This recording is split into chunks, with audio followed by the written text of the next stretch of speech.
I'm gonna sleep until 7:30, and then at 7:30 I'm gonna wake up, and then I'm going to actually stream. I'm gonna stream what's in the title, okay? I don't remember what's in the title, but whatever's in the title. So I'm gonna read my mic. I'm gonna get in the bed. I almost had sound. And I'm going to go to sleep, okay? I haven't made in a few days, bro. Oh my god, why did that almost get me, bro? I'm putting myself. And this was what in it. I thought it was like McDonald's. In the top right corner. Teachers stopped or anything? No. Did he wear his dad's And you are shirt? watching the FCS Grand Finals. So see you at 7:30.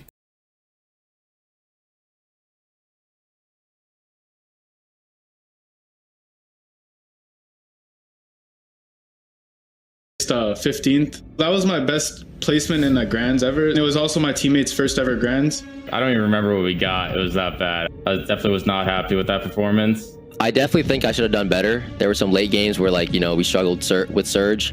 We thought we had enough, but we obviously didn't. We were conned off spawn, put up a really good fight against them, eliminated them 9 games out of 12 or 8 games out of 12. We're in first the whole entire tournament. We had to lead the first 6, 7, 8 games. I always aim to win. Everybody knows about the win, you know what I'm saying? Nobody knows about the second place. We took out Acorn and Cold off spawn, as well as the other team landing fencing fields at the time, and got us a lot of good elimination points, gave us good early storm surge, so we felt confident. Going into grand finals, we were triple contested. All 3 teams, Snooty, got bottom 10. One of my worst performances out of my 14 grand finals. I would say the best moment from Major 1 would be taking advantage of teams who are fighting above us, third-partying their fights. The biggest thing I learned is prep work is massive in these grand finals lobbies. You definitely always have to grind, especially as a duo. But you could be the best individual player, but your duo are not on the same page, so like it's kind of useless. The biggest thing is just making sure I'm constantly changing up my playstyle so I don't get too predictable. It's kind of like a game of chess where you're trying to counter what the teams around you are doing. I'm gonna be honest with you, I'm not happy. You know, I know we could do better, 100%. You know, that's why I've been grinding nonstop this season. To make sure we do better this up in CS Grands, just play scrims every day, make sure we perfect what we need to perfect. What I'm gonna do this season to try and do better is get an uncontested spot. But obviously I'm not gonna contest like Grim Gate against Peterbot. I mean, look what he did to Acorn. Peterbot sliding across, deletes Acorn! During the start of the season, we weren't like the best on doing Surge. Playing aggressive for Surge is definitely a key factor in your gameplay. Get in there, get your Surge, get out. That's what I learned 100%. Well, nothing's impossible, you know, you just gotta put your mind to it, you know? You really only need like 4 good end games to pretty much top 15. The competition is just getting better and better, and this younger generation of players is just crazy. Fortnite is not going anywhere.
destroyed an enemy cruiser.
like it's east and west.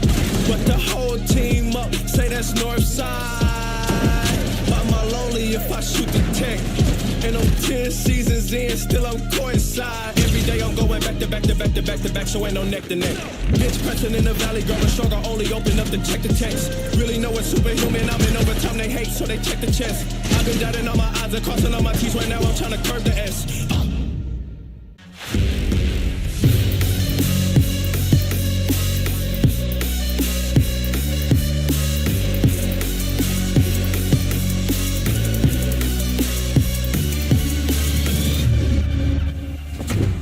What's going on, Fortnite fam? Welcome back to the FNCS. This is it. The grand finals here in North America. We got to watch some of the action in EU, but of course now it's NA's time. 6 games here today and then another 6 tomorrow. These duels are going head to head for their shot at the Axe of Champions, but there's also 3 spots available going to Global Championships later this year. So a lot to play for. Now, of course, as we bring in our analysts, it's Kelly, it's Vivid. My friends, here we are. The competition has led us to this very moment in time. I got to get a temp check. How you guys feeling?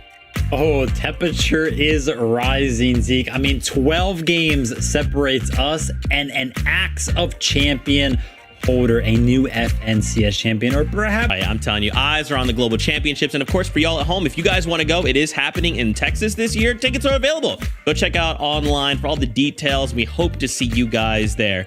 Now, as we focus in on the competition, I think obviously we have to ask the question, what makes a champion, right? What does it take to walk away with the Axe of Champions in hand? Why don't we take a look at one of the first metrics? It's got to be being contested versus uncontested, right? It's that simple.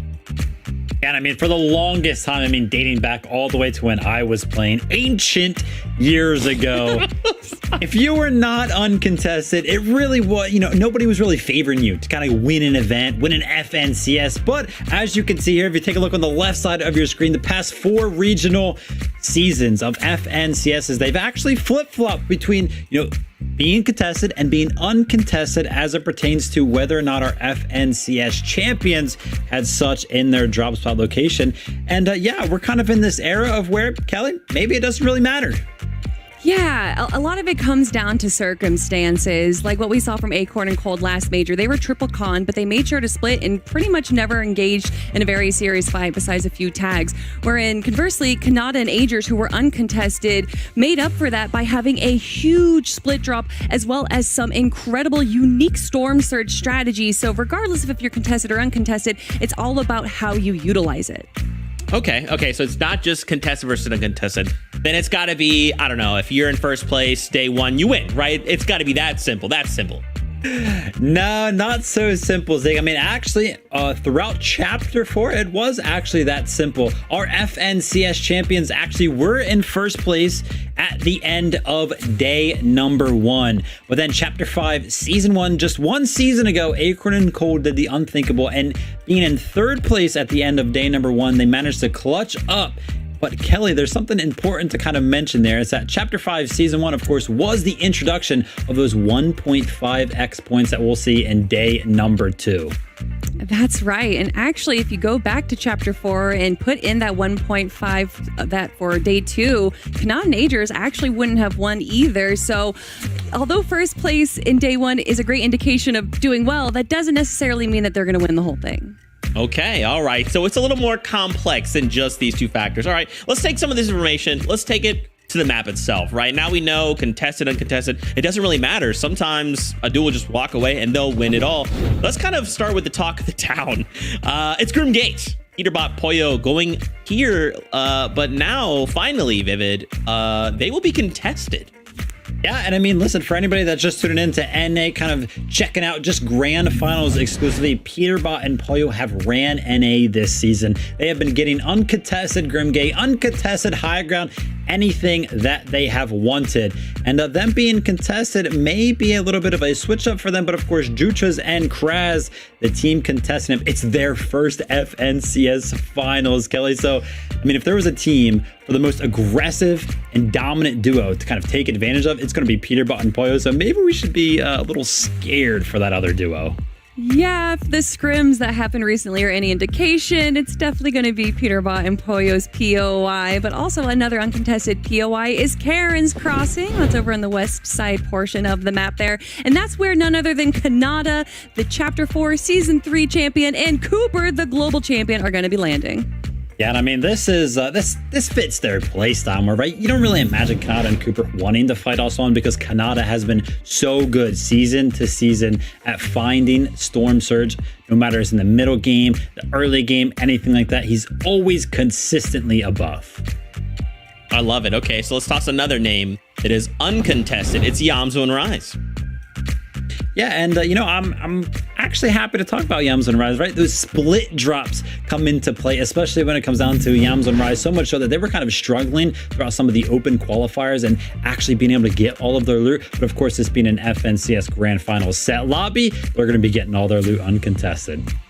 And obviously, it wouldn't be an FNCS major if we didn't have a dozen teams landing over in fencing fields. That's actually only 3 teams this time around. But actually, the teams that we did see here in Chapter 5 Major 1. Yeah, and big name teams as well. Acorn and Cold, your reigning FNCS champions. Muzz and Paper, and Krizix and Yasir will also be over there. So Acorn and Cold going to be finding themselves in familiar ground when it comes down to the POI. It'll be exciting to see if they can kind of run up the back-to-back. All right, so we've talked about them, right? Peterbot, Pollo. A little bit. You know, we can sit here and say, hey, they're real good. You know, let's just take it a step further. Let's just show you some of the numbers, right? These guys ended last season in 2nd place. And now, as Vivid mentioned, they have been dominating all season long. This has to be their season, right? This is it. Yeah, and I think of course, getting second place last season was awesome, but a lot of people have them as their favorites to go ahead and win this season. I myself included. I think that their aggressive playstyle being backed up by that Grim Gate medallion, that aspect of agility, is going to be too much for the rest of this lobby to handle. Yeah, the way that they're able to just control the lobby, whether it's the mid-game rotations or the in-game height hold, that Fizz on top of the coin is just absolutely dominating the rest of the lobby. Okay. Why don't we hear from our casters to get their thoughts on today? This is them. It's MDF and the Best Taco.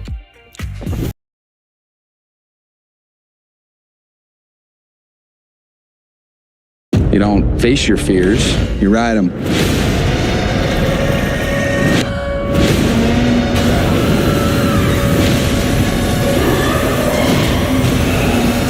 Twister clasificada PG-13 en cines ahora.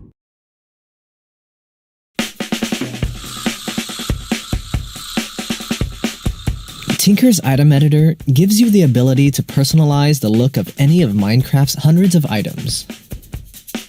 You can change your iron sword into a flaming sword. And in Minecraft, you'll see your modified item in both the menu and in your Minecraft world.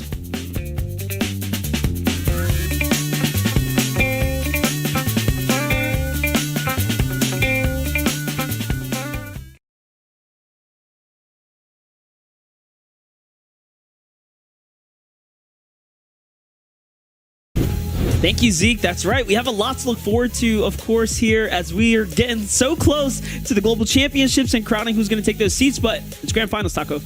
Yeah, I'm big cheesing, man. This is the weekend that everything so far in Major 2 has really been building up for. Whether teams are contested, uncontested, everybody has been trying to figure out their surge strategies leading up to this big weekend. Yeah, that's right. So there's going to be a lot of crazy competition. And, NA is loaded with the who's who of competition, as we all know. So I couldn't be more excited, Zeke.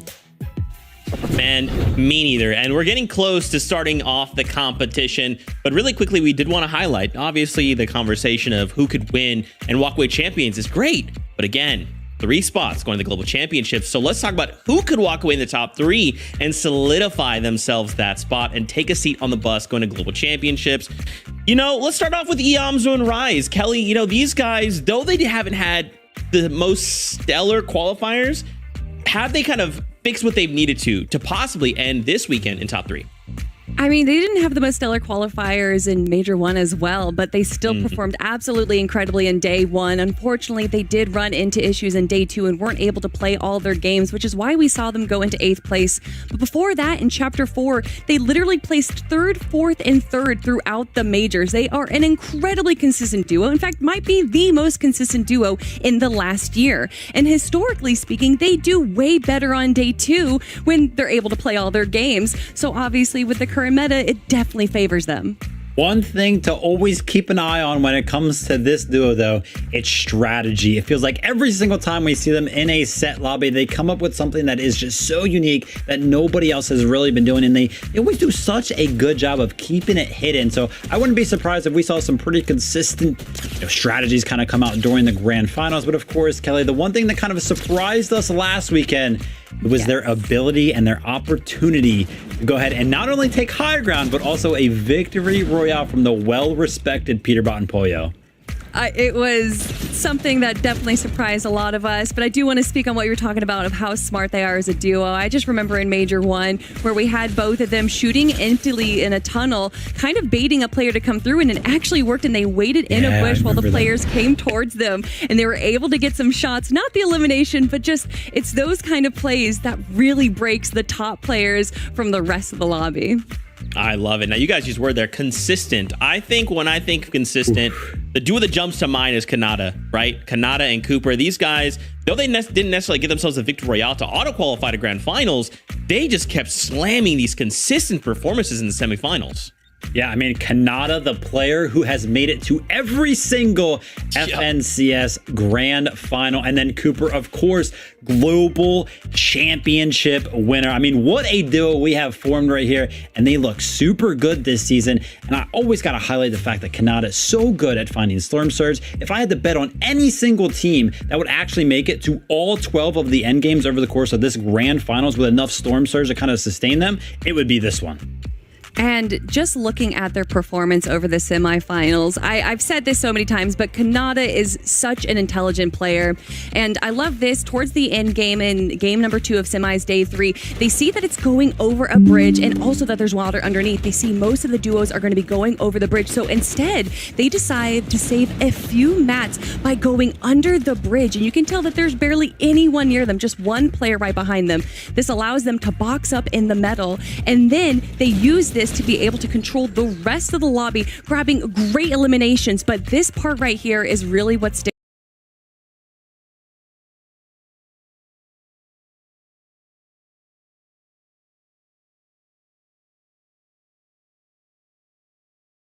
out to me. They're holding high ground. It's 2v1v1. You can see Cooper jumping up, but if you watch Kanata's streams, he pulls him back. He says, why do we need to go for them? We're gonna win regardless. We have the splashes. Don't go too aggressive. And that really, to me, it's not knowing when to fight that makes these top players. It's knowing when to not fight.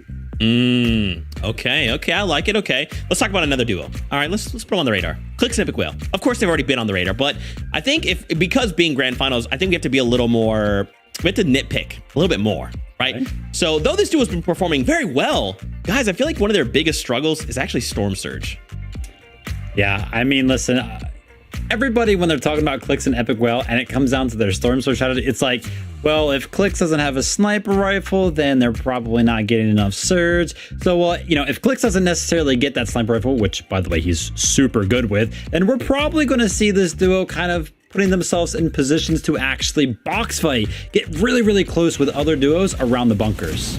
Yeah, Clix is an incredibly great fighter, so regardless of having the sniper or not, I don't think it's going to be too much of an issue once we do get into the end game there. But of course, it's those long range shots that we know Clix for right there. So good. But Clix and Epic Whale, they have downloaded Lavish Layer so well. They know the pathing. They go for bunkers every time. They have such a strategy, and to a part, I think it's a little bit of a double-edged sword. A lot of these end games go down to being able to adapt to your playstyle, and I feel like Epic Whale and Clix are very regimented. However, we've seen them improve time and time again. We saw in Major 1 that they constantly went for height way too early, and in the most recent games we've watched them in Major 2, they've made such improvements, and I definitely think a lot of that is due to their coach BloodX. Okay, all right. One final name. I'm looking here at the script here. It says it's a little no-name duo. Acorn and Cold. Oh, sorry. Those are your Chapter 5 Season 1 champions who already have a spot to Globals, by the way. How could these guys possibly shake up this weekend? It is an interesting question if we're going to wonder if they're going to be able to make it into the top 3 like we've seen them do before. And being the reigning Major 1 champions, they're absolutely incredible. They won over second place, which was Peterbot and Pollo, by 170 points. I guess the real question is, are they going to feel pressured, or are they going to take a bit more of a relaxed stance in their games today because they already have their ticket to Texas? Yeah, they definitely should be pretty comfortable coming into today, but I'll tell you what, the lobby should not be feeling comfortable. We got Acorn and Cold in the lobby, and if there was any duo that I think could potentially get the most eliminations in one of these 12 games over Peterbot and Pollo, then it would definitely be Acorn and Cold. Their fragging ability is, I want to say second to none, but right now Peterbot and Pollo are doing really good. Regardless, Acorn and Cold are extremely good, and I wouldn't be surprised if we saw some double elim games from this duo. Wow. Okay, these are some big words. Now, guys, in case y'all at home missed out on EU, we actually saw the meta change a little bit in a way I don't think any of us were expecting. Wings of Icarus, are those going to make a return, Viv? I mean, Booga and Agers may be ahead of the meta. We saw them using it last week.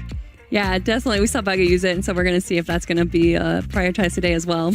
Okay, all right. Well, it is that time, Fortnite fam.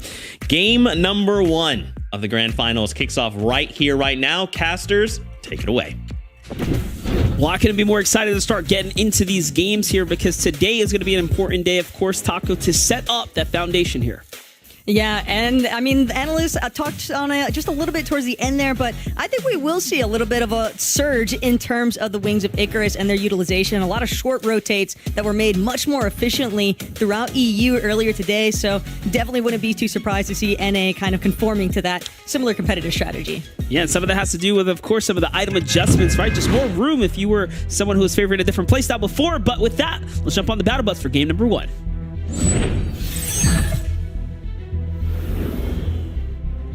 The grand finals is here, and game 1 is kicking off right now. If you're out there watching, you are just in time for what will be an exceptional set of games. We all know who is up on the line here as far as the competition is concerned. We have a lot of excellent duos here representing for NA. One of the most highly contested spots, though, seems to have a little bit of an additional stir in the mix here. There's 4 teams at the fencing fields. Comes as no real surprise. Again, a lot of times our competitive players, they know expect the worst but hope for the best. And Cold Acorn, one of our more popular teams, landing at the fencing fields. They're aware of the fact they tend to encounter, you see on Kristix the most, but it's Muzz and Curly who are going to be the first to fall on the opposite end of fencing field. Paper trying to see if he can close the job down here. Does get the full knock effectively onto Curly, but at the same time, Muzz just barely going to manage to hold on for a little bit longer here. A nice performance from Paper to start things off. Definitely going to imbue this team with confidence. I definitely agree. Things are kicking off right now. Paper hurts, Muzz hurt as well, but so are the opponents on the other side of the barrels here. And you can see the 2 duos lurking nearby. Acorn Cold, Kristix Yasir contemplating if whether or not jumping in here is worth it. It does seem like Kristix and Yasir could be deciding if they're going to move a little closer, but first, Muzz and Paper have to finish this battle quickly. Seems like Raze might be picking up his duo. Not only that, but keep in mind, Muzz running relatively low as far as his ammo is concerned. Only has 8 bullets left inside of that Nemesis AR. Wants to close the distance. That's going to be his final bush bomb expended here as well.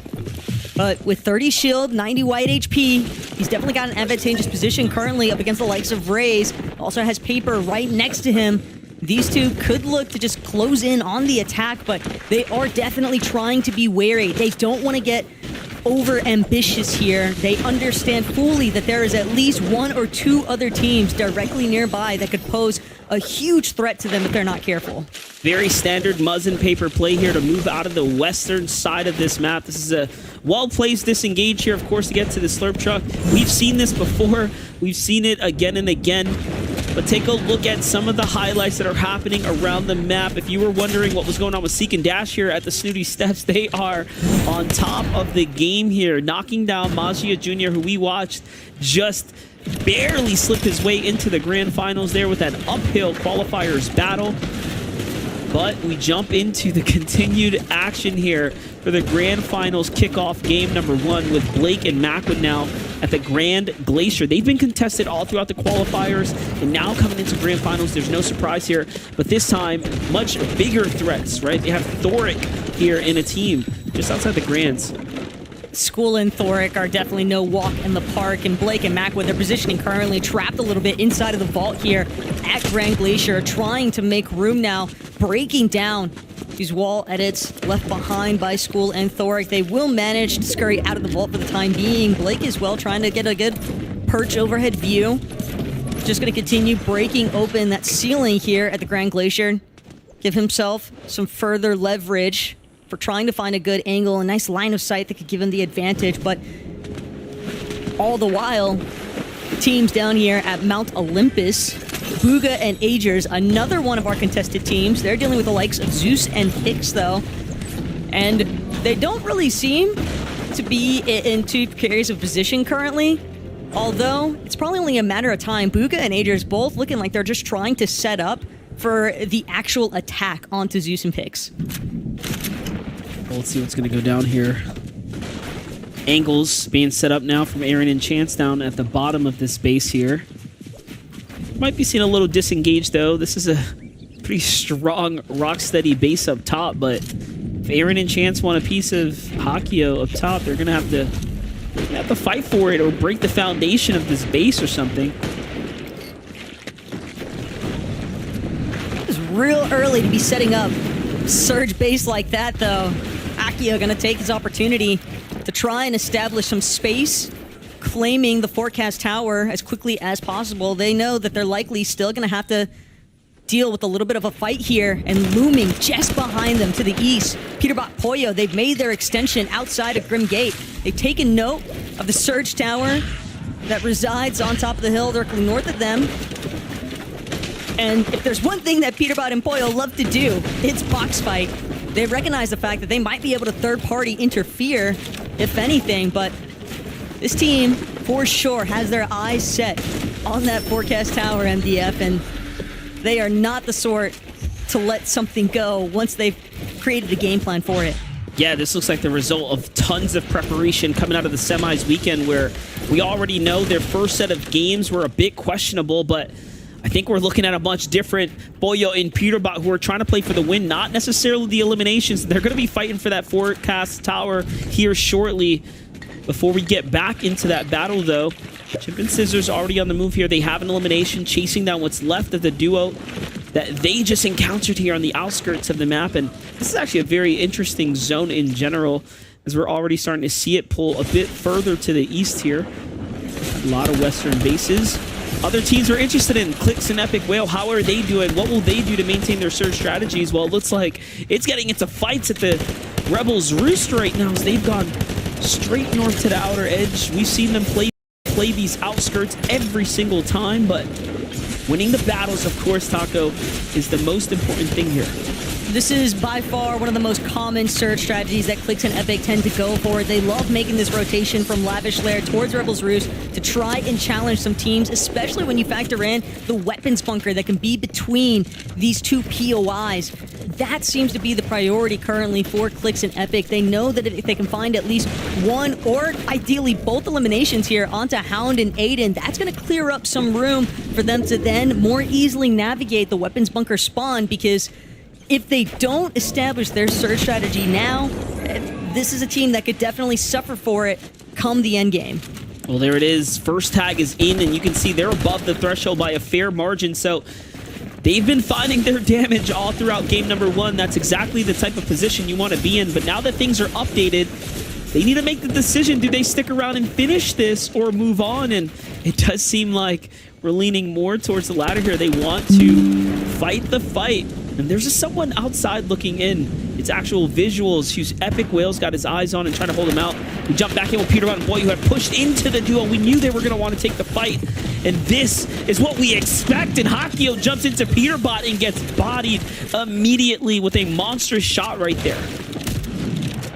Peterbot and Poyo, though, they know the job's not finished. They're looking for May Fishy as well. Floors just completely collapsing underneath him. Doesn't even get a chance to try and throw up another wall. Peterbot Poyo just way too clean with it. Some really quick eliminations established there as well, Monster. That's going to be ideal circumstances for helping them to further try and claim this forecast tower. Still lingering, though. Ooh. Might have some inclination that Edgy and Tavern are nearby. So, have to be prepared for aggression from every direction at this stage. Yeah, that fight right there, I mean, they went into it with not a lot of material, and the team they took down didn't have much either. Peterbot had 23 builds. That's probably the biggest worry they're going to have right now in this game here. But Bryson Bolt's on the move right now, getting away from the congestion. You can see there's a lot of teams in this general area here. This is what Grand Finals is going to look like. The outskirts are going to be some of the more dangerous areas you could be rotating around. Bryson Bolts, they're also another one of our teams. I like the land at Dumpenhausen, a position just slightly south of Reckless Railways. The team that they've spotted out could possibly be Reet and Ritual, considering that that is their primary drop at the Reckless Railways. But more importantly, it's the fact that teams from the north have already started to trickle in towards that central map position. So if Bryson Bolts aren't careful, they could find themselves getting tagged up from those teams filtering their way down from the mountainside. Got Fatch and Walkers here as well. Really big tags. Fatch was able to connect with that Hunter's DMR and still trying to keep clearing out a little bit of space, controlling the rotations that other players are trying to make. Hanging out on the outskirts of restored reels, though, it's not going to be an easy feat by any means, but if he can keep the accuracy going, it'll definitely set them up in a nice way. Talking about being set up nicely, Pump here definitely is looking like he's got a great loadout going for him, and he's going to pop off here on Monster and Reciprocal, but nothing comes out of it, unfortunately, there. Pump and N-Pen on the move now, though. Time to start backing up here. They don't want to get caught up outside the storm in a box fight here. You do want to start slowly making your way towards the safety of the storm here. Rapid and Batman Booga side by side. Where's Aiden? It does seem like we only have Hound there on the screen. Wait, Aiden is still alive. So Epic Whale and Clicks have given up the bunker, given up the fight with Aiden and Hound to stay in the game. And it seems like Aiden and Hound have, instead of going hard south, they've managed to stay on the coast here, wrapping wide around the outskirts, costing them a lot of heals. But hey, they are still alive, which is, of course, what matters most. Here's a team that we've been keeping very close tabs on, Rise and Iamzo. You've seen all the interviews with Iamzo. Iamzo very much aware that he has everything that it takes to be at the top of the NA standings, just like he did just a season ago. They're looking to take that crown right now, and this is not going to be an easy fight up against the likes of Agers here on the other side. It's a battle for potentially the bunker. Agers, though, not really interested in sticking around. Neither is Booga. Rise and Iamzo likely just having established a little bit too much space, and that's going to cause Booga and Agers to feel a little bit more uncomfortable, because the longer they extend these engagements as well, the more opportunity it provides other teams to potentially look to challenge them. And now Rise and Iamzo, they've got the full extent of the bunker to take advantage of. Rise going to waste absolutely no time heading over to that weapons mod bench, wants to make sure that he gets all the loadouts and attachments that he prefers. That little bit of gold as well from inside of the bunker, definitely going to help him. But Acorn and Cole just relentless with this water-bending mythic. The infinite ammo just posing so many issues towards players that are trying to glide in from elsewhere. And the soft rotates, yet again, with the wings of Icarus. We saw it be pretty prevalent earlier today in EU. And sure enough, here in NA, when you see top competitors like Acorn and Cold opting for a similar option, you have to expect that that's just one of the small adaptations that players have decided to make for this weekend. Definitely a lot of adjustments coming in here. We're seeing all the strategies now starting to come out. The hats, if you will. A little bit concerning, though, for Acorn's low ammunition there. We'll be keeping a little bit of an eye on them, and talk about low ammunition, Paper and Muzz as well. This is what happens when you split a drop across 4 different teams and folks break off with what they can get. Paper and Muzz, though, this is very fortunate for them. The Rift Island spawning right above them, getting first dibs here, when you could just see from the material counts they desperately needed a big come up here. So way to put them right back in the game and at least give them some solid grounding here to work with. Considering how everything started off at Fencing Field, and it looks as though the action is still going to take place from Fencing just now on Rift Island. Krizik's going to be one of the first ones to rift in to the top of Rift Island. Muzz waiting for, making sure that he's got Paper to at least back him up in this process, but we saw Paper trying to farm a little bit more materials, a little bit more resources. They really did not have much after that initial departure from Fencing Fields, and they are not the only ones. Clicks and Epic definitely worse for wear as far as the build count is concerned. This could be a massive refresh if Clicks is able to force the attack here against B-Dog and Victor, but unfortunately enough, it just seems as though they've drawn a little bit too much attention as is from this low ground position. It's possibly Jack and Cease from the high ground of a hill that are looking to try and take some pot shots at this duo, or both of them. Immediately into the odds goes Victor, and B-Dog completely pieced up. Clicks nearly taken down in the process, but that's going to be the exact sort of defense you'd expect from Clicks and Epic. Oh my gosh, we have to actually watch that back one more time. Take a look at how Victor took the sidewall and B-Dog through the top. That could have went so bad, but Clicks' reaction was incredible and hit the shot that mattered most. And with all that, they are still in a very, very bad position here in the tournament. 6 builds now. They're just going to have to dive on the next team that's nearby, and it could be NPen, it could be Bacon, it could be Caesar Jack, right?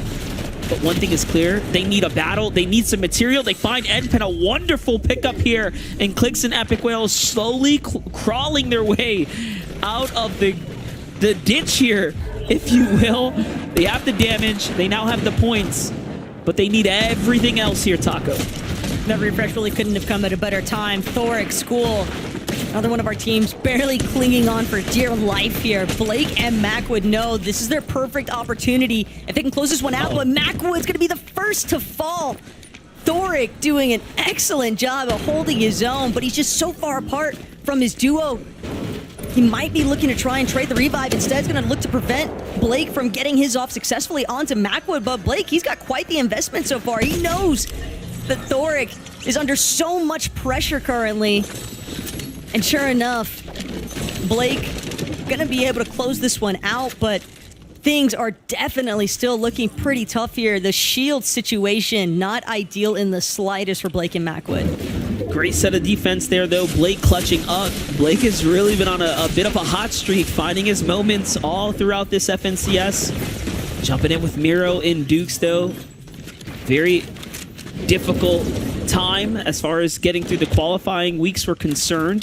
Yamzo and Rise, much different story to be had here. Their elimination up, and now an additional one as well. Finding themselves a bit of damage here as the pressure continues on the lobby. And look at the loadout. Okay, so everything's really starting to come together for Yamzo and Rise right now. This is that consistency we were expecting out of them, and talk about a strong position to be in here in the mid game. Doesn't really get much better than this, and they're still sitting on top of the bunker, by the way. It almost feels like they're baiting teams that are desperate enough to try to come on over and, you know, just take a look at what's going on inside the bunker, seeing if there's anything left over. Rise and Yamzu, you can feel their confidence with how they're playing so split from each other as well.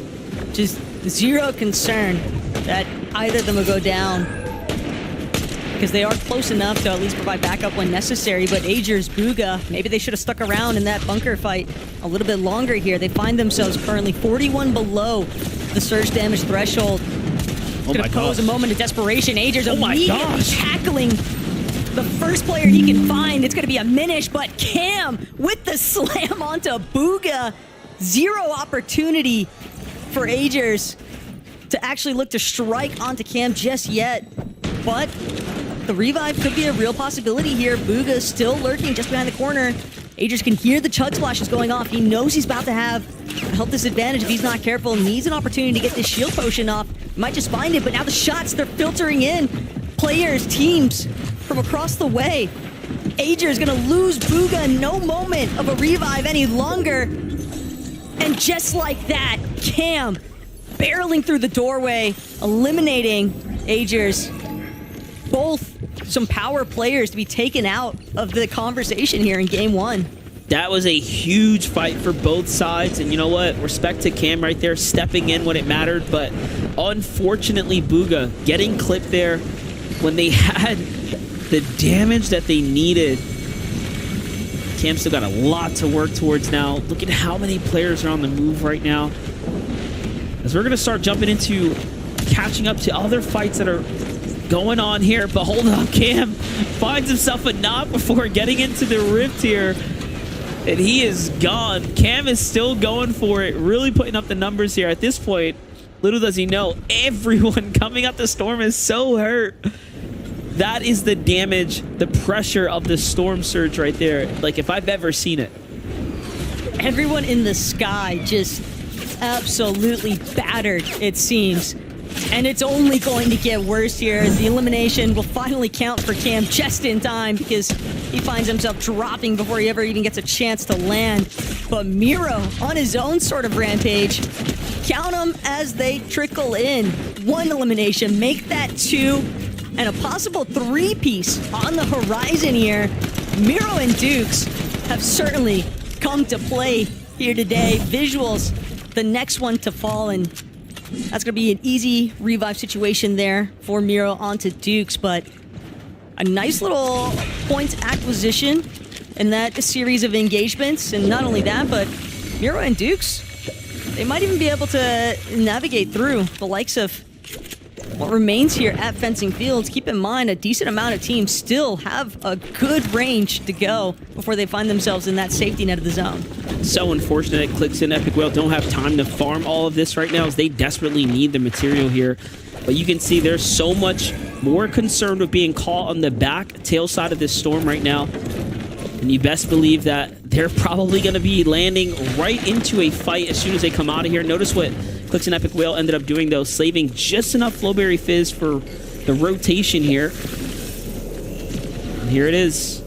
They're off to the races. It's Miro and Dukes who are in front of them, and we're going to see a ridiculous fight break out right now because they need this. There's no time to waste. Straight into the box. Clicks goes for Miro. He gets tagged, and they trade on both sides. Duke is hurt. Miro's hurt too, but Miro gets the best of Clicks and Epic Whale in the end, and this is why he cannot be stopped. 5 eliminations for them. The Storm does the rest, unfortunately, and that is just how it's going to end for some of NA's greats. Miro and Dukes didn't even want that fight. They didn't even need that fight, but they had no choice. Clicks and Epic actually making them suffer. That's just the replay action of what happened to Cam earlier on. We saw him gliding in. At least he got that decent elimination credit onto Poppy Blast, but Yamzo, oh my gosh, Rise, everyone just in such dire straits right now, MDF. I mean, 4 builds left for Rise, performing as a solo now, and things are only going to get worse in this position. We saw these guys with 4 Flowberry Fizzes. Rise just used up the last of what he had out of the 2 that we knew he was carrying, down to a singular medkit at this point. It is incredible the way that these players have just been getting shredded, it seems like, throughout the duration of this first lobby. It just goes to show how difficult mobility can really be in this current meta. And Taco, I don't know if you caught that, but Blake and Macwood are just racking up names after names, picking up Acorn Cold, picking up what was left of another duo just before that. Like, we're seeing, I think, some upsets right now, but one team is still in this game that I know is for certain is Peterbot and Pollo that I see there in the distance, but Rise on this wonderful solo rotate right now. He's taking so much fall damage, and then Skittles gets delivered what was left of Rise's loot there. To be fair, Rise just really didn't have a choice. He knew he had to just go for the fastest route possible, even if it meant taking little ticks of fall damage along the way. Just happened to run out of his Flowberry Fizz, but you called it out already, MDF. Blake and Macwood have certainly been playing a lobby of their own. Nice elimination cleanup, some good refreshes. Peterbot without the Pollo. Wow. But 5 eliminations still racked up for this team. Definitely a nice amount of points if he's able to make a good run in this late game. What I find more impressive is that we're inside the top 15, so there is placement points ready to be given out. Neko and Zavi just behind the wall there. Peterbot can surely see right through those wood builds, and he tries to track him down, but couldn't get the tags there. Instead, it's Sires who falls on the edge of the zone. If Peterbot just has to hold out for a couple more seconds, and there will be critical placement points given out here. And this is where you want to be right now as a solo, but with that elevation, with the height as the storm is pulling across. So no pressure here for him to move first. And you can see he still has the aspect of agility. Meanwhile, on high ground, EU's Mixon and Potko with 3 eliminations. And this is the best we've seen them as far as being this early in the tournament in a strong position. If everybody else's material count is as low as Potko and Mixon's, Peterbot might not even be able to play Disruptor for the high ground as a solo. A good elimination to add to the count, though, making it 6 in total now. Peterbot still trying to play from the backside of the zone. It's only a matter of time before he encounters somebody else inside all of these other pre-existing builds, but you can see Peterbot undeterred, still trying to make his way to secondary height. He knows that this is an unestablished layer currently. Gonna take a moment to pause, look back, spray down Bryce bolts. They're gonna be the first ones that he aggresses towards. But Peterbot, he's just trying to get a knock anywhere, finds it. Vorteca, exactly what he needed. A little bit more materials, but the punishment is steep. Goes for the refresh, gets lit up by Paco and Mixon from the high ground. He's just so fast. Finds the elimination well inside the top 10 now. Aspect of agility being so crucial to his mobility and movement there as well. Getting to the front side of zone. We're in top 5 now. Kanata and Cooper are here for eliminations. The consistency is ridiculous from Kanata and Cooper. We've seen it all week long, and now we're seeing it here in the finals, but it's not over yet. This game can go any which way with a player like Peterbot in the lobby. He is going to be disrupting everyone, but we know Paco Mixon had a little bit of high ground, but first Peterbot goes in, takes down one of the 2 from this duo, and now the refresh is good as well. The med kit comes out. Can he steal another placement? He might just pull it off, but it all depends on what's taking place from the high ground above him. Kanata and Cooper doing what they can. They drop Bryce, but Paco Mixon scurrying around. They're trying to find Cooper. They're trying to find Kanata, but they might just encounter Peterbot instead. Double medallion pickup now for Paco and Mixon to split between themselves. Cooper, Kanata still from the low. Paco and Mixon hanging out up high. The zone pool, though, directly in their favor. Kanata the sneaky and the clutch to finish. Oh my gosh! Kanata does it again with an incredible clip in the end right there. You would have thought Peterbot just gave Paco and Mixon the delivery of a lifetime, the medallion, but no. Kanata and Cooper do not stop. They don't give them a chance, and he turns the game around. What a ridiculous turn of events right now. Take a look at it one more time, Taco. Kanata steps in, drops Chris. Cooper's here, finds an elimination onto Bryce. They were just sweeping up the dust under the rug at this point. Talk about the perfect distraction factor, though, from Cooper. Gets just enough damage off, but Kanata, that mythic gatekeeper, could not have implemented itself at a better time. Just a beautiful finish. Kanata and Cooper, all throughout the qualifiers, we saw them being one of our most consistent teams in NA. And if this weekend continues to play out the way this first lobby did, MDF, I think Peterbot and Pollo could have some threats. But it's all about Kanata and Cooper, and more so what the desk has to say on the Game 1 finish. What did I just witness out of game number 1 of NA? Okay, guys, let's be real for a second, okay? We're in the back and we're watching game 1 unfold. And the whole time we're just like, this is one of the most chaotic games that I think we've ever seen. It's just like mass chaos. Everyone everywhere. Just, I don't even know what's going on. And then it all ends with this moment from Kanata and Cooper. My gosh, Kanata has got to be screaming. He better post his reaction to the internet, because I'm telling you, I need to go back and watch his just reaction to that. Viv, that was just disgusting. I mean, yeah, Kanata and Cooper just full control of the low ground, picking up the refreshes, but that ending 2v2. Cooper jumping up on the side. Paco and Mixon, remember the meta we're in. The gatekeepers, 3 shots typically in the mag for these duos to kind of work with, and they both kind of use them on Cooper. So Kanata just turns around from the other side. Boom's got that fresh gatekeeper to clean it all up. Well done by this duo. That was absolutely wild. And we've talked about it. The casters have talked about it. They are the most consistent duo that we have seen this major. And they just proved it once again, getting the first VR of the day. I cannot wait to see if they can keep this going. They may have just given themselves the momentum they need to walk away as champions off of just game 1. Now, of course, though that was amazing, and I don't want to take away from that, I have to come like double back to Peterbot. Peterbot, yes, dude. In any situation like this, there's literally no reason he should have made it to top 3 in this game, and it's just like this man is built just completely different. We playing duos? We're playing duos right now? I mean, Peterbot with the clutch of I mean, it's only game 1, right? But you got to imagine right down the line, let's say it comes down to game 12 and we're like, well, you know, Peterbot and Pollo are ahead by 20 points. The 20 points were found here by Peterbot as a solo. You know, of course, has the medallion, which makes it a little bit easier than what we're used to seeing in past seasons. But I was like, oh my gosh, like I want to see what Peterbot and Pollo are looking like. Boom, tune into them, Peterbot the solo, and I'm like, oh, this isn't what I wanted to see out of game number 1. And then he gets top 3. It is just every time Peterbot shows up on screen, we just cannot believe it. The angles that he was going for in this situation, as well as positioning himself at the front of zone because he's noticed that everyone was congested in the backside. Absolutely incredible. And he actually takes second place overall with all of those eliminations.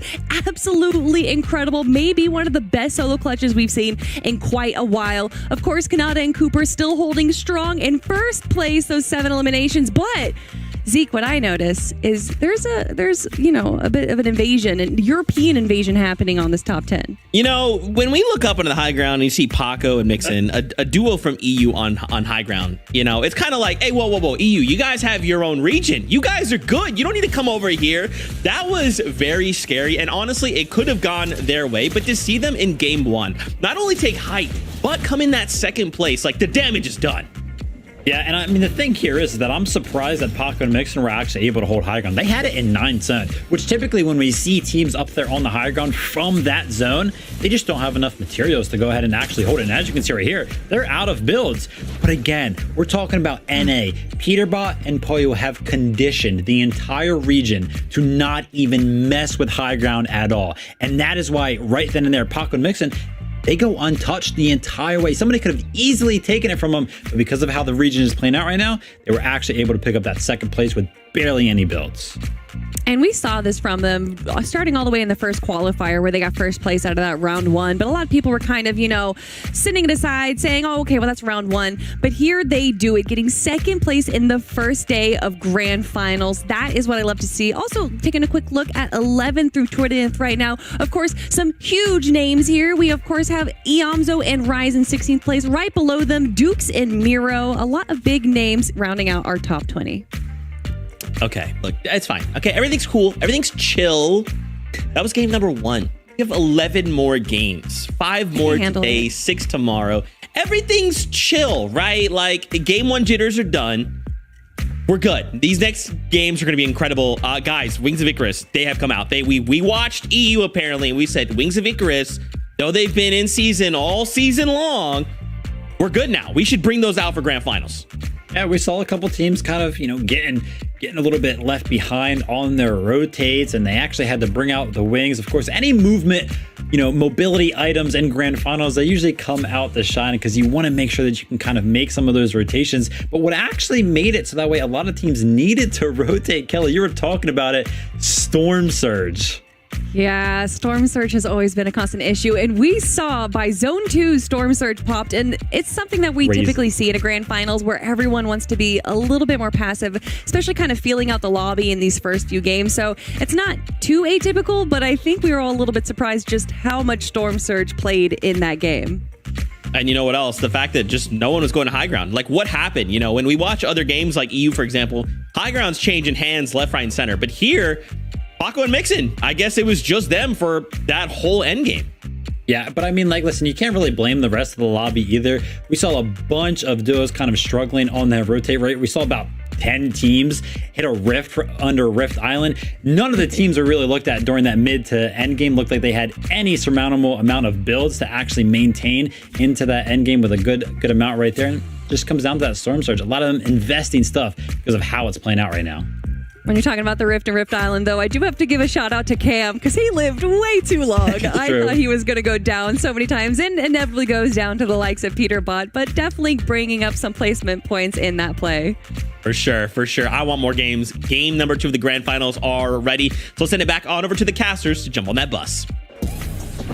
Thank you, Zeke. And I think an excellent point was made. That game, it was just shambles town for so many teams in the mid game, just considering how populated it was zone after zone. It really did feel like everybody was kind of in build poverty throughout the course of that first lobby MDF. And most importantly of all, it just really seemed as if a lot of teams were starting engagements, but they weren't able to actually truly finish them off. There would often be third-party interference, which would kind of cause a little bit more scatter than anything else. And so you're investing all those resources, but we got to see how match number 2 actually breaks down for everybody else.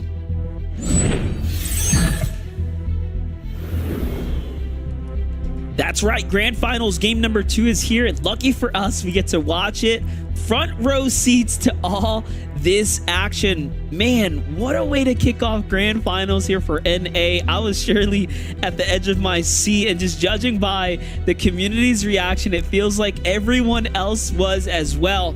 But first, let's jump in with these battles here that are going to be kicking off at these drop spots. Muzz and Paper, we already know, had a bit of a close one, right? Coming out of game one, if you guys missed that, and it could have went either which way. They actually ended up rotating out super early, missing out on tons of loot. Yeah, the only thing that Muzz and Paper really got to take advantage of in the first lobby was that slurp truck, but even then, you typically want to be able to maintain some semblance of a loot path, and that's something that Cold and Acorn are currently trying to interfere against the likes of Yasir and Krizix. Yasir on the ropes right now, though, just getting completely ran down by both Cold and Acorn. A couple of tags coming in so far. Frenzy Otto putting in some work here. Cold, though, recognizing just how slippery Yasir actually is, but with no shields and no coverage, Cold gonna get credit for his first elimination. Second one going through as well, since Krizix was already knocked, but a nice job here from Cold. Didn't even waste any time in terms of capitalizing, clearing out one of the more direct threats to their loot path at Fencing Fields. Let's jump in with Clicks and Epic Whale here at the Lavish Lair as well, contested by another duo. Poppy Blast and Dragon not picking up the hint that was left during the qualifying weeks. It seems like they feel like this is their best odds here for the grand finals, and they've continued to stick out this drop. Now, we do know Epic Whale and Clicks had good damage early on in game number one. However, it was in the mid to later phases of the game where they were a part of that wider pack of players and duos that just had a tough time. They slipped behind there. Trashy and Skittles here at the Pleasant Plaza. Also, highly contested area. There's no safe spots here on the grand final stage. No safe spots anywhere on the map. Paper, though, full advantage against Acorn. Acorn had no idea. It's like whack-a-mole, the way that Paper just pops up. Gets that initial shot. Cold left to fend for himself here. Luckily, it's early enough that unless Paper and Muzz opt to try and camp Acorn's reboot card, which is a very real possibility in a Grand's lobby, but for the most part, Cold probably just going to choose to stick around until he gets an opportunity to grab that reboot card, look to bring Acorn back into this one. That was crazy. I don't know if it's going to be easy for Cold. I'm looking at the map, and I'm seeing many teams start to pull up right now. Rise is here. Curly and Raze are sitting right there. They might have actually just found them for all we know at this moment. Definitely a better loot situation, though, to start this one off for Muzz and Paper. These are loadouts they can actually continue these fights with.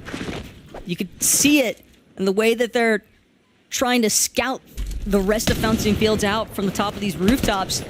Rise, also alone, lost the Yamzo along the way. And he's going to opt to actually fall back entirely. Recognizes still a little bit too much foot traffic in the vicinity here at Fencing Fields for him to want to get involved. He'll have to look for a reboot van elsewhere, but it's a dangerous situation trying to traverse the map right now as a solo. So many teams likely to be starting their Surge towers, looking for pick-off opportunities. That brings us right back to square one here at Lavish Lair.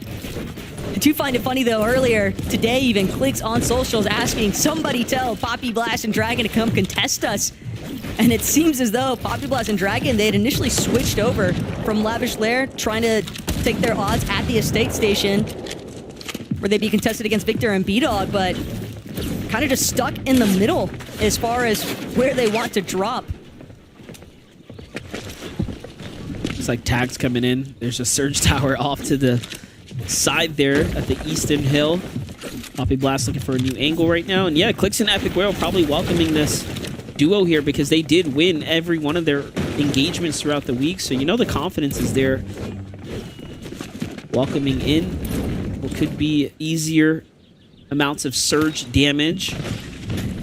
But all in all, Cold and Acorn, right? One of the big teams knocked out very early this game. So game two already shaking things up. Jump in with Pars and Baka, who had 42 points coming into this as well. Another top placing team right now, struggling here to maintain a position right here. Baka's going to drop those heals. That's a sign saying, hey, man, you might have to heal me a little bit if these walls go down and you don't get to pick me up. Of course, Trashy and Skittles, but they get a little bit too preoccupied. Skittles already ate one tag from Peterbot. Peterbot might have actually been the saving grace here unintentionally for Pars and Baka. Skittles was 1,000% trying to close in, potentially looking to key Pars and Baka in the process. But instead, because of Peterbot and Pollo making this rotation, they've isolated Skittles now. Trashy, a little bit of a sticky spot here. Wants to find a way to reunite with his duo, but he's going to have to wait until Peterbot and Pollo make their first move. And sure enough, Peterbot going to be the first one to depart. Things still picking up, though, here at Pleasant Piazza. And a solo has been spotted out. Peterbot wastes no time applying a singular attack, 61 damage straight to the chest. And he's still just going to keep things rolling. That's big, big damage, right? You got to think about how much that adds up. You find several body tags, those DMRs, and all of a sudden you're very much soaring high. Take a look at this. We haven't really got to jump in Re and Ritual. It seems like they were dropped so early in the last game. They didn't really get to get their situation established, but this game looking much better right now as Ritual has an elimination.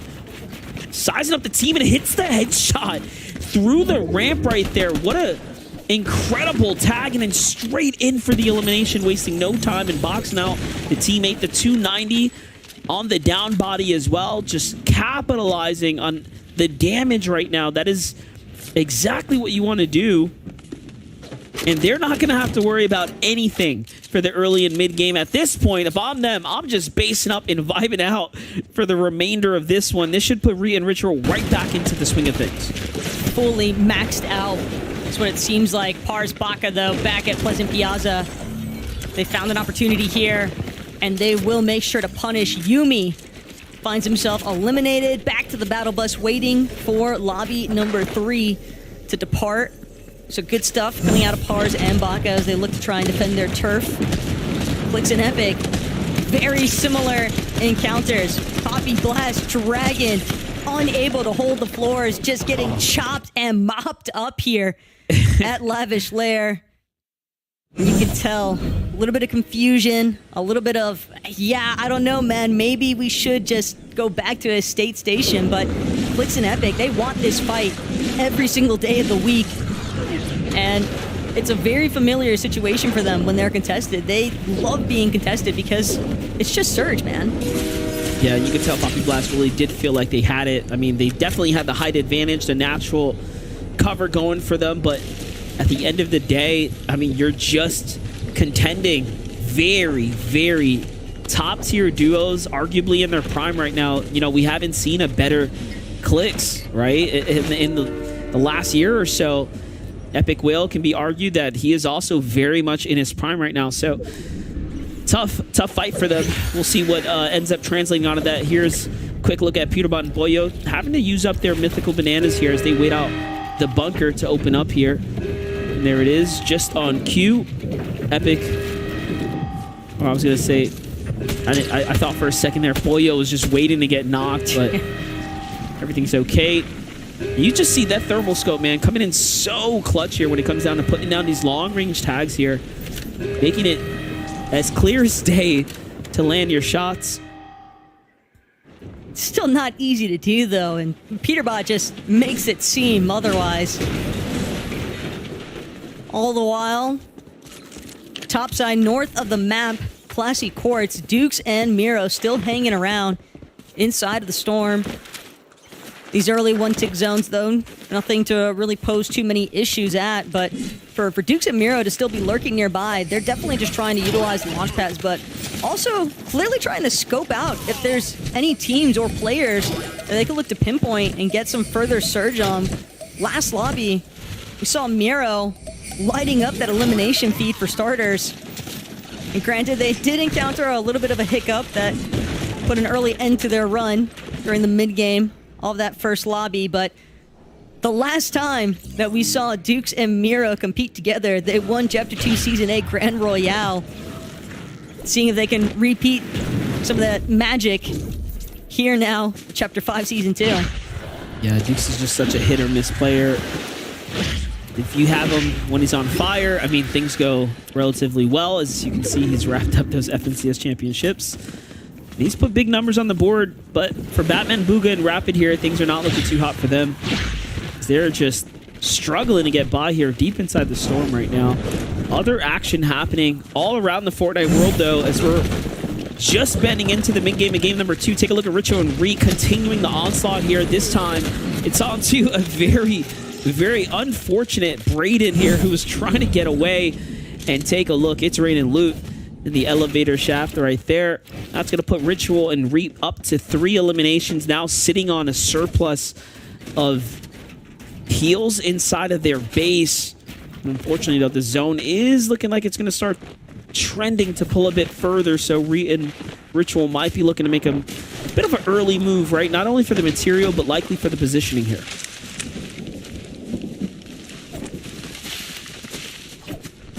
Just making sure to make full use of everything available to them on the map. That bush going to provide some nice coverage, but very clearly, Ritual and Reet are not going to be able to find anybody else just yet, so they're going to have to get things moving. Oliver OG and Larson, though, this has been a little bit of a trek for them, coming out of Breezy Coast now, a little bit further south here at the Reckless Railways. Handful of teams stuck inside the middle of this POI currently. Bold, Oliver, and Larson trying to apply some tag pressure, but they might have to get a move on. They don't want to find themselves getting caught behind everybody else. Makes things all too easy to become the focal point of the lobby if you're the last ones to rotate in. Talking about being focused on Cease right here. Very, very hurt. Worse for wears, but Jack putting up the defense on his own here. Doesn't need a teammate here, but Cease says, you know what? I'm coming back to give you the support here from Jack's perspective. It's looking too easy here. But no, doesn't have a chance to reload. Has to get out here, and all of a sudden now finds himself boxed up and then tagged. Unfortunate as he lets his guard down onto Zyro. And Zyro shows you why he deserves a seat at the FNCS as he clutches up big time for him and his teammate. What a trade and an exchange of events there. All Jack needed was a second to get that reload off. But C's already just too tagged up, too low on HP. 0 to hero with that last trade off, though, MDF. Lin probably ecstatic at the fact that his teammate just managed to close that one up. Granted, whether or not it really helps their endgame is a different story entirely, so we'll have to check back in with them because they were relatively deep inside of the zone. Mixon and Paco making sure to take full advantage of some of these stragglers. Threats finds himself getting a little bit keyed here by Mixon and Paco. They definitely want to try and run him down if possible, but they've got caught from behind by Sphinx, who's just barely managed to make his way to reunite with his duo. Paco now in a little bit of a tough position. Mixon trying to trade blow for blow here, but it's Threats who's going to get eliminated first. Sphinx also down to about half HP, having to expend even more of what remains of his resources. This could be a prime opportunity here for Mixon and Paco, but the last of the splashes have been used by Sphinx. He looks like he just wants to bail.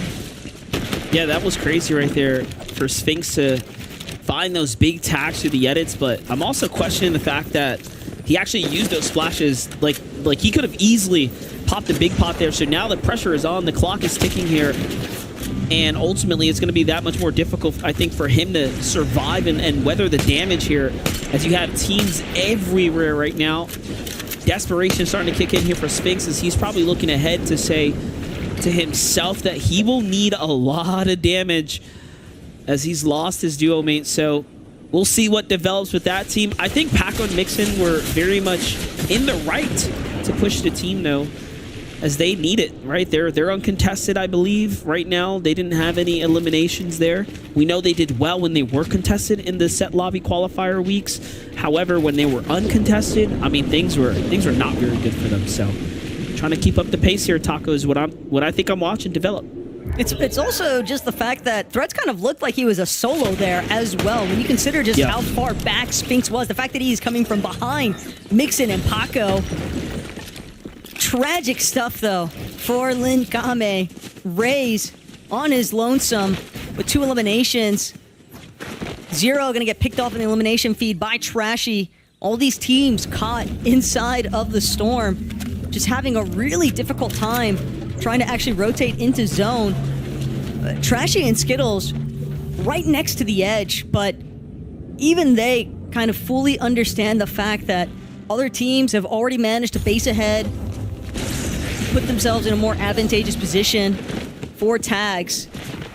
Raze, though, respect the attempt. He gets the reboot van reward that he was looking for, but not a whole lot of white heels to work with. This has got to be a straight up go, go, go situation for Curly and Raze if they want to make it inside of the zone. I couldn't agree more, but let's jump into the top of the standings. Let's jump in with our Game 1 standing leaders here. Kanata and Cooper, who currently have 0 eliminations and just 17 damage above this threshold right now. So this is not an ideal situation by any means. Kanata and Cooper will have to actively look for fights right now and or players on this rotate. Luckily, there are so many to choose from right now.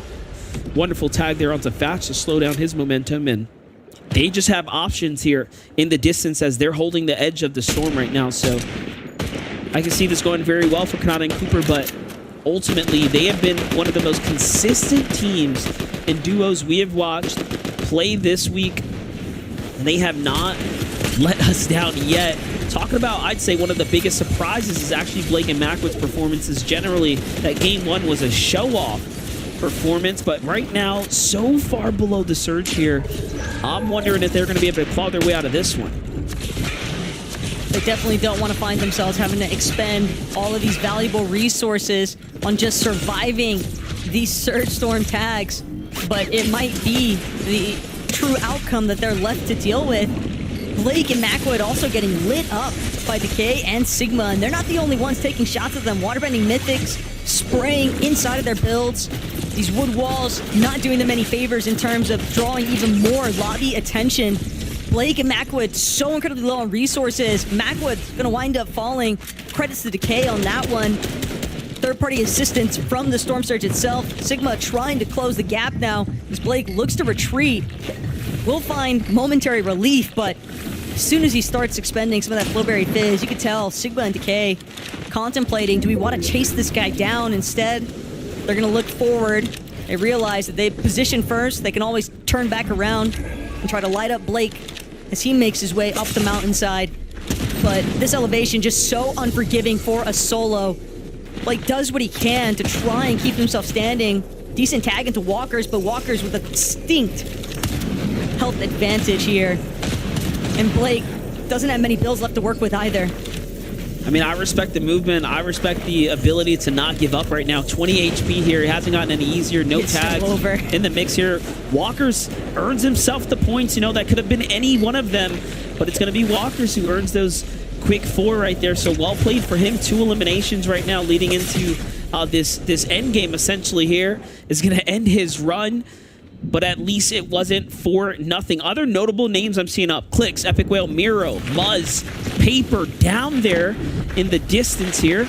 And there you can see just now, fully finished here. Clicks and Epic Whale sitting up at 4 eliminations, and once again, not too good as far as overall inventory is concerned for this game right now. It makes you wonder what is going wrong with their strategy here. It doesn't feel like a surge. It feels like it's something else to do with these zones. However, that's going to end it for Clicks right now. Just a brutal rotate to try and make. So much congestion already pooling at the base of the mountainside. That's the thing. It's that it's the base of the mountain. It's just practically impossible to scale at this point. Epic will at least drop for some of the materials that Clicks had to offer, but as a solo from this far up that he has to climb to get to the next zone, he can hear the shots surrounding him. It's going to be incredibly difficult for even a player like Epic to get in a solid placement performance here. Well, we know it's not possible, as Peterbot has shown us before that anything can happen. On that note, Boyo is alive here as we're getting into this end game, and we are looking at consistency starting to come to fruition here. Tyler and Curve also had a very good game one, and they're also in this end game right now. Continue to keep eyes on that sleeper duo right there, but first we got Kanata and Cooper here on the rotate. This is a hard zone to make work for you, as you have to go up and over the mountain or decide to try to swing wide and stay around it and be at the mercy of all the teams positioned underneath you. But look at this. Loses Cooper in the process, forced to play for himself, and as he gets over, it's almost like you break the horizon there. He finds an opportunity to base down, and for how much longer will this be safe? We'll just have to find out as we just getting into the placement points now. Zone's gonna pull his way. We're talking about how difficult these kinds of zones can be to navigate with these vicious elevation changes, but for a team like Peterbot and Pollo, this is where that aspect of agility really gets an opportunity to shine. They've already managed to establish a little bit of height over the rest of the lobby, but even on their last rotate, just 2 dashes, they save so much material in comparison to everybody else. There's no river of sticks for players to actually acquire any underworld dashes.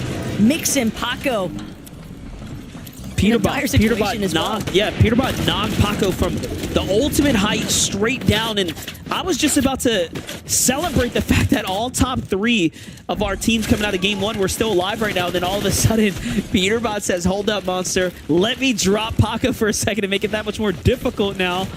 And just like that, we might be seeing a bit of an opportunity here open up. The other issue too, so many of these teams are going to get suffocated inside of these secondary height layers because nobody wants to drop the ultimate low. If the zone pulls back over the elevation change, you're stuck. You're not going to be able to scale your way back up that mountain, at least without not getting lit up in the process. And that's kind of the position that we see Kanata in. Even with a little bit of Flowberry Fizz, he's going to have to rely on the wings now. But as soon as he tries to fly, he is immediately shot down from the sky. And that's huge. That's to the hands of Tyler. Tyler, who was inside the top 5 coming into this game right here. So a big elimination for him. Directly dropping those that are contending him on the standings here. Epic Whale's going to fall as well inside the top 20, but it's Mixin who's alive holding the base here. And we all know who's the eyes in the skies. It's Peterbot and Boyo who have the prime positioning here over the lobby. Notably, though, Dukes is up. Miro is up. They're eyeing the second height, and you know they're not going to let it go for free here.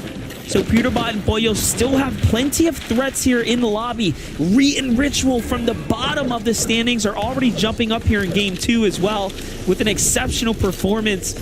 This game is starting to come together. Peterbot also only has that DMR. It's going to be difficult to try and suppress some of these lower layers, even with that advantageous position. But zone pool, everybody's on the move yet again. Miro getting lit up in every which direction. Doesn't even know which player he wants to prioritize first, but he doesn't have to make that decision. Eliminated. That's going to be the end of his Lobby 2 run. Curve now sliding by as much foot traffic as possible. Gonna box up the last of his builds and just try to play it safe, hoping that nobody can scout him out just yet. It's all about the placement points at this stage. Yep, Mixin down as well to the hands of Reet and Ritual there.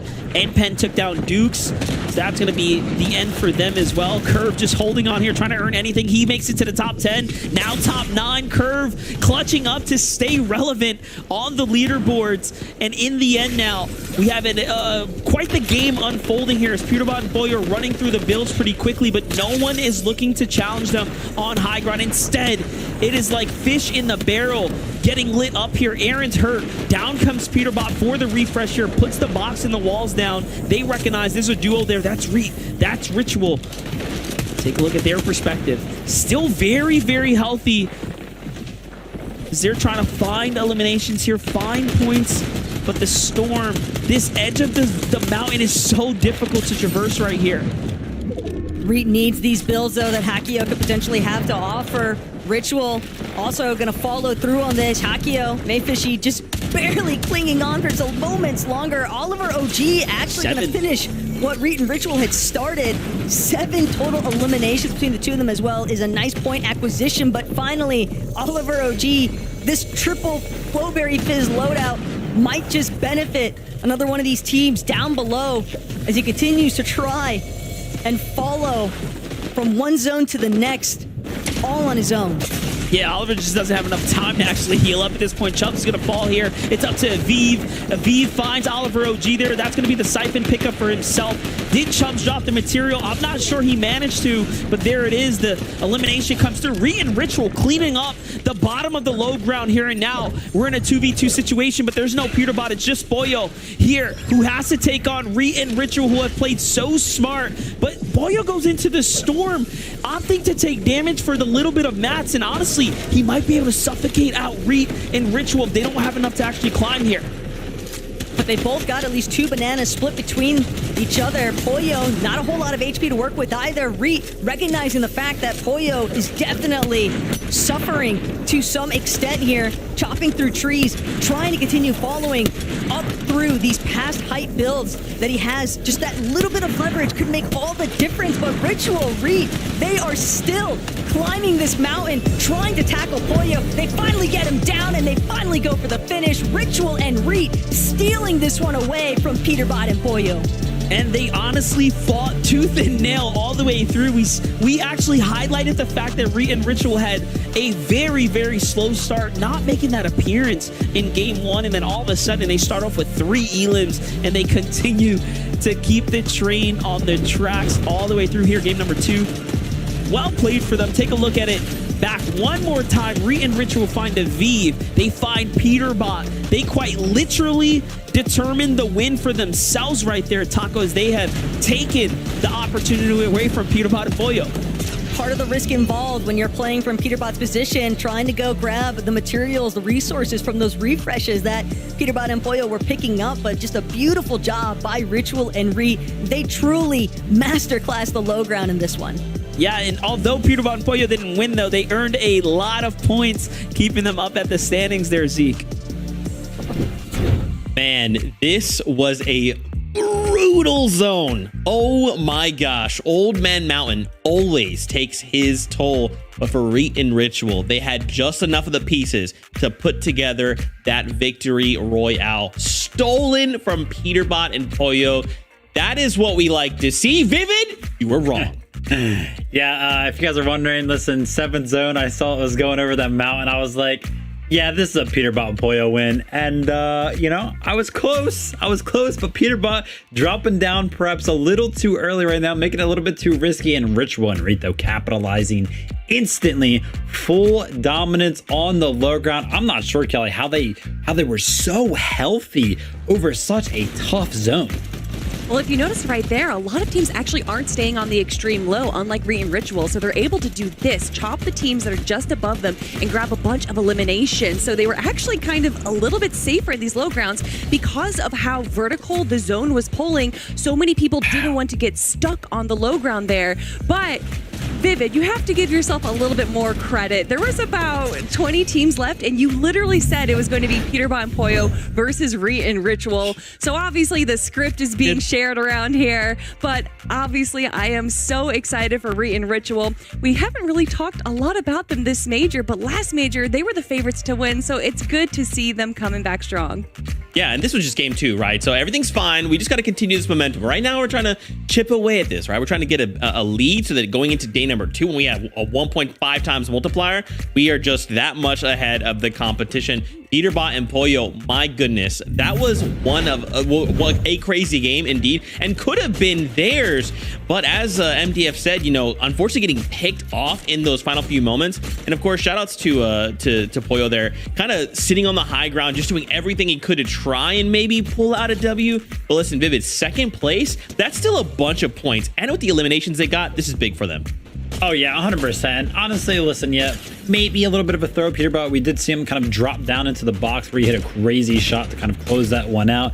2v1 going to be easy for them in that regard. But the thing that I want to note here is that first 2 games, listen, Peterbot and Pollo are getting that medallion extremely fast, and they're not even hanging around Grim Gate. They're immediately dipping to the south and claiming so much space on the map, and then usually backtracking actually to go ahead and grab a bunker. So their strategy right now is honestly working out, and if they can consistently not only get the medallion but also a bunker, then yeah, I mean, over the course of the next 10 games, they're just going to run away with this thing.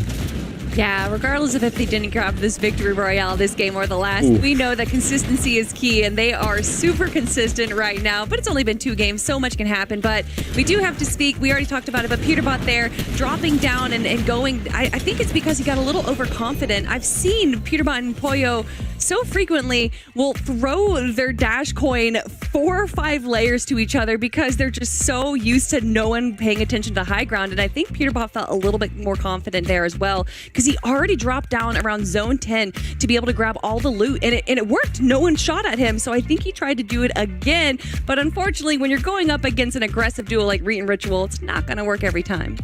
Tough to see when no one looks up at high ground. And I'm not sure what's going on. Let's just stop giving Peterbot Pollo free high ground. All right, guys, we can't let that happen, because look at what happens just after 2 games. Look at this lead that's starting to form. Vivid, they're starting to ramp up, and this is just game 2. And I'll be honest with you, we haven't even seen like a crazy performance from them, right? Like we're used to seeing like 15 eliminations. So, we got to keep our eyes peeled on Peterbot and Pollo, but look at how these performances can really tell a different story on these leaderboards so quickly. I mean, 45 places up for Ritual and Reet right there. A good game. And then also Kanata and Cooper, we've been talking about them, a very consistent team usually, but going down in 21st place with 0 eliminations that game. For me, though, I'm still seeing that 3rd place team. That's Paco and Mixon. Of course, Paco went down a little early around 8th zone, but Mixon did a pretty good job staying alive there. Of course, we do have some other duos there. Oliver OG currently sitting in our top 10, but yeah, I want to focus back onto Paco and Mixon here. Yeah, why don't we actually not even focus on Paco and Mixon? Take a look at that zone. I mean, all the way over there on the eastern side of the map. And then look, as soon as, we go into 8th zone, it just keeps pulling west. So not only did all of those teams have to come back over the top of that mountain, but it just keeps going further and further. I also do want to mention by zone 2, Mixon had waterbending, DMR, and a sniper, which Vivid was, you were a little bit credulous about. Well, I mean, hey, all good weapons to go ahead and get that Storm Surge right. And we've seen them actually struggle with Storm Surge multiple times. And it looks like, yeah, they made it to the end game that one, but couldn't necessarily keep up on the rotates.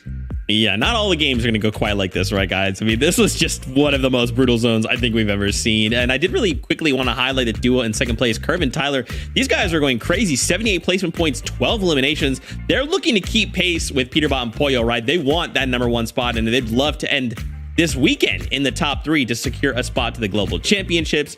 But as time draws closer, so does the next game. Remember, we have 4 more to go here before we say goodbye and then prepare for tomorrow's action. Guys, it is almost that time.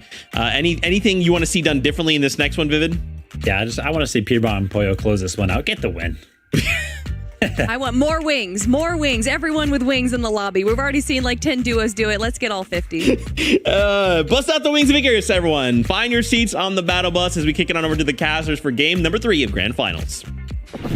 Thank you, Zeke, and I agree. We're seeing a lot here, and I don't want to see the same things continue. I want to see new happening, like Reet and Ritual season duos, of course, jumping up into the standings, really showing us that a seasoned duo like them can take a win if you make a mistake, regardless of how good you've been, Taco. Right, and that's the other thing too, is that for some of our up-and-comers, I mean, already had a quick shout there to Curve and Tyler, but at the same time, when you look at what Peterbot and Pollo have accomplished so far today, a 3rd place, 2nd place finish, they need to get somebody to put the pause in, but for Vivid, we'll see whether or not they get the victor morale here in lobby number 3.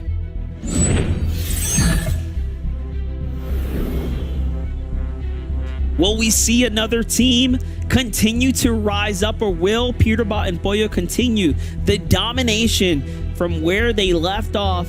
Coming out of the dual cash cups, leading into the first couple of weeks of the qualifiers, they gave us a questionable semifinals performance, leaving us all wondering if whether or not They really, really are the true duo of the season. But finals, man, they are showing up as if they never, ever slow down the pace here. And honestly, the numbers are telling us a story in its own here at the Grim Gate. The strategy is known, though. They go straight for that medallion, and now we know that they leave the drop spot looking for battles. But let's jump back in here. Cold and Acorn was taken out fairly early coming out of last game after picking up their first 2 eliminations. What went wrong for them? Well, for starters, it was Paper who really put a whole pin in their plan. That surprise pump that he had onto Acorn, while Acorn and Cold were trying to loot up inside of fencing fields, it just truly caught that duo off guard. It forced Cold to be in a situation where he's running around as a solo with like 3 other teams surrounding him. And that made it impossible for him to actually be able to prioritize a decent loot path, build up any sort of materials. And again, it's pretty quick just how fast the action could get going here.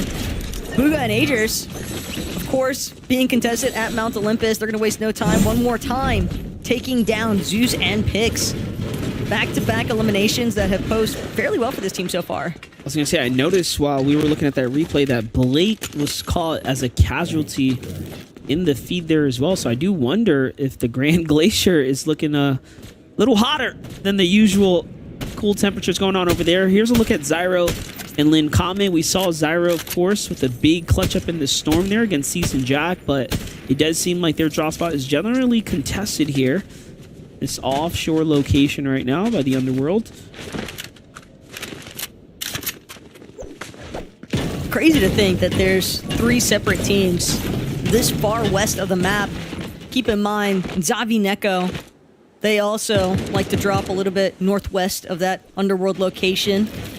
They could potentially look to third party what's happening just south of them, but Batman, Booga, and Rapid have definitely found themselves in a pretty tight spot for all 3 lobbies so far today. We've oftentimes caught them, even if they've made it into the mid-game.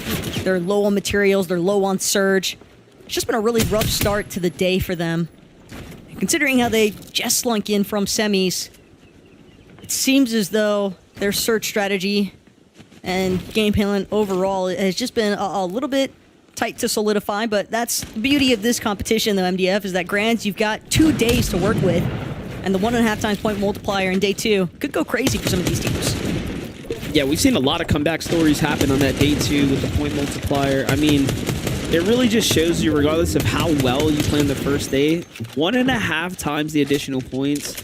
I mean, a couple pop-off performances, and you are making tens, if not hundreds, of thousands of more dollars just as far as prizing is concerned. And let's not forget, ultimately, one of the biggest prizes, you know, FNCS championship pickaxe aside, because we all love our cosmetics, is, of course, top 3 are going straight to the Global Championships, the in-person event happening here in Dallas, Texas.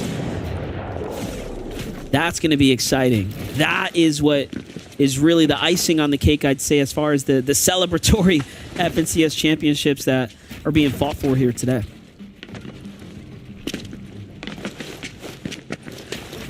Also makes things a little bit more interesting, though, because again, when you look at a team like Peterbot and Pollo, who've had top 3 placements in both lobbies that have occurred so far here today, 1.5 times point multiplier could also prevent anybody else from catching up. Baka has just caught Bacon. Pars on the run now. Baka trying to see if he could squirm his way out of this one. Barely manages to create a little bit of space, but no shield. Trying to remember exactly where TK was last spotted at, but he doesn't have an opportunity to go for that just yet. He has to focus more so on just getting his shield recovery in general. Raze and Curly, that third-party engagement has just thwarted Baka and Pars' plans here to run down TK and Bacon at restored reels. We're seeing really good performances out of Baka and Pars, but yeah, not looking too good right now in these game 3 right here. And honestly, just I'd say overall, as they were up at 76 points and things slowing down for them. So luckily for them, they're going to be able to go ahead and slide out of here before things go any more south for them right now. You can see The effects of the battle starting to weigh into their material count. So this should allow them to continue to have a good chance here at the game. But take a look at it one more time from Baka's perspective. Jumps in and just fries bacon, quite literally right there. On the other side, Bugha and Agers getting active here. Curve and Tyler, they do have to be careful. Although Bugha and Agers are not having the hottest start to their tournament, Curve and Tyler have. And this is a team that can surely shut down your momentum if you make a mistake. Without a doubt.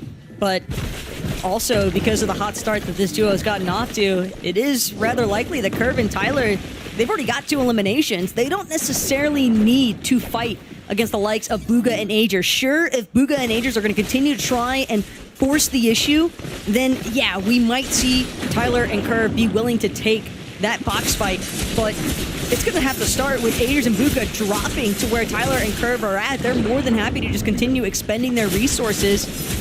Even though Agers has this waterbending mythic with infinity ammo, that is depleting a good amount of hard materials from Curve and Tyler. At the same time, Curve and Tyler are in such a good position on the leaderboard, they don't want to take unnecessary risks. Very interesting. While that's happening, Mira and Dukes are just exchanging tags down here, finding Hazins and likely Magia Jr. shortly after. Take a look at this shot. Right on through the builds there, making it look easy. And then pressure on the other side. Boyo dives in onto Chance here, dashes past Aaron and finishes the job. Boyo falls here, and Peterbot forced to step up now.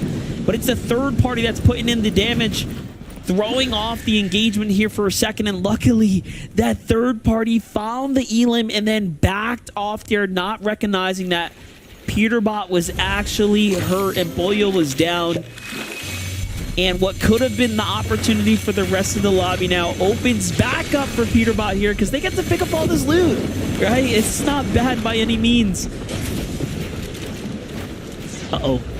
Curve and Tyler, though, turning that battle around. We talked about it. You keep poking the bear, you're going to force them to fight. And Agers didn't really have a lot of mats. That's why Bugha was down there farming. And look, the tables have turned now as Curve and Tyler have the high ground here. But this just might have to be an all-or-nothing situation. I don't see Curve and Tyler walking away from this one. Curve and Tyler, we're just trying to fend their position. But now it seems as though they might actually have a chance to shut down Bugha and Agers. Instead, though, Flowberry Fizz just going to scale up Mount Olympus, maybe recognizing the fact that there's just not enough materials for them to want to extend this fight any further. Not to mention, Curve having just spotted out another team being Sphinx and Threads directly underneath the building for fighting Zeus inside of Mount Olympus. This could be a really tough spot now for Curve and Tyler to actually rotate out of. They've drawn some attention, some very unwanted attention at that. And all the while, Bugha and Agers, they seem like they might be a little bit better off than where Curve and Tyler are currently at, but for the most part, Curve and Tyler are completely stuck. Yeah, there's a team there in the distance. You saw them trying to tag them up, just didn't work out.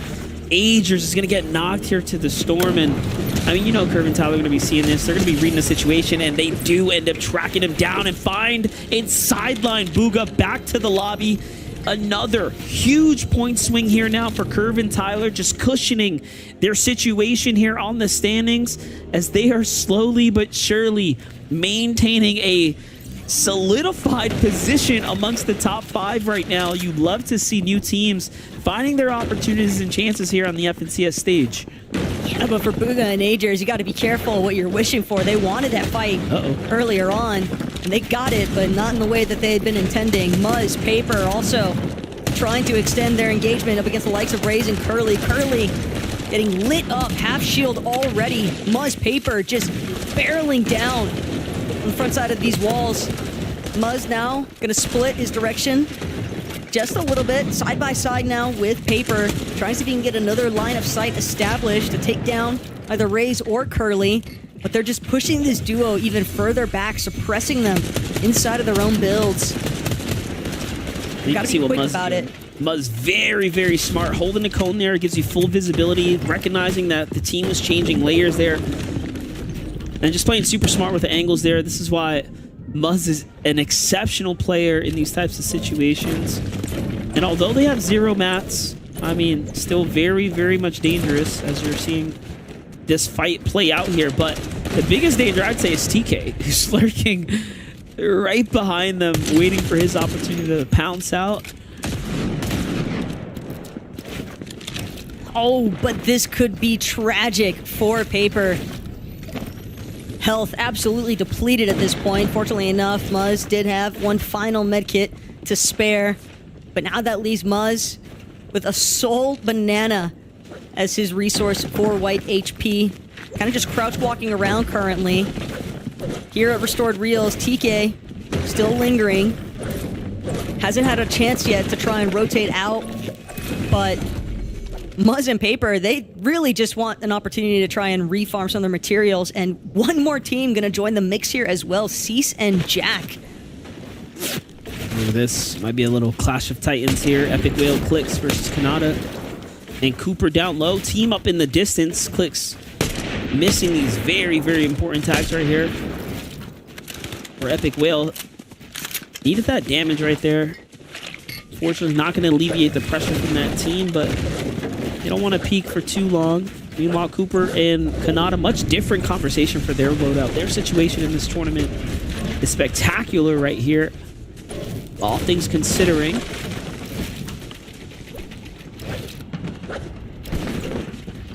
Coming out of Carolyn's Crossing as well, Cooper and Kanata have covered a decent amount of ground. Wing's gonna help them.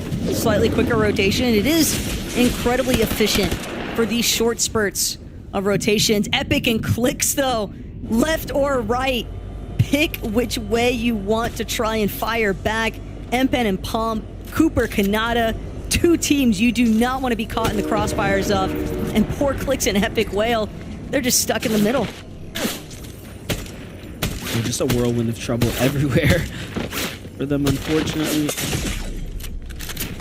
You know, I respect Bolts looking down the shining light of what seems to be a sniper or something. I wouldn't. I know that for a fact, but Bolts is there to trade.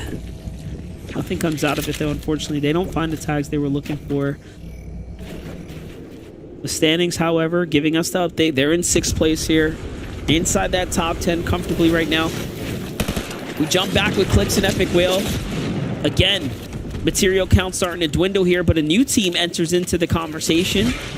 It's Rapid and Batman Booga here, but the fight for the capture point, right?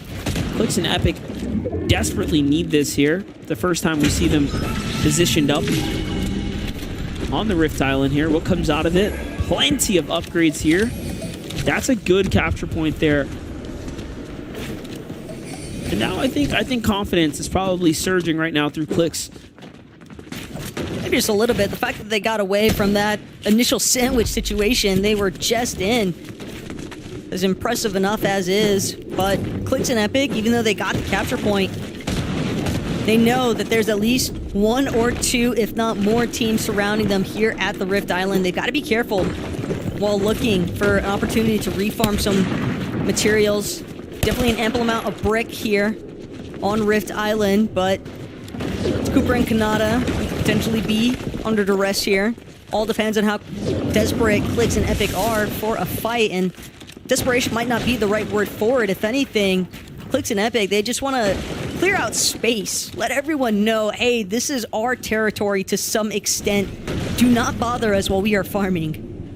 Yeah, you got to also think about it. Like, Clicks and Epic are only 150 above the surge. They know that's going to be a looming problem here as the time continues to tick on here. Tavern and Edgy find themselves 98 damage below, and not only that, they're inside the storm right now. It's about as rough as it gets.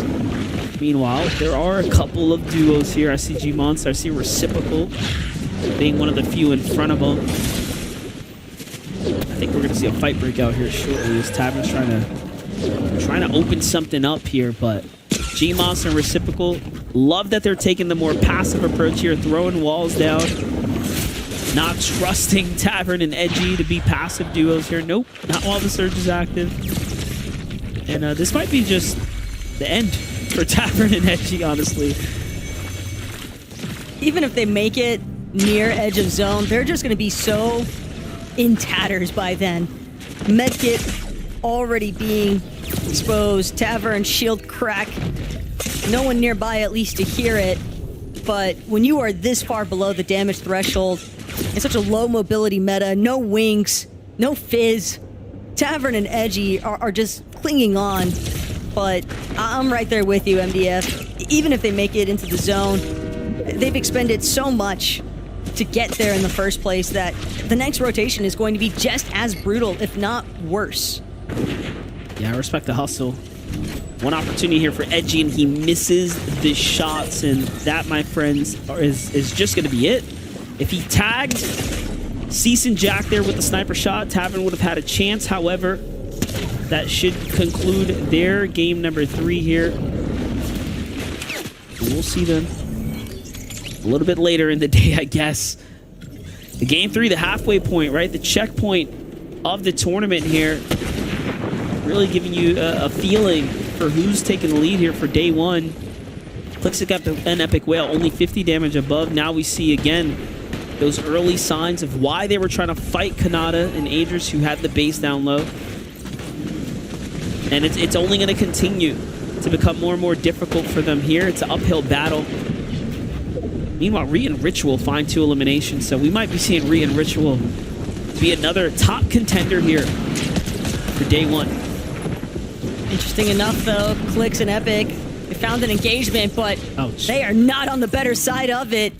Falling just below the damage threshold. Clix getting pieced up, and with no shields, no HP, that Storm Surge is going to be enough to count him out of this third lobby. Epic still trying to do what he can, but he's just having to expend practically all of his fizz. Still looking for Neko or Zavi, but Neko and Zavi, they've probably heard the shield crack at this point. He's so close. Epic just gonna throw himself above the damage threshold with a nice connection off of that Gatekeeper shotgun, but still, he is in an absolutely dire situation. Will pick up the loot that was left over from Clix. This is just not good scenes, though, for Epic. It's a 2 versus 1. He might be able to clutch it out, but does it really leave him in an ideal position either way? Probably not. I think there's still a chance, though, in a world where he can pick up Clix, which is crazy to say considering we're getting late into this, but I mean, that's going to come off the backs of him actually giving up this fight right here and just moving on with the tournament. However, it does seem like he's committed to trying to earn these points. I believe that he thinks he's got the health advantage considering how long this fight's been in the storm, right? Don't forget, he does play with those visual cues, so he likely knows that this team hasn't had a lot of time to heal. He's found a lot of tags, and look, yeah, he's still keeping the pressure on Neko here, not letting them just slip away for free. And as he plays passively, though, the damage is starting to go back and forth. Don't forget, while he is waiting idly, other teams are likely fighting right now still. Given the circumstances in there, the Storm ends up knocking one of the 2 players. But there's no way he could track him, right? Like, he's finding the needle in a haystack at this point, trying to figure out where the body was dropped. It was Zavi and Neko taking the launch pad to try and escape because they have such a long rotate to make, but there's the reason why this is so difficult for Epic is even with those 3 medkits, the odds of bringing Clix back into this one here in 7th zone, and that's if he can even deal with some of the congestion that's sort of pooling on the edge of this next zone. Epic is doing everything in his power to try and play for placement points, but it is an incredibly difficult situation to make a comeback from. Teams like Kanata and Cooper that were on top of that Rift Island, they rotated so much sooner. Good connection, though, from Epic. That's the damage he needed. Puts him in a slightly more comfortable position here at 195 above now. And not only that, just opens up a 2v2 down low between Acorn Cold and those duos that were tagged up right there. I'm sure Acorn and Cold heard the shield crack onto Not Brayden and tried to capitalize. Nothing came out of it, though, unfortunately. You can see they are looking worse for wears right now after this rotation here. Endpen with the surge above him, sitting on top of Epic Will's base. Can Epic Will find the refresher here? He likely will. The tag was good, but shots come in from the side, and Acorn snipes up the elimination right there, and he's contemplating if whether or not jumping in for the loot is worth it, but there's no heals there. And instead, shot from behind. No, Cold opened the wrong wall, exposing his duo mate there for a second. A misjudgment, if you will. It's going to cost him the game there. To be fair, though, Acorn was peeking for a long time at a fairly exposed wall, so whether it was the front or the back, he was bound to draw the wrong sort of attention from that position. Good stuff, though, out of Ritual and Reet as they pick up an elimination onto Chimp. Ritual as well. Frostmon, 0 opportunities to get that next rotate off. And tuning right back into Mixit and Paco, who have been cleaned up inside of the elimination feed. And that's definitely going to put a bit of a damper on their top leaderboard run, as now other teams have a real opportunity to catch up. Dukes, Miro, absolutely obliterated at the same time. But that's just some of the power that Iamzo and Rise can bring to the table. Yeah, just a crazy trade of events right there. Curve and Tyler reaping the benefits of what's happening here. Meanwhile, Peterbot and Pollo setting themselves up for another high ground, dominant position here over the rest of the lobby. The only team I can think right now that can give them a run for their money, Curve, Tyler, Baka, Pars, who we saw finding their equal share of eliminations even now in the mid to late game. And then you have Kanata and Cooper standing here who have just made it to the new zone. This is already developing to be an insane endgame right here. Meanwhile, Muzz and Paper finally finding their footing right now, but is it too late? So far in the storm here, Muzz with the tech trying to dive across, but unfortunately didn't have the HP to survive it, and now it's up to Paper to try to fend for himself here as a solo. Nearing a top 15. This is a lot of points here available, as Paper desperately needs it. He just doesn't have any builds. He's hiding on top of somebody else's cone. Convict spots him out, but Convict absolutely torn down trying to challenge Paper out in the open like that. Paper, though, that was the last of his builds. All 5 of them just got used up. Maybe he'll have an opportunity to go get some of the Siphon materials, but at the same time, he knows there's just too many eyes on his current position. He can't afford to make a single move. And look at Peterbot and Pollo, the team that we saw them chopping from height. Skittles, Trashy. Remember, earlier on in this exact match, Skittles, Trashy, they had no idea the kind of advantage they had over Peterbot and Pollo. Now they're paying the price along with the rest of the lobby. Peterbot suppressing so much more efficiently with this watch bending mythic. He just does not miss. Good night, Bryce. It just doesn't get better than that. Peterbot ripping Bryce to shreds there with the water bending, but hold up. Jump in with Iamzo and Rise on the foot rotate right now. Lot of traffic here as they're only 36 above the damage threshold. They will likely have to keep getting active. Meanwhile, Reet does fall here, leaving Ritual to play for himself. Pressure's on from all angles here. The zone is starting to constrict itself. We're inside the top 15, and this is where things start to get really, really interesting if you're alive here in this endgame. Keep in mind, this is Reet and Ritual's backyard, just about. Reckless Railways, the final moments of this third lobby. Kanata still as a solo, still trying to make it work. Iamzo opens up the wrong wall, pays the price, as Sphinx and Threats will get credit for those 2 eliminations onto Rise and Iamzo, but Ritual, very familiar scenes, playing things out from the low ground, trying to see if he can make the magic happen. Peterbot also incredibly low given his current position. Seems as though somebody's taking note of where he has dropped to, but he's still got Pollo way up above in the skies, bearing down over the rest of the lobby. Yeah, one thing we know for certain is that a win is not guaranteed until you close the game out, and Peterbot taking all the risk in the world. I mean, but that is how you solidify yourself a championship title, if you can break away with those extra points. First, though, Kanata has to continue to make his way through here. The zone's going to bounce back up and over this little lift. He's going to be happy he didn't commit to the low ground here. Bak and Pars working their way back up. This is Bak and Pars' chance as well to get themselves inside of that standings of the top 10 now. Likely a top 5, depending on how far they can push it here. Kanata finds a solo. That's Walker's down. Placing points issued out to the lobby, and contenders that need it are playing alive as solos right now. Kanata falls. This is going to give Viv and Chubbs a chance now. Another end game here for Viv and Chubbs. Viv and Chubbs, even if Kanata had broken through that wall, he likely would have encountered these 2. probably found the end of his fate here regardless, but Peterbot, Pollo, they're lining up for another top 3. Pollo, elimination credit now onto Chubbs, likely still perched way up above the rest of this lobby. You see Ritual kind of slinking just behind Baka and Pars, might have even spotted them out, but now Pollo reunited one more time with Peterbot. Both of these players just suppressing, throwing so many shots towards these teams on the low ground. Everyone's builds running so incredibly thin, even with the zones pulling back in their favor. It doesn't seem to make a difference when nobody has much materials to work with. Ritual, in fact, might have found an isolated Aviv. Instead, no, pull underneath him goes away, and it's going to be Baka and Pars who try to shut him down. A Minish will be the first one to nail in the coffin there for these two, and now Baka, Pars. Again, just so much chaos breaking place. Here comes the high ground teams looking to clean things up in the 2v2. Once again, this time, though, Peterbot is going to have to lead it.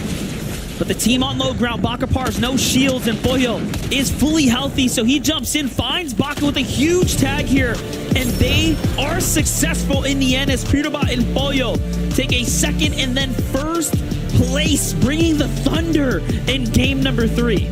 It's like they were building up for this moment. I mean, Vivid asked for it. I want to see these guys take a victory royale at the halfway point of day 1, and deliver they did. 3rd in lobby 1, 2nd in lobby 2, first now in this 3rd lobby, MDF. That is an impressive run so far here in day 1 of the Grands. Yeah, it's nice to see them do it during the weekend. That, of course, matters, right? Taco, they're coming in, they're stepping up, and they're putting the numbers down. They could not have picked a better time to really come alive, because there were definitely a good amount of doubters. There's certainly so many haters as far as Peterbot and Pollo are concerned, but despite it all, they are just continuing to flourish here in the first day of the Grand Finals. And if they keep this up, MDF, they're already starting to run away with it a bit in the leaderboard. Even with that 1.5 times point amplifier, it's going to be tough for anybody else to catch up. That's right. Well, we do know anything can happen. That's the halfway point here. Peterbot and Pollo putting up the big points. Zeke, I'm sure the standings now are looking like a runaway train. Oh my God. Oh my God. Everybody, it's happening. Everybody, it's happening. They won. Guys, they got a victory royale. We're not allowed to do this. Did you guys not read my script? No? Okay, well, it happened. Vivid, you got what you asked for. Peterbot and Pollo put down a victory royale, and as the casters called out, a 3rd place game 1, 2nd place game number 2, and now the VR. These are scary numbers, friends. Very scary. I mean, did anybody really expect this to go any other way? The thing that I love so much about these like set lobbies, right, and having multiple games in a row is that you get to see teams adapt instantly. And yeah, we saw Peterbot and Pollo, right, a little bit of a fumble to get that 2nd place in the last game, but there was an immediate switch up this game. Peterbot and Pollo both had an SMG, and at one point, you know, Kelly, you mentioned it, Peterbot loves to play very, very close to some of these other layers. But look at this. Peterbot and Pollo both all the way up in the sky, just spraying SMG for the entirety of this end game. So much so that they each only had 1 mag left when the game ended. Well, I think Peterbot got a little scared because at one point he was down quite low. I think like 7 layers, but then joining up with Pollo again, he did not want a repeat of last game, and that is exactly what happened for them. Peterbot and Pollo finally grabbing their victory royale. And as you guys already said, a 3rd, a 2nd, and a 1st. Is there anything higher than 1st place? How are they going to keep climbing up right now? Because there's nowhere else to go for them. Y'all ain't ready for these standings when we take a look. Let's walk around. Let's kind of talk about some other duos that performed well in this last game. Reet and Ritual really just showing up here in day number 1 of Grand Finals. Really trying to say, hey, look, you've got spots at the Global Championships. We'd like one of those spots, please.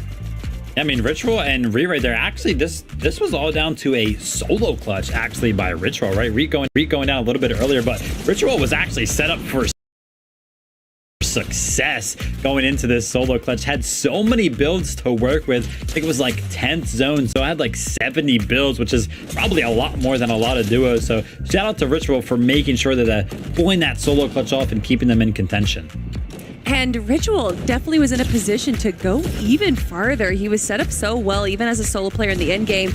But in the final moments, he was literally pinched between this moment right here of Vive down below and then Ibaka and Pars right below him as well. There's only so much you can do. And then, of course, KM right there. Like, what are you going to do when it's a 1v4? It's just impossible to win that. But still, in second place, they're having a great showing. But, see... it's only 3 games in, and there is almost a 100-point lead. Guys, I'm not good at math, but yeah, that looks like it's basically a 100-point lead, like Kelly pointed out. Thank you for figuring that out for me, Kelly. I couldn't figure it out myself. You're welcome. You're bad at math. Guys, it's going down. Peterbot and Pollo are truly online. We need to slow them down as quickly as possible. Yeah, Zeke, how do you do that? How exactly do you do that? I'm gonna have to write a new script. I hope that everyone decides to look at it. I really don't know. Now, of course, these guys are going crazy. We got to highlight some of the other duos there that we saw. In 5th place, we saw Bach and Pars. Also, cleaning up that low ground as well. Remember, even if they're not necessarily playing for the Axe of Champions, who apparently Peterbot and Pollo have 100 points of everybody else, but there's still spots in the Global Championships on the line, and these guys are looking real good right now. Yeah, and listen, the crazy thing about Baka and Pars is that they held high ground for a total of 10 minutes during semis, which is actually the most out of NA, right? But yeah, Peterbot and Pollo are going to be in every single one of these games, so they gotta switch up the strategy. And the fact that they kind of pulled off a great performance from the low ground has me feeling pretty good about their performance. Listen, there's a reason why at the top of show we said, okay, here's the winning package of Peterbot and Pollo, and then here's the rest of the teams we think are going to get top 3. I don't think... I shouldn't say this, but I don't think a lot of teams are going to be going for that first place spot. I think they all know that it's Peterbot and Pollo. We've said this word throughout the last 4 weeks, that it is all about how they have conditioned the rest of the lobby. And we can see that there's been 0 high takes when they're on high ground. And yes, they have gone down and they kind of, lost the 1v2, but that was due to low ground just getting a better shot on them. Peterbot and Pollo absolutely just have this in the bag right now. So I think, especially tomorrow, this is no longer a fight for first. This is a fight for top 3. Look, it's possible. We've seen Peterbot and Pollo kind of like slip up, right, in semifinals. It's happened, but especially with that multiplier, Kelly, if they just do this a couple more times, especially tomorrow, yeah, it's very hard to like assume mathematically anyone can keep up.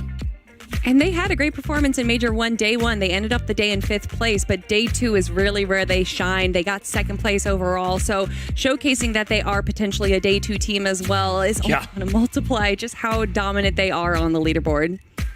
Got to see one of these teams kind of take it to them on the higher ground. We talked about Yamzo and Rise. We thought that they could potentially do it, but off spawn contention, surprise con over there for them. Maybe just securing it for Peterbot and Pollo. Only 3 games left to go here. Will this Rise continue to just escalate? Will we see these set of standings go that much wider? Let's find out together as Game 4 kicks off of the competition here from the FNCS Grand Finals. Well, one thing's for certain is that it's not over until it's over, right, Taco? With the first 3 games wrapping up here, and we're seeing the points start to look pretty favorably for some up at the top. It doesn't mean that other teams can't start to close that gap.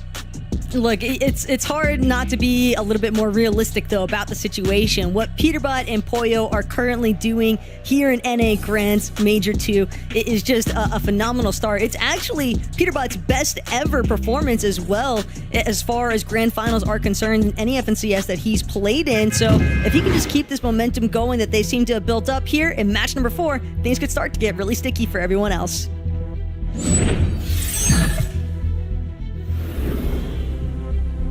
Well, all right, you laid it down, you said it. Things can start to look very, very different for everyone else. I mean, at this point, they do have the momentum in their sails. Who is going to be able to go ahead and change things up? It really just comes down to high ground being fought after and fought for. And that's just not what we've been able to see so far. Teams here at this drop spot of Fancy Fields, the potential is so high for folks like Muzz and Paper, Acorn and Cold, but none of them have been able to get their footing here so far. As I say that, Peterbot, let's not forget they are contested at the Grim Gate. He finds Neko in the feed immediately. So someone is trying to change fate. Doesn't seem like it's working. Well, he might have actually just lit Neko up from the sky, if anything. Peterbot Poyo probably touching down first at Grim Gate, and considering that they like to land on that God chest, and they have had it uncontested so far here today, DMR might have been the reason why Neko finds himself cut short before he can land at his spot north of the underworld. Tough stuff, though, for Zabi and Neko, but a realistic opportunity, I think, for Zabi to be able to pick Neko up at least.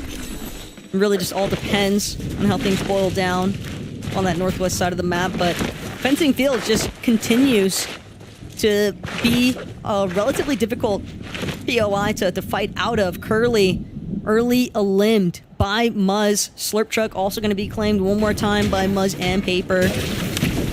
Now it's entirely up for Race, see if he can bring things back to life here for Curly, but given that there are several other teams contesting at Fencing Fields, it's a tall task to ask for.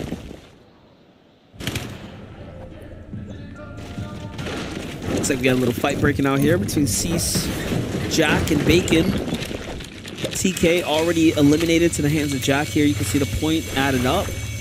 Just outside the restored reels, does look like there are a couple of duos lingering, but folks are moving away from this area. So Jack and Cease have all the time in the world right now to hunt down Bacon, and then finish looting this drop spot.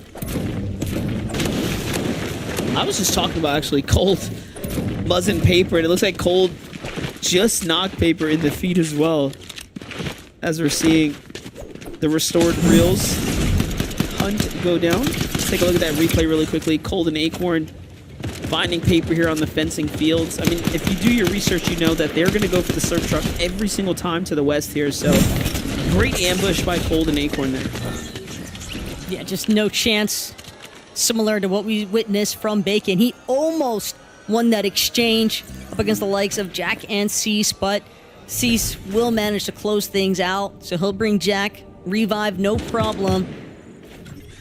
It's also something to keep in mind, though. Baka and Pars, they have a tendency to rotate late towards restored reels. Jack and Cease definitely stretched kind of thin there at the restored reels. So if Baka and Pars are quick enough with it, they might have a chance to eliminate Cease and Jack with how low their HP was. The restored reels, not exactly an easy POI to split resource-wise. TK and Bacon might have taken enough of the goods to put a damper on the outcome there for Cease and Jack overall. Jumping back on over with Blake and Macwood at the Grand Glacier. School and Thoric have seemingly controlled the pace of the action here for quite some time, as Blake and Macwood haven't jumped out of their low ground position just yet. But finally now the fight's starting to break out. School, all that time lurking above, staring and watching, they haven't really found his footing with materials, so I do wonder what has been going on here, as this has been a bit drawn out here for, I think, Blake with Max liking, or Schools and Thorix for that matter. Yeah, School just trying to break the building at this point for any sort of materials. Blake, similar situation though, just posted up inside of this bush bomb. It's going to provide him just a little bit of coverage. Right side pink could be difficult for Thoric, but both of these duos, MDF, as you already highlighted, practically no builds to work with. They're lucky that they're by themselves currently at the Grand Glacier, because if a third party came into play, it would really cause some problems for both of these teams. Blake had an initial advantage, but School kept most of his HP intact, and now Blake Macwood can get pushed further back. They don't have anything left to break, though, in comparison to Thoric and School, so these 4 builds left now for School and Thoric could be what they need. Macwood gonna jump in first. Blake trying to see if he can close things out, knocks both ways, but the banana might be the difference maker here for School. Oh, but no, he missed the med kit.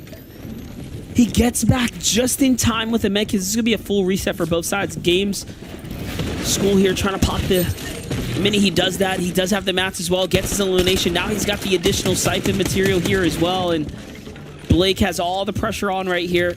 One cone separates him from School. Time is definitely not on his side here. And the shot is good for School. Finishing things up here. And man, so unfortunate for Blake and Macwood, who after game 1 were basically in that top 10, top 5. But the last 2 rounds, man, being contested here, you see it can really go any which way. Might have just been a temporary victory, though, for Thoric, considering that we saw Chimp and Scissor closing in on their position at Grand Glacier. Miro now a little bit beat up, trying to win this exchange in the 1 versus 2. Sigma is going to be the first to get knocked. Miro making sure that he goes for the full elimination. Decay trying to do what he can to stop that from happening. And sure enough, Miro, he just doesn't have enough HP to want to directly challenge any further. Will find a banana, though. Good looks by Dukes. But Decay, just such a distinct health advantage. He's going in for the immediate pressure. Doesn't want to allow an opportunity for Miro to look for that revive. And in fact, Dukes fully eliminated now. But it could be Chubbs, it could be Aviv that might actually save Miro in the process. All these shots being fired have drawn the attention now of this third party, and Chubbs Aviv definitely much more healthy in terms of their build situation in comparison to what Decay and Sigma are working with. You can see both sides now trying to just keep a low profile. Miro hiding behind one of his cones, hoping that no one tries to target him any further, because with only 2 builds left, MDF find it difficult to believe he'd be on the winning end of that exchange. Yeah, everyone bouncing out of the location now, so it ends up working out. Miro still keeping high guard, though, not trusting the situation at all. Meanwhile, we jump in with Tyler and Curve, who have just been that underdog team. Popping off today, overall.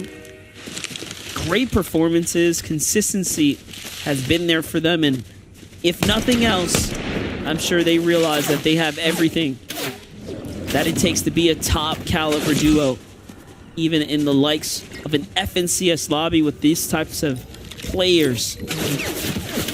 So far, so good right now. Shots coming in though. Hold on, that's double trouble for the tags here. Bit of a setback. Big bush bombs can provide some coverage, but when you get that sniper glint effect from the 4x scope on the Hunter's DMR, it's going to give away your position almost every single time, make it a lot more difficult to stay incognito inside of those bushes. Man, Lugan Ager's really having a hard time here at Mount Olympus being contested. This is not the first time we've seen them taking fights deep inside the storm like this either, and this is a different duo. It's Zeus and Pikes now. So, constant juggle of attention here at the Mount Olympus.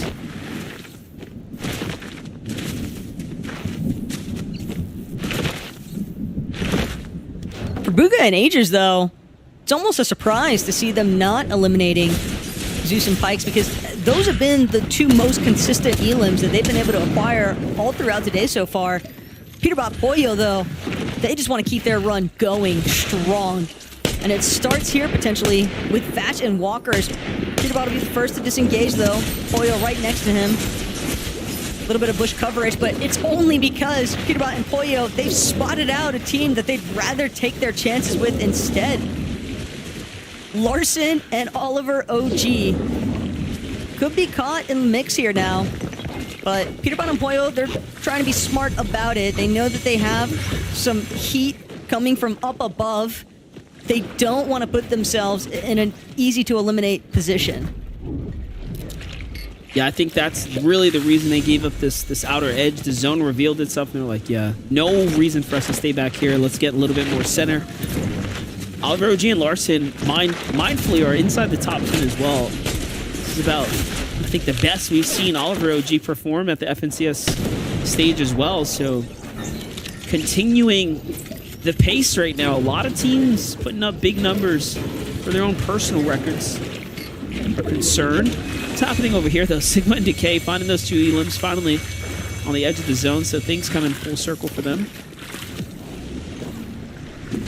Even though they had once backed off from eliminating Miro, it seems as though they were still lurking, trying to prevent Miro from getting that reboot off onto Dukes.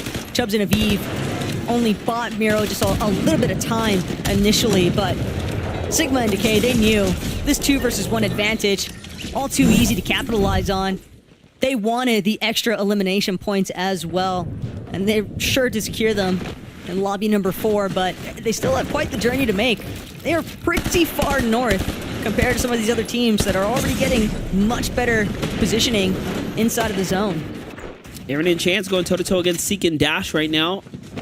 On the other side, Seek and Dash have been playing quite a couple of good games of Fortnite, if I do say so myself here, coming out of the first 3, racking up 120 points, but Aaron and Chance haven't been doing too bad themselves as they're inside that top 20.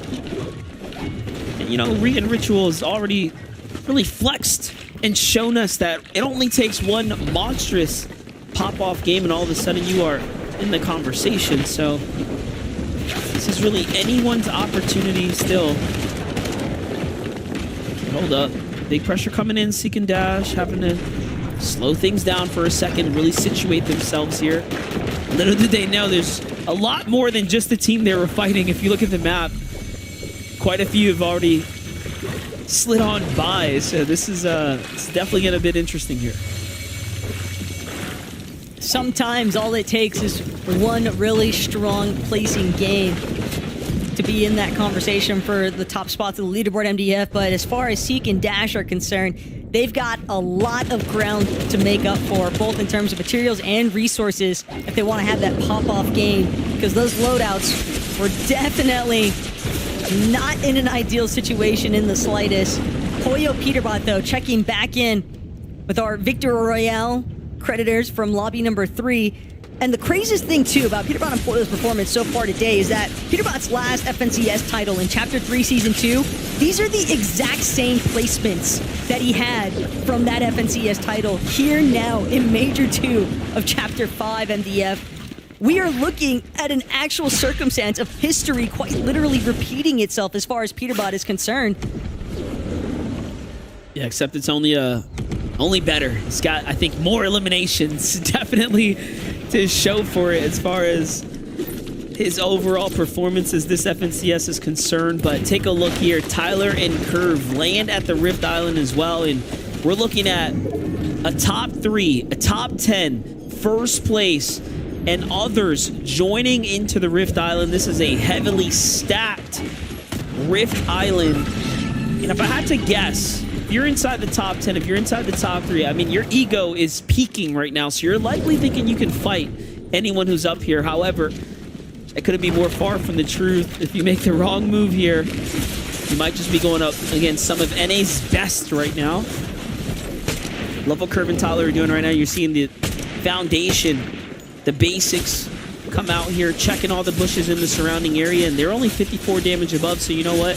I think we're going to get that fight we were just asking for up against Pollo, who's waiting in the center right now of the capture point. But there are so many teams currently at the top of Rift Island. Whether or not they actually choose to engage with each other is a different conversation entirely. Right now, Tyler and Curve, they are just purely fixated on teams that are a little bit south of where the Rift Island is at. Obviously towards the low ground, but Tyler and Curve know they've got at least enough space created, 4 boxes built up. So they have the covers that they need to keep them safe from the other teams on Rift Island. Still need to be wary, though, the potential of one of those other duos looking to just crouch walk towards where their box situation is currently built up at, but Tyler and Curve are definitely feeling very confident. They've just had these wall edges open for so long, taking shots knowing nobody else can return fire. Yeah, that's huge right there. He finally gets a tag. You know, I was wondering if Tyler and Curve were ever going to find some damage here, as they've had a lot of opportunities, and I'm not seeing enough numbers. But now things are starting to rack up here. Tyler and Curve finding their groove, and had they found those 2 tags, they would be very much the next team to fall below the threshold here. So this is an important turn of events for them right now in game number 4 here to keep them relatively comfortable in this game here. Does seem like Peterbot and Pollo have given up the Rift Island here to look for better prospects at the new zone. Cisa solo right now, trying to do his best to stay alive in this game. Considering that Cease is the IGL of this duo, definitely got a pretty good understanding of how he should be moving as far as successful rotations are concerned. But you can tell he recognizes the fact he's kind of pinched between two separate duos. So it's not going to be an easy trek for him by any means. Fixating upon which is the path of least resistance at this point.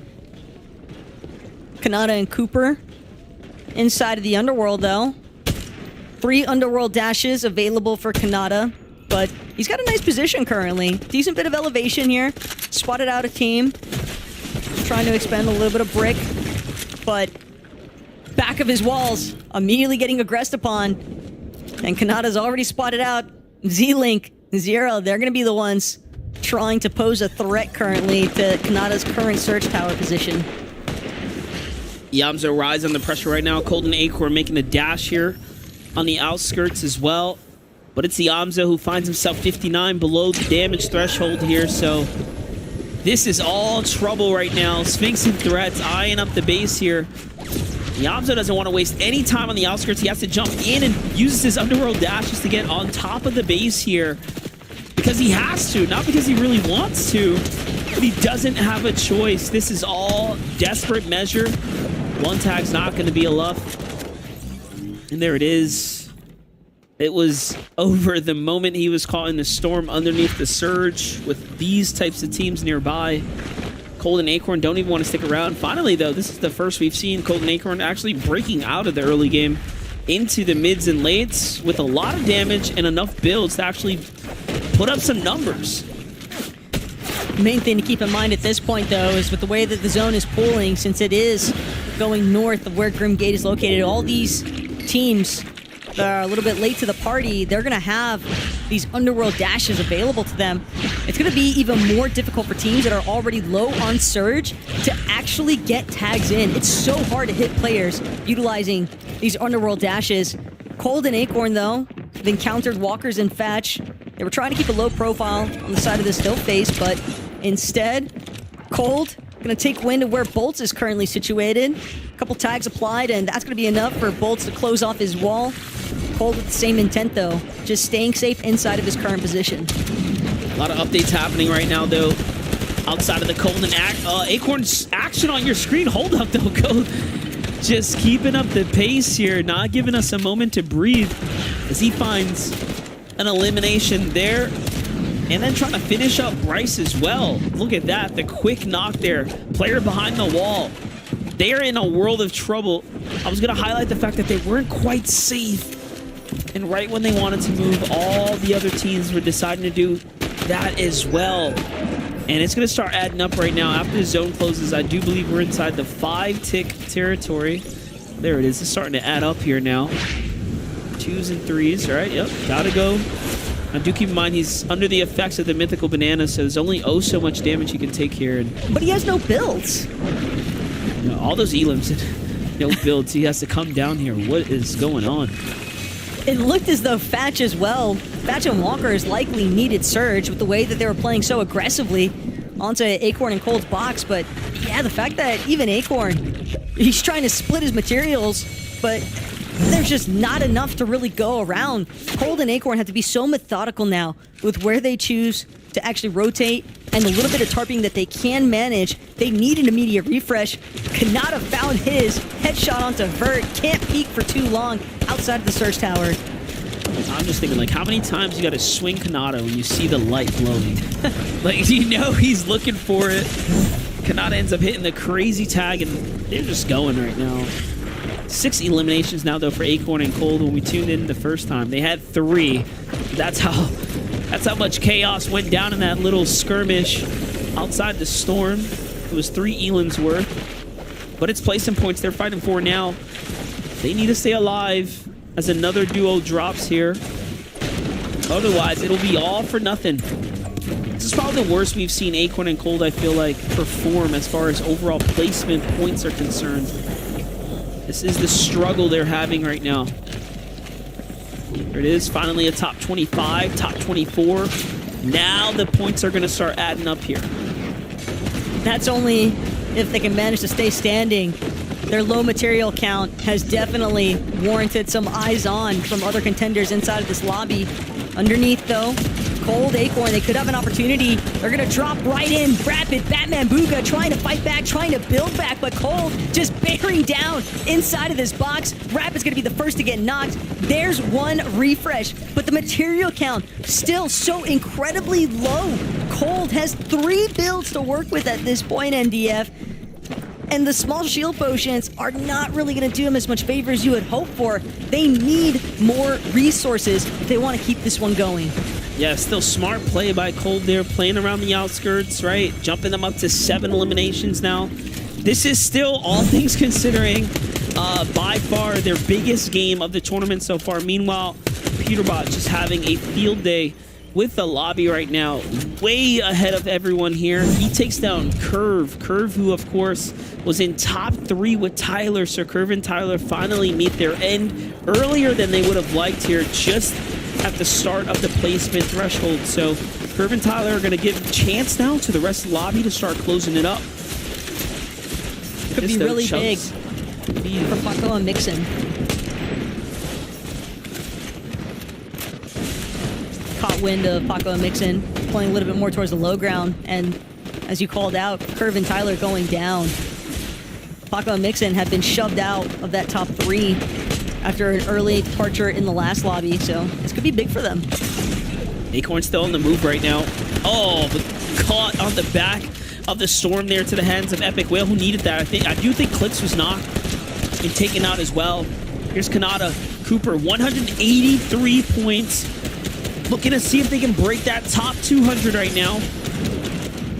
It's a possibility here. There's a lot of points to be earned here, but Peterbot is one of the few still sniping them up as Convict falls right there. 3 eliminations now for Peterbot. While you're fighting for 200 points, Peterbot is working his way to 300-point threshold here, edging out of game number 4. Meanwhile, Ritual picks up a solid 3. Paco and Mixon have high ground right now, and this could be Paco and Mixon's chance for a top 3 position as well. Back on the standings here, Taco. But we saw how many materials Peterbot and Pollo had to offer in comparison to Paco and Mixon. Sure, they've got the high ground currently, but how long will they actually hold on to it? Peterbot, Pollo, they were looking up. Last we checked in, it's likely only a matter of time before they try to utilize that aspect of agility. Probably Peterbot just waiting for Pollo. Catches 3 underworld dashes. Peterbot taking control of the aspect of agility one more time. Immediately towards front side of zone. Tarping ahead now. Trying to get his duo back inside of his boxes with him.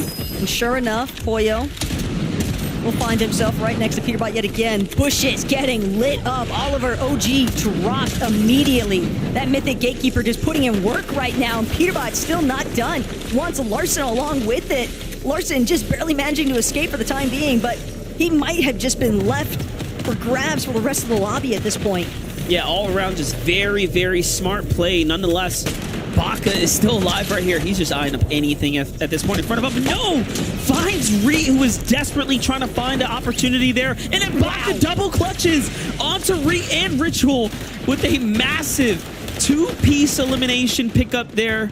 You can't make this up. What a play. Actual him moment from Baka. You know that Pars has got to be gassing him up right now from the spectator point of view, but Peterbot, Pollo, they just caught Mixon in the process, and now the high ground completely belongs to them. Baka will finally see his run come to an end here in Lobby 4 at the hands of Aiden, but Kanata and Cooper just in a tough situation. But they've still done a lot in terms of making those placement points come to life. Yeah, it does seem like it's just a matter of time right now for everyone else here in the lobby.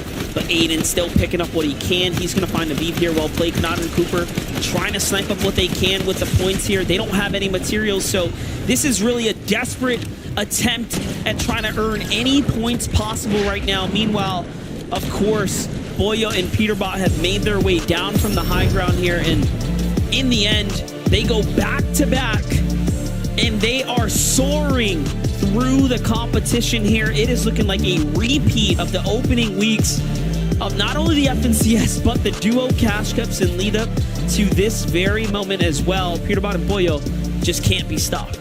There is a reason why the whole of NA and even a lot of the other regions, MDF, have been talking word on the streets. Peterbot, Pollo, they are winning this major for FNCS, but at the same time, when they have such impressive finishes, all of their timings have just been so on point since the starting lobby here today.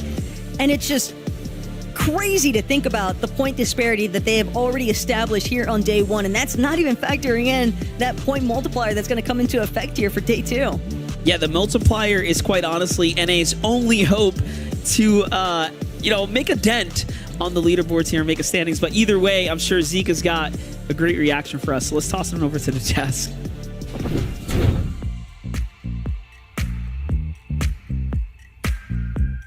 What do you want me to say? What can you say? What can I say in this situation? If you're just tuning in and maybe this is like your first time watching Fortnite, I'm so happy that you're here. Thank you for hanging out with us. These guys, Peterbot and Pollo, I want you to burn them into your mind. We have been talking about these guys all major long, based off of their cash cup performances leading into open qualifiers, into semifinals. Here, where the hardest stage of the competition, Vivid, the hardest competition, the hardest part of this competition, and yet we're at 350 points after 4 games. What do I say? Listen, this is why people were saying weeks ago, let's not even do the FNCS. let's just not even do it. We know who's going to win. And after 4 games, I think everybody is kind of understanding where those opinions were coming from. Guys, 354 points is what Peterbot and Pollo currently have. The amount of points, the most points after day one last season was 320. Well, there's 2 more games left and they've already beaten it. Do you guys know the record for NA is 384 points? Oh, after day number 1 from Canada. And they're already at 350. It looks like we might have another record broken once again from the duo of Peterbot and Pollo.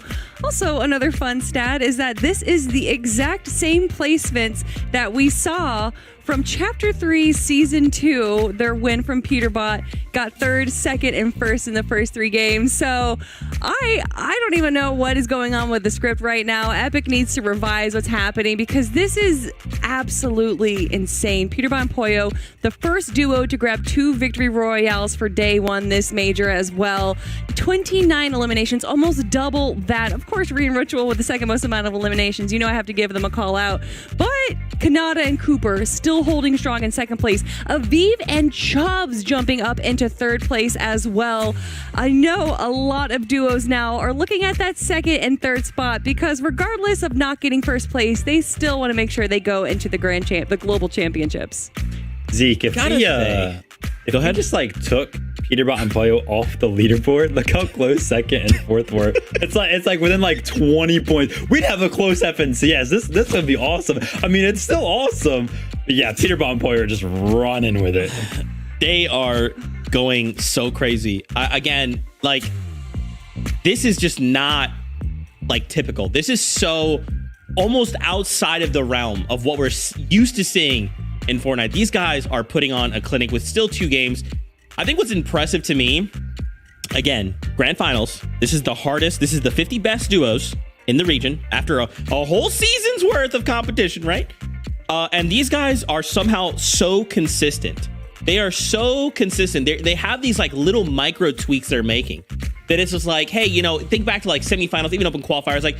We'd be oh yeah, they're so good, but they made this little mistake here, and they maybe didn't do this that well or something like that, But Viv, they're here. They are proving that all those mistakes that they made at one time, it does not matter. When it's time for grand finals, they're going to put up numbers.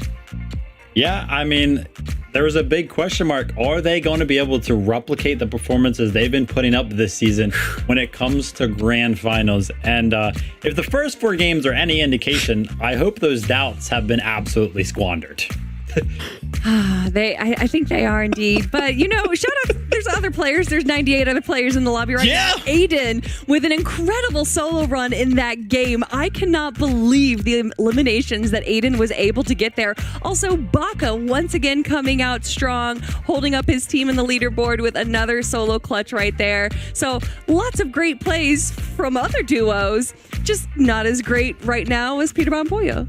Yeah, I feel like we just stop talking about them. We just pretend they don't exist. They'll just keep pulling away, and that's cool. We'll just get we'll point they're so good still. All right, let's just look over here. What's going on over here? It's just absolutely insane. Kanata and Cooper were there in second place, 221 points. They are still holding strong, right? And again, just a big reminder. We have 2 games left to go. Tomorrow we have 6 more games where we have a 1.5 times multiplier. Right? So the competition isn't by any means over. Tomorrow, we could see just a handful of pop-off performances absolutely shake up these standings completely. Peterbot and Pollo aside. So far, the competition has been intense, though. You can really feel from everyone else again, but besides Pollo and Peterbot. This is a very tough lobby, especially based on the zones we've had, the contestations off spawn. This is a very difficult grand finals. Oh, yeah, 100%, right? And I mean, we got Kanata and Cooper, who right now are in second place, big favorites to actually get into that top 3 this FNCS, and for good reason, right? They've been playing so well. And shout out to them because, they had one bad game and they're still in second place, which it's kind of a surprise that they even had one bad game.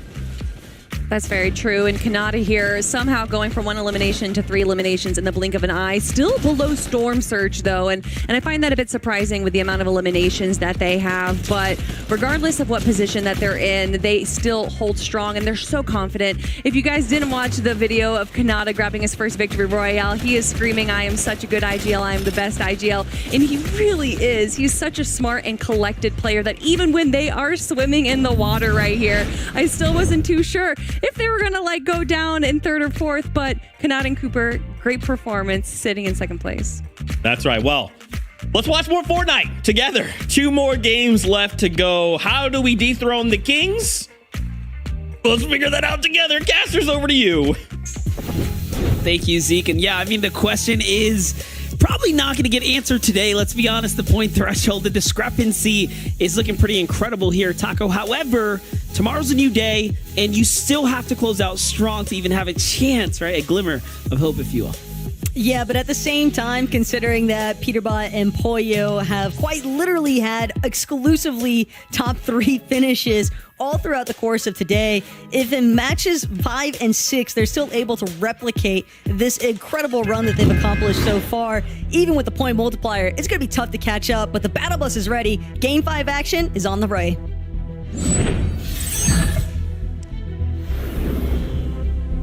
I am excited because it's grand finals, and this is, of course, a battle not only for that FNCS Axe of Champions, but a seat on the battle bus to the global championships as well. There's so much going on here, a lot on the line, and top 3 is all that matters.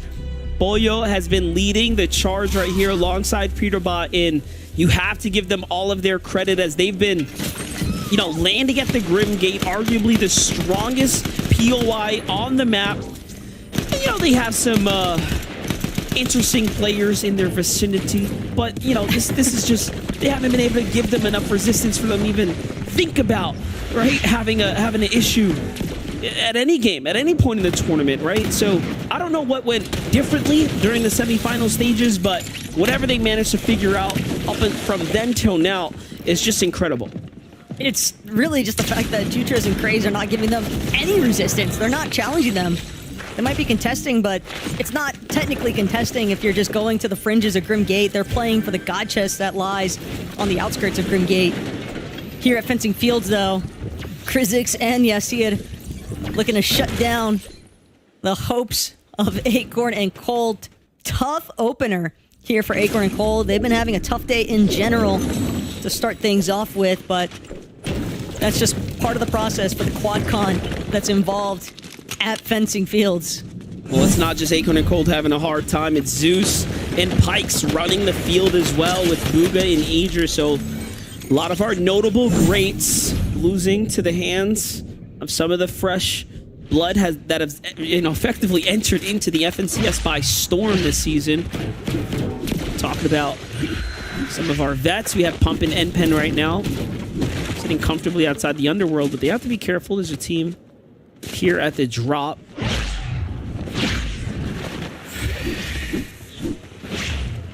Could be one of 3 different teams potentially looking to challenge them at Underworld.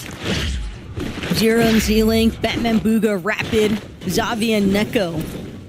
They're the 3 teams that land a little bit further west of where the Underworld is currently situated. So that's primarily who N-Pen and Pomp have been trying to take note of at the start for some early surge. Mixin and Paco, opposite side of the map though, still at Lovely Lodge. A little bit split currently, but they have the safety to do so because they know completely uncontested. Unlike how things went for them throughout the course of semis, they don't have to deal with anyone else directly nearby. And they've definitely done a great job too at adjusting their surge strategy for it, because we've seen them in numerous endgames so far today. Whereas in semis, we saw them definitely struggling in a lot of lobbies because of the fact that they were uncontested and they'd been relying a little bit on that direct contest that they were dealing with initially. So it's nice to see that flexibility in their game plan. Yeah, something has definitely changed from the semifinals weeks to now for Paco and Mixin, as you still have to be all around impressed, right? We were kind of joking at the fact of like, oh man, if you come from EU, play on NA, and then don't perform well, like, what is EU gonna say about you, right? But no, Paco and Mixin have been up inside that top 10, and if it wasn't for last game, them actually falling when they had that high ground position, they would very well still be in the top 3 right now. And same for Curve and Tyler. Curve and Tyler, one of those newer FNCS duos, really putting up some numbers. But last game was the first game that slowed them down as well. So a lot to be said here about teams performing well, coming in with what I'd say is surprise performances, right? Surprises all around, it seems, not even just performances alone. Decay and Sigma could be a real problem currently for Poppy and Dragon. Not sure if they recognize the fact, though, that Dragon is just east of where they're currently at. Dragon just fishing away, but he doesn't have a line of sight on them. Decay and Sigma doing such a good job at crouching around. Poor Dragon, man. He is just trying to fish. He has no idea. Fishing rod still in hand. Poppy Blast just too far away to try and help his duo out immediately. So Decay, Sigma, they're going to split off momentarily. Decay's gonna look to challenge Poppy Blast, but Dragon, he's already been eliminated. Sigma and Decay just had too much of an advantage getting those initial shots off first, and Poppy dancing around this rock currently. He'd been material farming, but how much of those resources was he actually able to acquire for builds? Decay only has 17 to work with, dwindling rather quickly, but Aminish and Cam, Dukes and Miro now joining the fray. I was gonna say, man, the lack of respect Decay had for Poppy Blast right there was just palpable. The dude said, I hit you for 24, I'm W-keying you. Like, that was crazy. Even willing to entertain the 1v1 right there. You have to respect it. But meanwhile, Dukes comes in and just gets punished for his troubles here. It does seem like Decay is just feeling it right now. He puts up a great defense here down in the low ground, but on up to the top. They want to start getting comfortable here. But no, Sigma caught out, so a little too overconfident here is going to cost them up against the likes of Dukes and Miro there. And Decay is going to have to eat his decisions now in the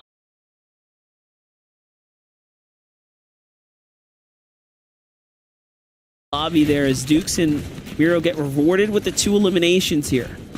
From hunters to fully hunted, Miro and Dukes wasted no time gobbling up Decay and Sigma. Those two, unfortunately, had a good strategy for eliminating Poppy Blast and Dragon, but really nothing left to do. Once the third-party interference came into play, B-Dog and Victor could meet a similar fate if they're not careful. Currently, it's just Cam and Aminish on the other side of their walls, but this is a tough spot for both of these teams to try and fight out of. Miro and Dukes could potentially just have a really strong line of sight to take out both of these teams if they're not careful. Yeah, this does seem to be a winning strategy for them right now. Timing this outskirts rotate here. Finishing Flu though. Flu Cam here dropping back into the storm. Little do they know this is a very wise decision here, as they would have been in a collision course with Miro and Dukes there. Their backs turned likely. So we jump in with Edgy, who's got no more than, couldn't be more than 10 HP here. Chance and Aaron really determining the pace of this battle right now, pushing down the likes of Edgy and Tavern here, trying to demand the respect in this toe-to-toe, and they do just that. Chance gets punished big time here. Things slow down for Aaron and Chance now, so this is a fight that can go on for as long as they want it to. There's not a soul in sight on the outskirts right here, so a very isolated 2v2. This is why, you know, you jump into creative and you practice. It's moments like this where it is just you and your duo partner, your performance, no excuses here. Yeah, this far southwest over by Sandy Strip, Aaron at least had the shield potions to depend on from Chance, but now it'll have to be him dipping into the Flowberry Fizz if he wants to recover some of his shields. Tavern and Edgy doing a decent job, despite how low they're running on material count, at fending off Chance and Aaron, but this is the split. Aaron thinks he might have an opportunity to try and attack Edgy, but instead it's going to be Tavern. No, one more time, 180 in the spot. Chance, Aaron, they knew the shields were cracked. They fully collapsed W key entirely. Now it's down to Edgy and his last little bit of HP to try and close this one out, but just not enough builds or anything to work with at this point. So Aaron and Chance will be the victors of this fight. Commendable to say the least, but look at Clix and Epic Whale continuing to rack up their set of eliminations right now. This is to the north of their drop spot. It's going to happen every time. We already know it. And now the fight for the bunker here as well. A single Elim up at the moment. You have Vert and Yumi here, just on the opposite sides of the wall. This is where, of course, Clix literally wants you. Box fight. No pressure from the Storm this time. The difference, though, big 90 tag there for Clix to set things up here. Now, feeling the confidence to start pushing in. The edits are good. The wall takes are better. But he needs the tag. All Clix wants to do at this point is push Yumi at least one box further back. He doesn't want to allow Yumi the opportunity to go into the bunker first. Even if it could be a little bit of a trap, you could still make use of all the resources inside of this bunker. So Clix's play, the aggression, definitely paying off for the time being. Yumi's shields just having steadily been whittled away at. One more shot would be the shield crack they need. And if Clix gets that sound cue, likely only be a matter of time before Epic and Clix both try to capitalize and pounce. Yumi, though, still doing his best to try and fend for himself. He's got Vert a little bit towards his west, but again, Vert and Yumi not able to keep this fight going in their favor. So Clix and Epic, they're gonna be the first ones to jump into the bunker, and this is exactly what they wanted, all that they were waiting for. As soon as Yumi forfeited that initial positional stance on top of the bunker opening, Clix and Epic kind of recognized the fact that, yeah, we've got this one. Yeah, they just seized the moment. They were like, all right, well, we push you back further enough. We're here for the bunker, right? The damage is bonus. And you saw how much mats actually, you know, kind of falls out of those mythical chests as well. Just setting them back up, giving them everything they need here to remain in the game. Meanwhile, we have a, I don't know if this is a standoff or what's going on here, but Zyro and crew are sitting up above, and Aiden and their Hound here just chilling out, trying to see what's going to happen. And yeah, they're just waiting.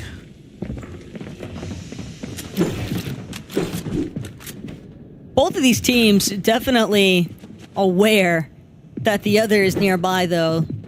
Z-Link not exactly trying to conceal his footsteps by any means, so Aiden and Hound, if they want to escape the bunker, they're definitely going to have to probably fight their way out of it, but this is likely a more advantageous position for Aiden and Hound currently, considering that they were the team to get inside the bunker. They've got the weapon mod bench attachments that they like the most to currently work with, and I'd say that always weighs in one team's favor whenever they get to utilize that mod bench.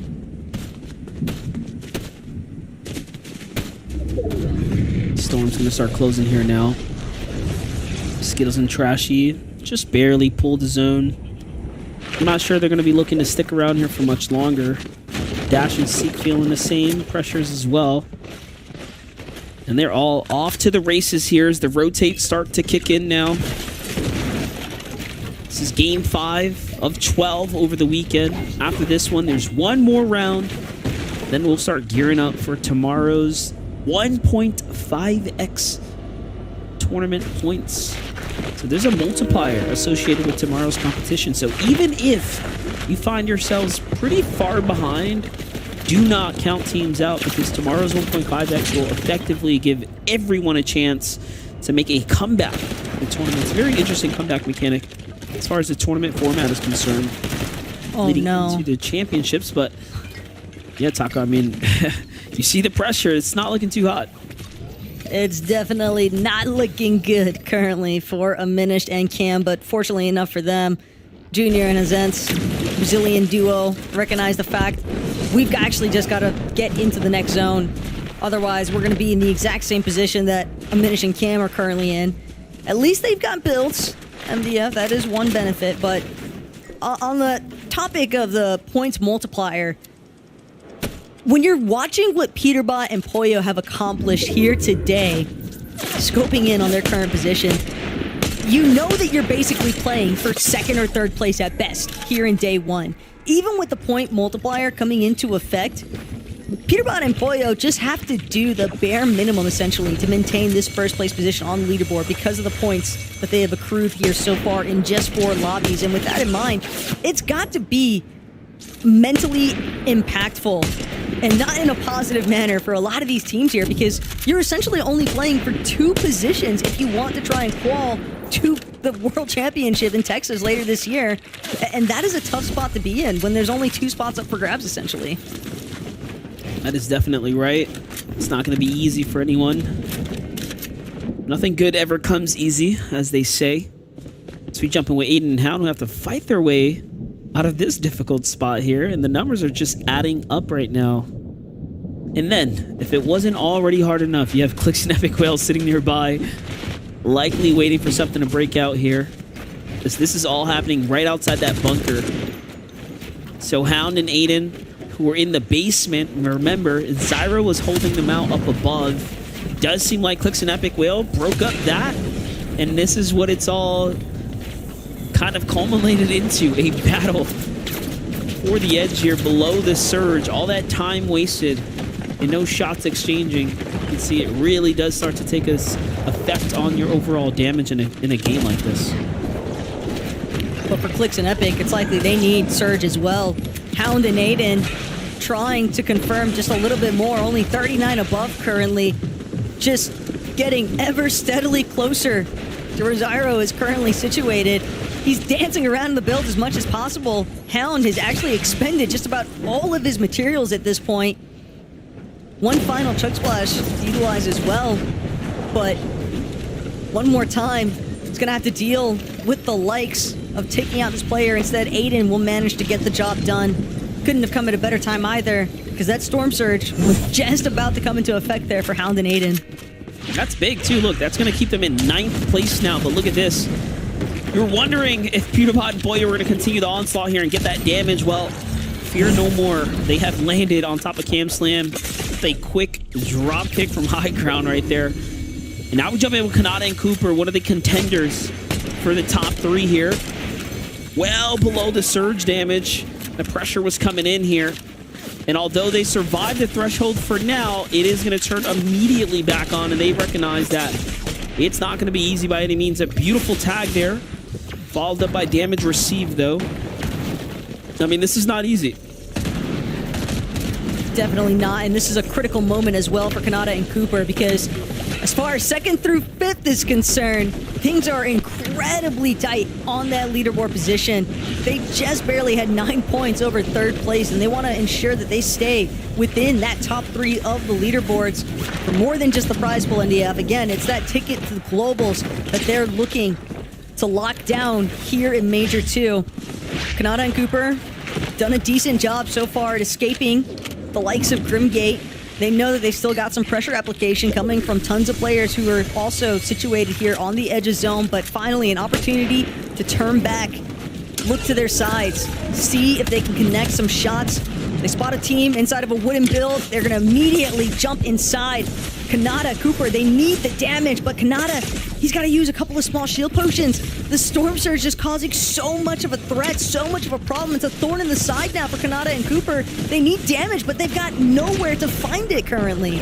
Yeah, and shots coming in from behind is actually Peterbot and Boyo in the distance there, but all of a sudden, Zavi found in a base in a box just gets demolished there for making the wrong edit up against Kanata and Cooper here, and that's going to be really and honestly the opportunity they needed here to at least situate themselves and get back in the game. Could you imagine falling now after pulling dead center zone this late into the end game here? I mean, it'd be a devastating setback considering they're one of the only teams who can really give Boyo and his duo a run for their money. Speaking of which, Aiden and Hound inside the top 10 as well. They have been struggling. We watched what all unfolded with them with that bunker hold, and it's led to them, again, pulling favorably for the Storm, which is giving them a chance, but it's damage that they're lacking. They wasted so much time on the back skirts there. It just seems as though the entire lobby is playing so slow currently. Teams that they haven't necessarily been, you know, living lavish as far as their Storm Surge is concerned, but they're definitely still maintaining a decent amount above that surge threshold. But now everybody just playing so closed off, so tightly built inside of their own boxes. No one really wanting to take chances to peek. Everybody looking to just try and have a solid close to day 1 here of the Grand Finals, MDF. And I kind of can't blame them because, again, you want to stay as close as possible to that top 3 range in the leaderboard. And especially when you're a team like Hound and Aiden, you already called it earlier on, they were in 9th heading into this 5th lobby. They don't want to drop outside of the top 10 before the point multiplier comes into effect. But right now, they've got to be more concerned about their health because they're still 21 below. They need more damage, and it's not going to be easy to find. Yeah, well, they got one duo in front of them and one duo only, so they need to start firing now, or they are going to run out of time like we just mentioned. They found a tag, and it puts them into the safety zone, but even after what honestly was a very genius decision to drop into the Storm and play that indestructible wall, it's not going to be easy. But Tyler, from one bad game into another, he is in desperate situation and territory as well here. 158 points, hasn't earned anything this game. No elims, no placement points just yet. And honestly, placement points is quite the stretch away. He is holding on by a thread, as is Reet, as is Ritual right now, as they're only 3 below, the only team on the line there. And finally now, things turn off, but this is just going to be, you know, a false flag, right? Just for a moment, as they have to keep going here now. And this is not the amount of builds you'd want to see for a team like Reet and Ritual if they want to maintain their current position on the leaderboard. They're trying to get that material farm back up and running, but Boyo, this is an odd sight. Peterbot having been eliminated moments ago, and now for Boyo with only 20 builds left. Granted, they have a very distinct point leverage over the rest of NA here currently, MDF, but an early fall, that could still be incredibly problematic for this duo. It could be the catch-up circumstance that teams in 2nd and 3rd have been waiting for. Well, it'd be hard to think otherwise, but we've seen Peterbot also turn one of these very, bad situations in game 1 into a top 3, so I wouldn't put it past Boyo, who we know is an exceptional player. But things are looking a little bit different, I would say, than game 1 Peterbot's position that he was in, as Boyo only has 10 builds here, although he's in the end game, and although he likely has his medallion still as well for the rotate, so only time will tell. We talked about teams looking a little bit worse for wears. Re and Ritual now finished here, falling to Thatch and Walkers there.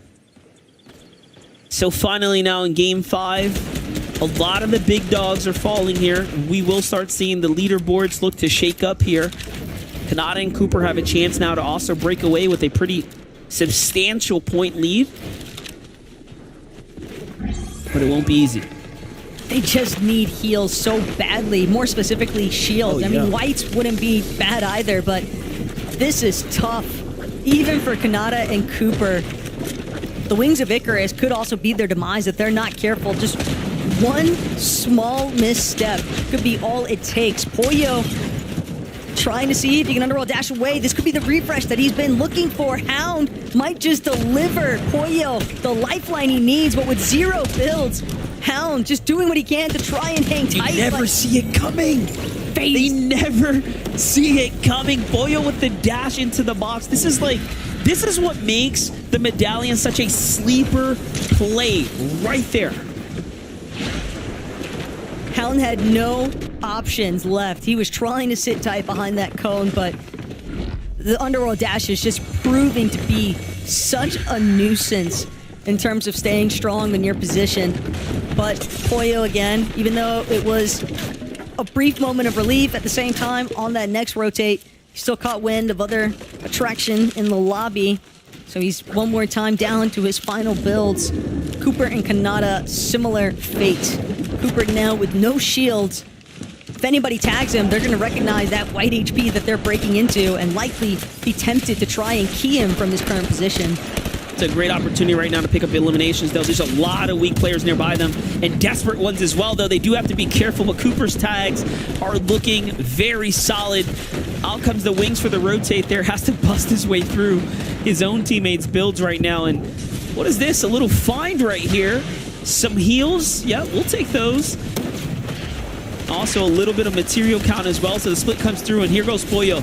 The big rotates, getting to the front side of zone, and like we said, from outside of the 20th position into top 15 now, Pollo is doing exactly what he needs to do as a teammate. Is clutch up those individual points, really proving his worth right here. Meanwhile, on high ground, Reciprocal and G-Monster get chopped out there. All that material count invested gives them the opportunity to start at least expending some of it here in this end game. We'll see if they overdid it. That was a lot to maintain position, but the action raging on here as we're approaching top 10 now. Kanata still has a little bit of Flowberry Fizz. Big pickup, though, onto Zeus.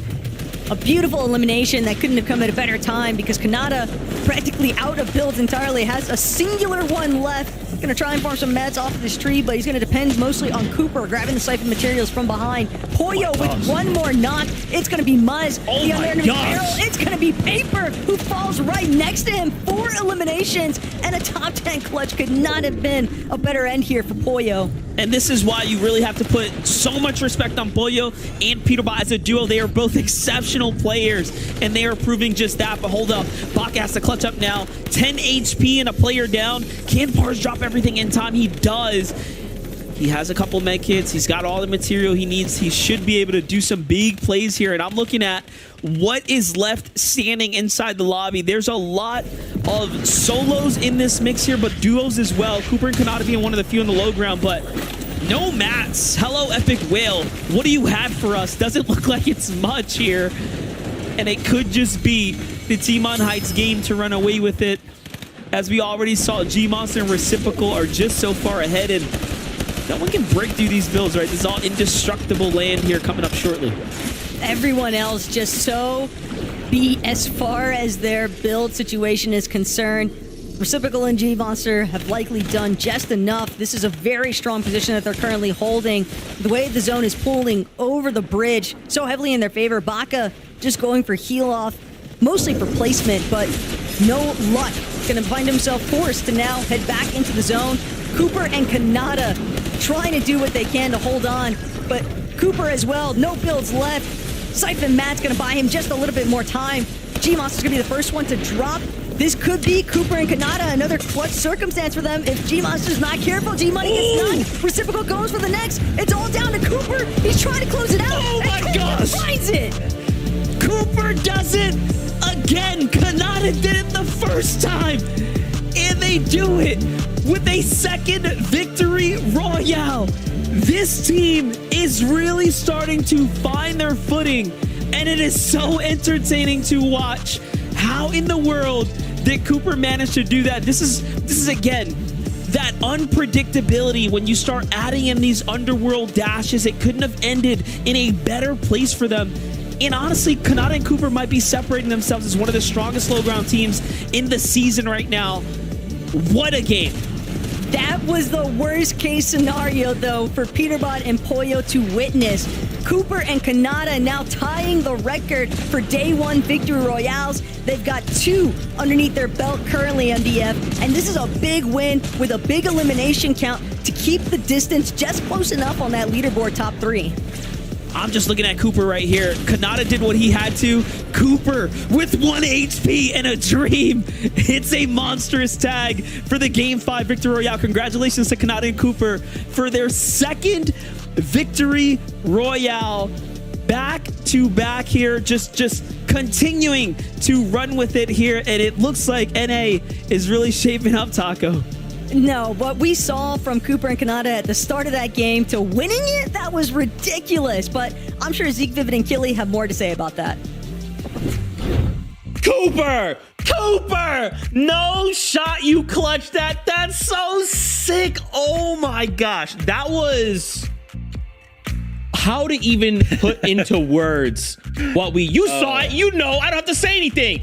Wow, to come down to that situation, Kanata and Cooper just shambles, sitting on nothing, having to just like rat their way alongside of this indestructible terrain, and somehow, some way, they take it to a victory royale. I want you to remember those points. 326. We'll come back to that in a moment. But my, oh my, this was a legendary game out of the duo. This is a duo that is saying, hey, you know what? I know that's the Peterbot and Pollo show right now, but we're clapping back. We want some of that action. It's these types of games that make it so hard to be a Fortnite analyst, because this was not a good game from Kanata and Cooper. Below on Storm Surge, they have no builds going into the moving zones, no builds going into like that middle to end game part. And they just find elimination after elimination after elimination. They get the refreshes, and every single time they pick up those materials, they do the exact thing that they need to. They take a little bit of a risk, they make the play, and it just kept working over and over and over again this game. 10 eliminations and the 2v2 to close the game out, Kelly. What more can you ask for?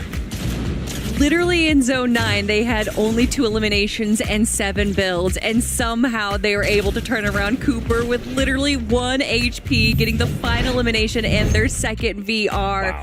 I mean, there's a reason that we put them up for the running for top 3 and potential top spot now. I mean, Peterbot and Pollo went down relatively early, although Pollo absolutely dominating with the solo clutch there. There was a moment where he was able to break a build, dash into the box, and then grab the elimination. It was so impressive coming out of them, especially because we haven't seen them in that position just yet. And even when Pollo is put down, he is not out. Incredible stuff there. And this is the tough thing about Peterbot and Pollo's kind of playstyle, right? They find themselves in a 2v2 right there with Clicks and Epic Whale. And that's, you know, sometimes they find themselves in these situations where they can fight the 2v2 against, you know, teams that are not necessarily so good at box fighting. But when you do run into those teams that are good at it, they get punished.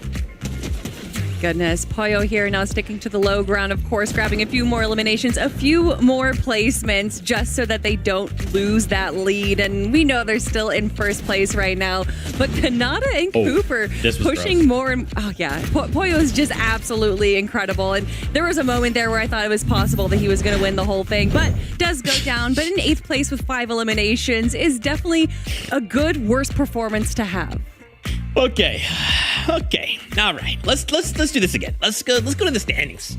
Let's go see how things are going. All right. Remember that magical number 326? I told you to remember from Kanata, from Cooper. All right. Peterbot, Pollo, they're sitting at 410. All right. Kanata, Cooper, they're not letting it slide. They are the ones to answer the call. Hey, who can bring down these Titans? Kanata and Cooper are looking to close that gap. Remember, we went into this just a little under 100-point lead. now, even with what happened, even with Pollo being left alone, Kanata and Cooper are still trying to answer that.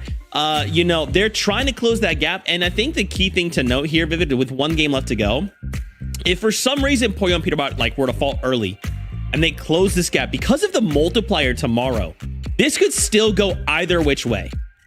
Oh, yeah, 100%. I mean, within 100 points, Kanata and Cooper are definitely still within striking distance. And another team that's kind of within striking distance of, you know, let's say that top 3 is really a lot of these teams. But let's take a look at Reet and Ritual, right? Because they were so dominant throughout the early parts of that game. But this game, number 5, Kelly, a 25th with just 1 Elin. Yeah, and they obviously, you can see right here, they were having issues with Storm Surge, which is something that Re and Ritual have seen themselves before. We used to see them be these W key teams, or this W key kings, and unfortunately, that just seems to be less and less of their situation. So Re and Ritual here, struggling with Storm Surge, struggling a little bit with the teams sitting in mid-ground there. But I definitely do not count them out. Re and Ritual have been able to come back from worser positions, so I definitely still think that they have a chance to get that top 3. I mean, they're fighting for it, right? Everyone in this lobby is fighting for the spots to the global championships. You just have to come in the top 3 and you've got yourself the spot. Man, 1 game left to go. This is flown by, right? The Peterbot Pollo show has helped this just go 0 to 60 in negative 60 seconds, actually. My gosh, with 1 game left to go, can they keep up this momentum? Can they continue to pull this off? I think game 6 will tell a lot right here, actually. It would be awesome to see Kanata and Cooper kind of close that gap, and we'll have like a photo finish tomorrow. It's possible. I mean, we saw Peterbot and Pollo be below Storm Surge there. Peterbot went down in 7th zone. So there is definitely some, you know, exposures in their armor right now that other players might utilize on. And that's cool, right? Some duos are day 2 teams. Come back tomorrow stronger, but we've only got 1 last game here to go in day number 1. It is time for these duos to pull out all the stops to cement themselves and prepare for tomorrow's 1.5 time multiplier. With that being said, though, MDF, the best taco, please take it away for the final game of the day. Thank you, Zeke. Yes, as we start approaching Game 6, it is very important to note that some teams do perform better when they have momentum going into their favor, like Kanata and Cooper, and then others do perform maybe a little bit more questionable, like Peterbot and Pollo, when frustration starts to kick in. So let's see how Game 6 is going to start to shape out here, Taco, because anything can happen. Yeah, but by the looks of things, everybody is going to lay it all out there because Grand's day 1, game number 6 is on the way.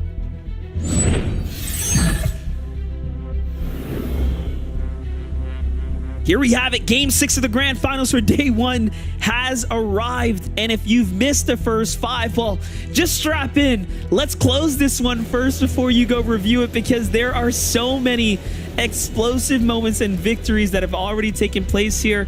Honestly, led by the likes of Kanata and Cooper. From what we've seen, they've had some of the biggest highlights of the day. But first, we kick things off with the action here at the Mount Olympus. We have Boogan Agers who were dropped just last game right here, having a very, very slow start in general, which is unfortunate.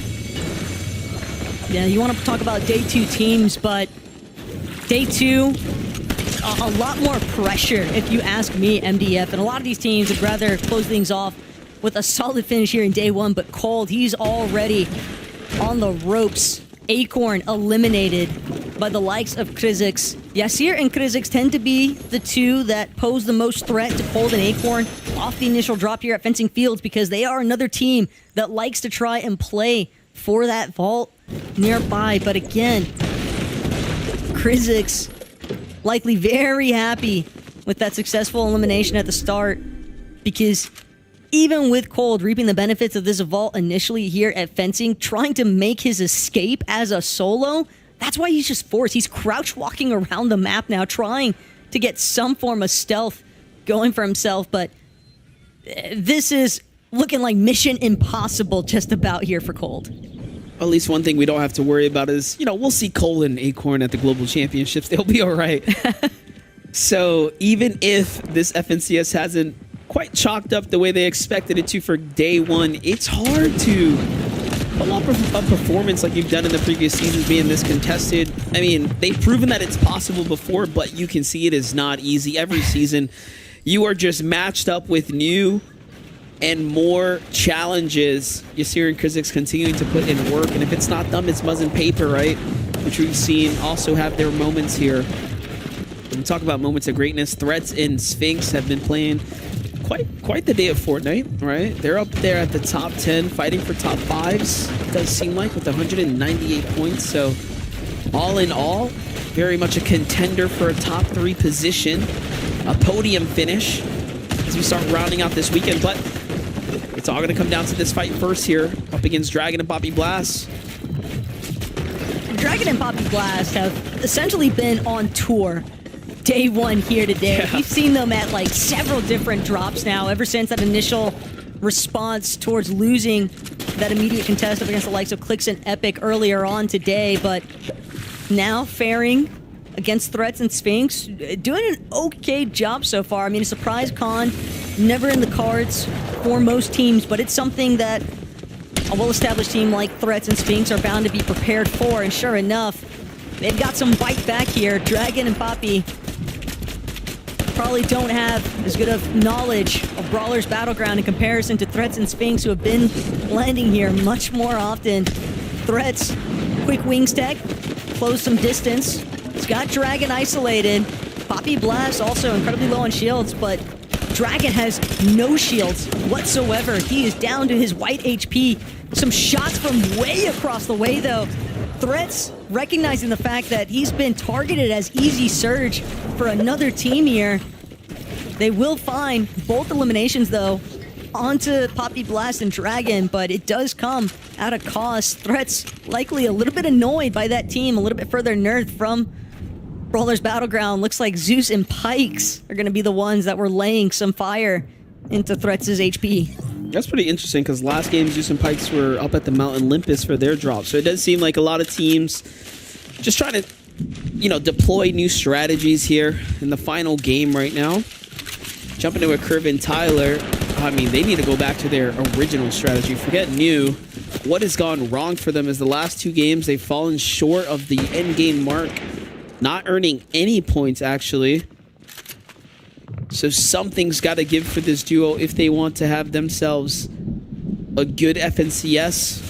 It's not too far gone, though. Like we talked about, day 1 is your foundation. Day 2 is where you jump in that rocket ship and you take off if the opportunity permits it.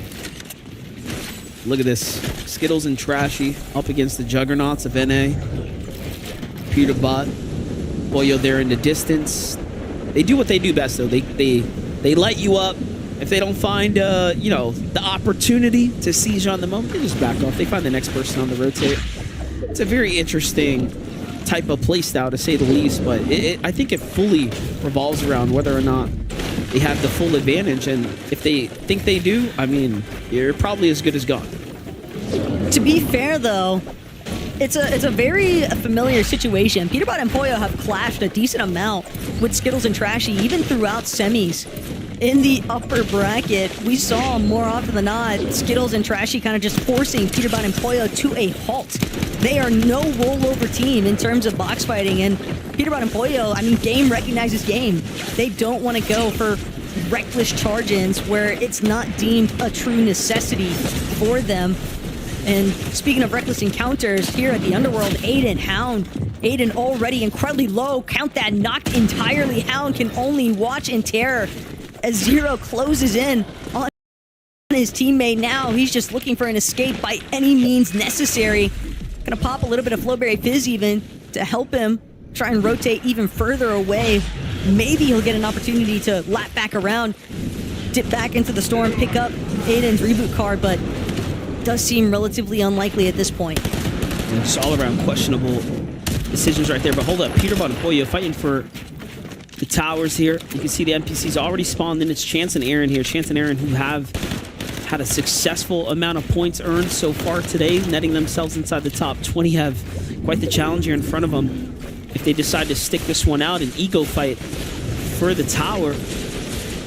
Look at this. You can see Peterbot, the micro steps, staying ahead of the storm for just as long as possible to try to buy them some time.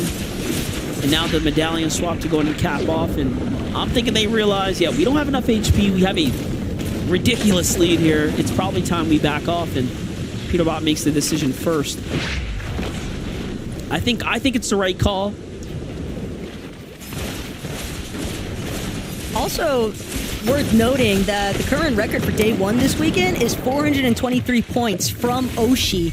Peterbot and Pollo have a very real chance, depending on how this last game pans out, to break that here in NA for day one. Sitting at 410 points currently, they only need 13 more MDF, and all they've realistically got to do is stay within placement range. Maybe get 2 or 3 eliminations, something we've been seeing them do all day today. But it's sealing the deal where things can get a little bit more difficult. Regardless, still looking comfortable in that first place position. Comfortable with something that Pars probably wishes he could be in. He drops momentarily from height. B-Dog, Victor.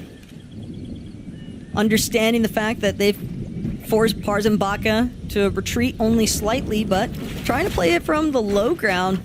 These are all wood builds that are currently coming into play. It's bound to draw some attention from elsewhere in the lobby. Baka and Pars aren't careful. Baka and Pars are going to go ahead and slide out of the danger zone there. Since B-Dog put up more than enough defense there to earn the respect. Jumping in with Ritual, Muzz, and Paper. They have a little 2v2 standoff right now. And honestly, Reed's loadout couldn't be looking more better. He's got plenty of heals here, and it does seem like a couple trades go down here to earn himself some damage, and that's enough for them to go ahead and move on and start capping back off that material. No need to get too deep into the weeds of it and start cutting into that metal. That'll really be where the problem starts to forge for this team here. Curious on what their surge currently looks like, though, because with the zone pulling a little bit more towards that center map territory, teams that are playing more towards the outskirts, more towards the edge of zone, it can be difficult for Reed and Ritual to have a real opportunity to actually establish a solid search strategy. So I think that's part of the reason why we see them trying to break away from the direct POI, Brickless Railways, try to search a little bit more towards those outskirts. But again, a lot of these teams, a lot of these players, even if they're left as solos, they're just trying to box up and play it as safe as possible, because even if you haven't necessarily had the day one that you'd envision for yourself, you can still set yourself up for a strong day two performance by closing day one out in a respectable fashion. This is where things start to get really serious for Kanata and Cooper right here. There's no room for error, no time to drop the pace here. And quite honestly, pressure's on for them more than any other team in the lobby, as Peterbot and Pollo effectively have so much of a cushion established with how many points they have that Kanata and Cooper, if it wasn't already quite noticeable that they need a lot of points, but they also just can't drop it for themselves. That's that global championship is on the line here. But jumping in with Peterbot and Pollo, that's what we talk about with no pressure in the world. They look for the most favorable battles. They want to close them out just like this, quick and smooth. They find Edgy here. Aiden and Hound, the same team they saw earlier, lurking closely, but not too much of a threat. And honestly, Peterbot's keying in that direction, so they're telling us everything we need to know about how they want to play right now. I think we're seeing them likely chase those big numbers. Again, 423 points. That's what they're looking to beat. They are well within striking range. 11 points left to go. Excuse me, make that 10. Quick maths here on the NA side of things, but Batman Booga Rapid, this has got to be the worst position to find yourself in, because Peterbot, ample amount of medkits, 3 of them to count.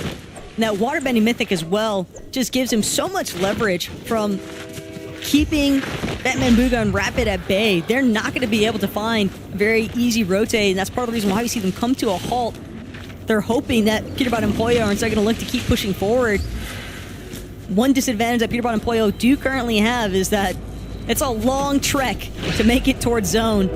Yes, they're trying to heckle some of the other teams along the way, but their priority is definitely fixated on just making it into zone.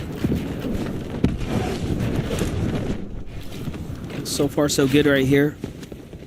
Sphinx and Threats, though, deep in the storm right now as well. This is to the southern side here.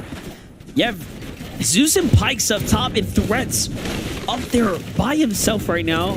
I'm more curious as to why Sphinx hasn't gone up. Feeling that this is a dangerous position to be in nonetheless, but there it is. So Threats actually ends up coming down instead. They have med kits, they have bananas. Should be okay, and yeah, okay. Luckily the team moves on, but not too far off. Smart rotate though from Sphinx and Threads. They're gonna opt for the dead side. They might have it all to themselves. At least it'll be a much safer rotate because only Zeus and Pikes directly above them. Sphinx and Threads, I think, making the right decision here to keep rotating along the dead side of this mountain face here at Mount Olympus. Take a look at the highlight though.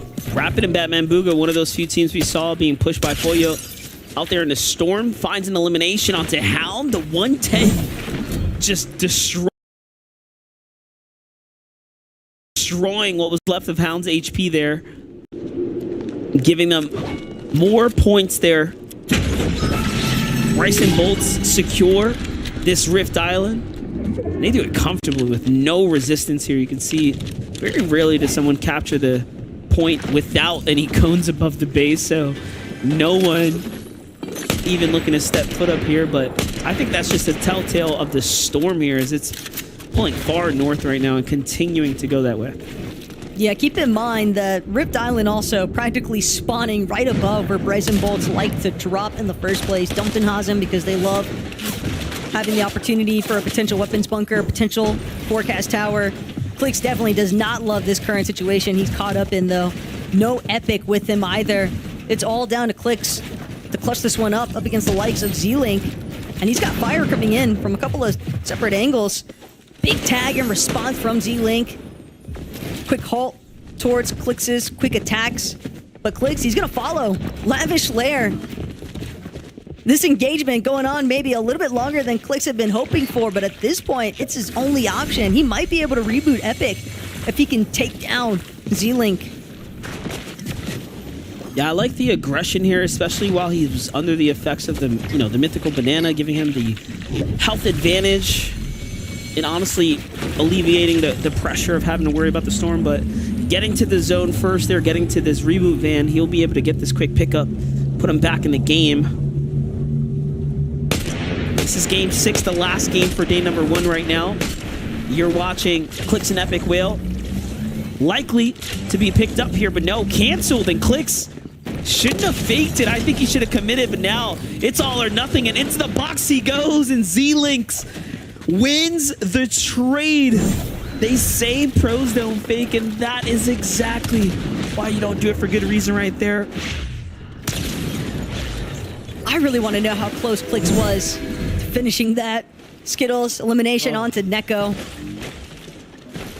Unlucky, but I really feel as if that reboot van could have potentially been stuck there by Clix. Still, decisions.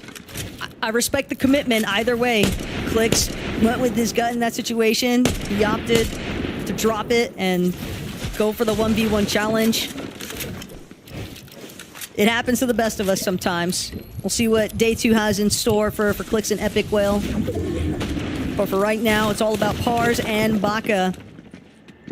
And whether or not they continue trying to push back some of these other teams just outside of Reckless Railways, hanging out on the edge of zone, but right next to them in a surge base of their own, Pollo, Peterbot. We saw them with a long haul run from across the map just about. The fact that they're this close already, it seems their prioritization of just making it towards the zone has definitely paid off because they've got their choice of the pickings from those teams trying to scurry into the edge of zone. What's crazy about that? That wasn't even Peterbot or Pollo's base. They just like broke their way into it and took someone's it's old mine now. surge base. Yeah, it's theirs now. Pretty insane. Meanwhile, Mixon and Paco, if you study their gameplay coming out of the semifinals where they did perform well, this is a lot of what it looked like early in dead side rotates, trying to find themselves in prime high ground positionings, very textbook. You can see it's been paying off pretty well for them, minus the couple of games where they got shut down in the mids. Look at this, zone is going to pull down this way. So far they are in the most optimal position. Actually, Do they get the forecast tower? Because this is looking suspiciously strong as far as positioning is concerned right now. High ground, it's like we've seen this before. There could have potentially been a forecast tower that they might have opted to go for near Lil Villa, which is the split that Yamzo and Rise like to opt for by Hazy Hillside Tunnel. But again, whether it was their direct acquisition of the forecast tower or not, Mixon and Paco have definitely found themselves some prime real estate. Peterbot and Pollo, 418 points now, by the way. This is an excellent position for Peterbot and Pollo to set a record for day one performances in every single region. Their point count, they only need just a little bit more. 423 is the mark to cross. And this is a relatively healthy looking Peterbot and Pollo MDF. Yeah, that elimination was huge for them, not only for the damage, but the material counts. They ended that one really quickly. And where Paco and Mixon gave up their positioning, a new team steps in. It's Curve and Tyler looking desperately for a fight right now. 3 games now, they've had surge issues. Not sure what has gone differently or wrong for them out of the first 3 compared to this backstretch, but it has been really bad for Curve and Tyler, and it seems like the pressure settles in here as Sphinx and Threats just mow down Tyler, and Curve is likely to get followed up shortly afterwards. This is 7th place versus 12th, mind you. It's just not looking good right now for Curve. I mean, he can't run away. Yeah, you need the damage or it's over. Definitely no escape. And part of the problem for Curve and Tyler, I think it's less so what they're doing wrong and more about what everyone else is doing right surrounding them. Initially, they were getting some early encounters with Booga and Agers. But after like the second lobby, Curve and Tyler, they started straying a little bit more north from their drop east of Mount Olympus, finding themselves getting tangled up with Chimp and Scissor over at Summit Temple, Summit Base Camp area where Chimp and Scissor like to drop. And they're just not winning those exchanges. They're finding themselves behind on Surge, almost hesitating in a sense with some of their fights. And that's just part of the adaptability that comes into play with the Grand's lobby. These players all function at such a high caliber of play that even the slightest slip up is all it takes for some of these more experienced teams, I think, to try and capitalize and punish. And that seems to be the case more often than not here for Curve and Tyler. But hopefully it doesn't disorient them too much heading into day number 2. They at least got half the process right at our starting point of the day. They just need to try and replicate that, and more so for day 2. Endgame's within reach now for Kanata and Cooper here. 194 damage above the Surge, and Pollo is desperately hurt here on the edge of Storm. Pressure coming in. Little does Cooper and Kanata know that that is the right decision to make right there. Singling out the teams here on the edge of Storm, but they let up the gas, and Pollo finds an opportunity now to bounce back into it, but not before this next duo comes in from the low ground there, and Peterbot opting to get out of there. He wants to make a move here for some safer positioning, more high ground.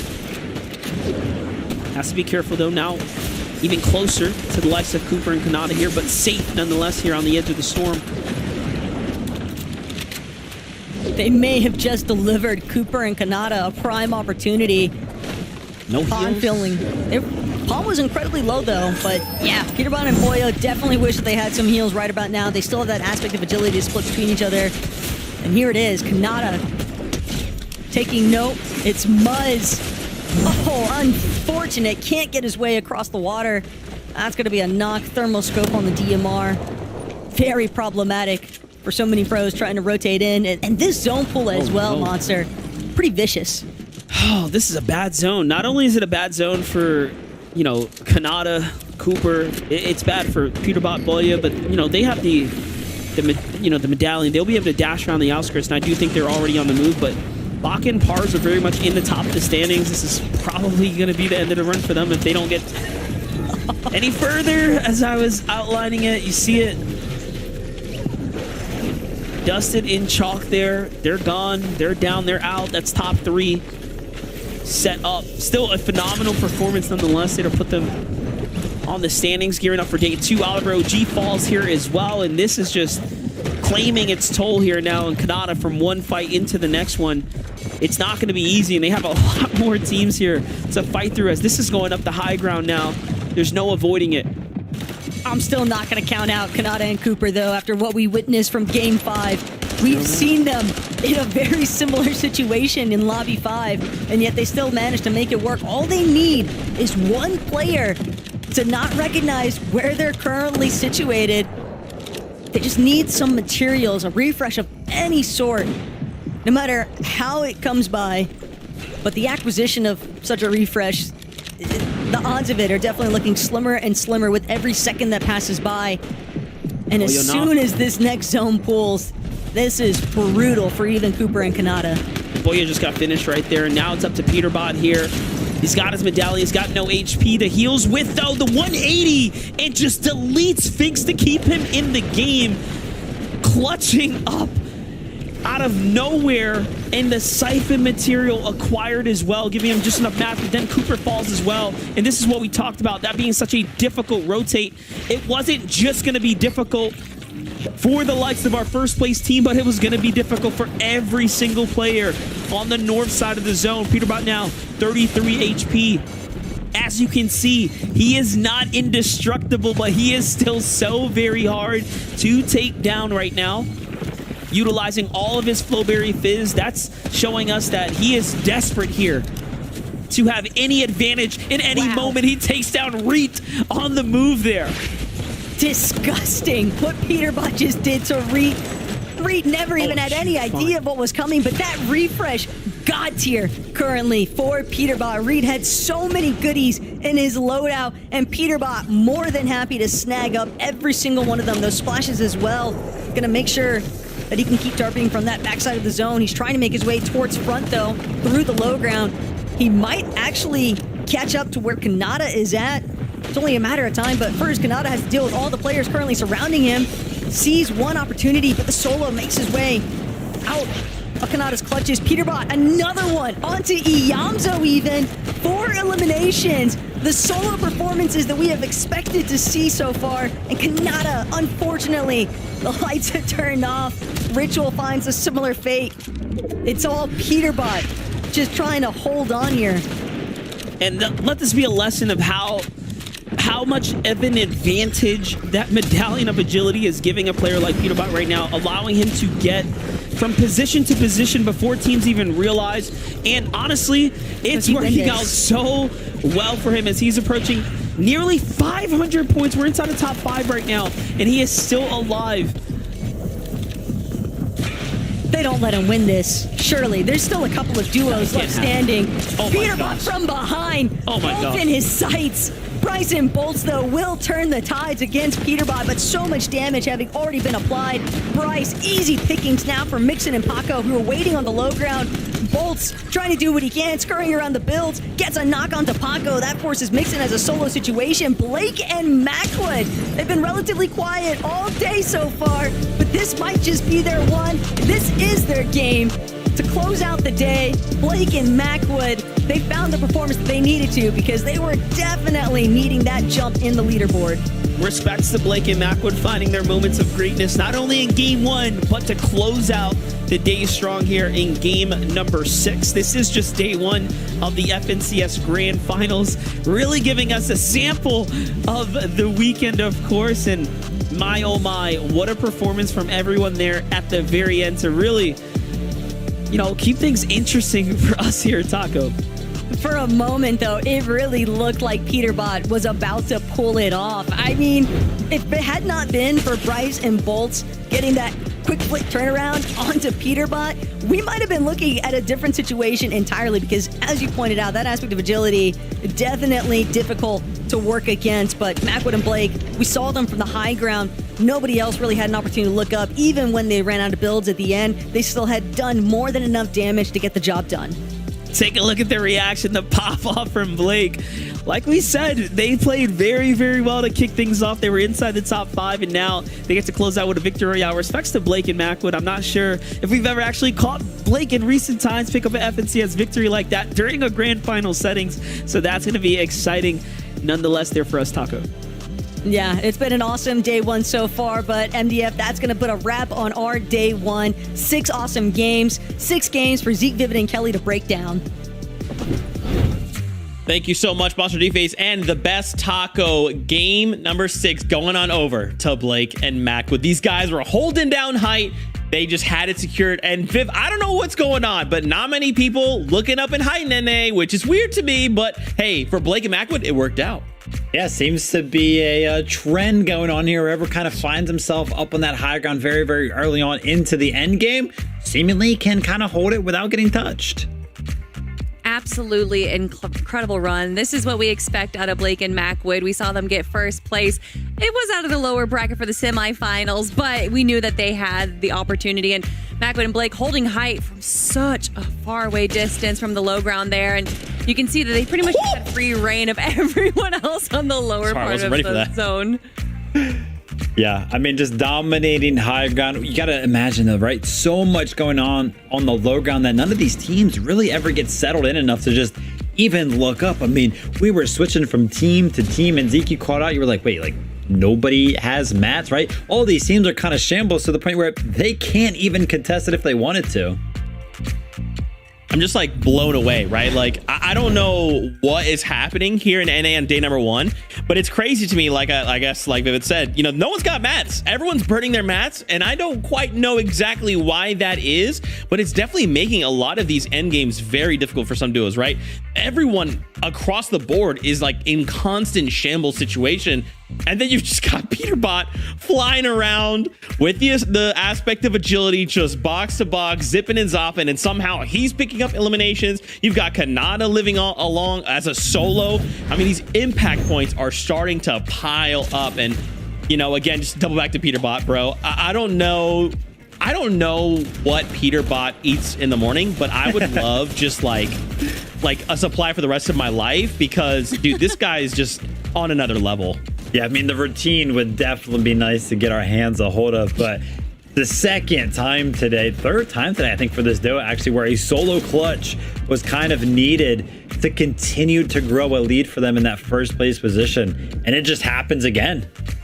Yeah, and we saw a solo clutch earlier from Poyo, so to see one from Peterbot as well, just, you know, rounds it out real nice. And Peterbot total had 25 eliminations by himself, which was more than any other duo except Kanata and Cooper. Jeez. So even if you are a solo, if you are going up against the likes of Peterbot, it's not over yet. You still have a chance to be able to make it all the way through the end game, and just finding such clutch eliminations with so much loot and so many good refreshes.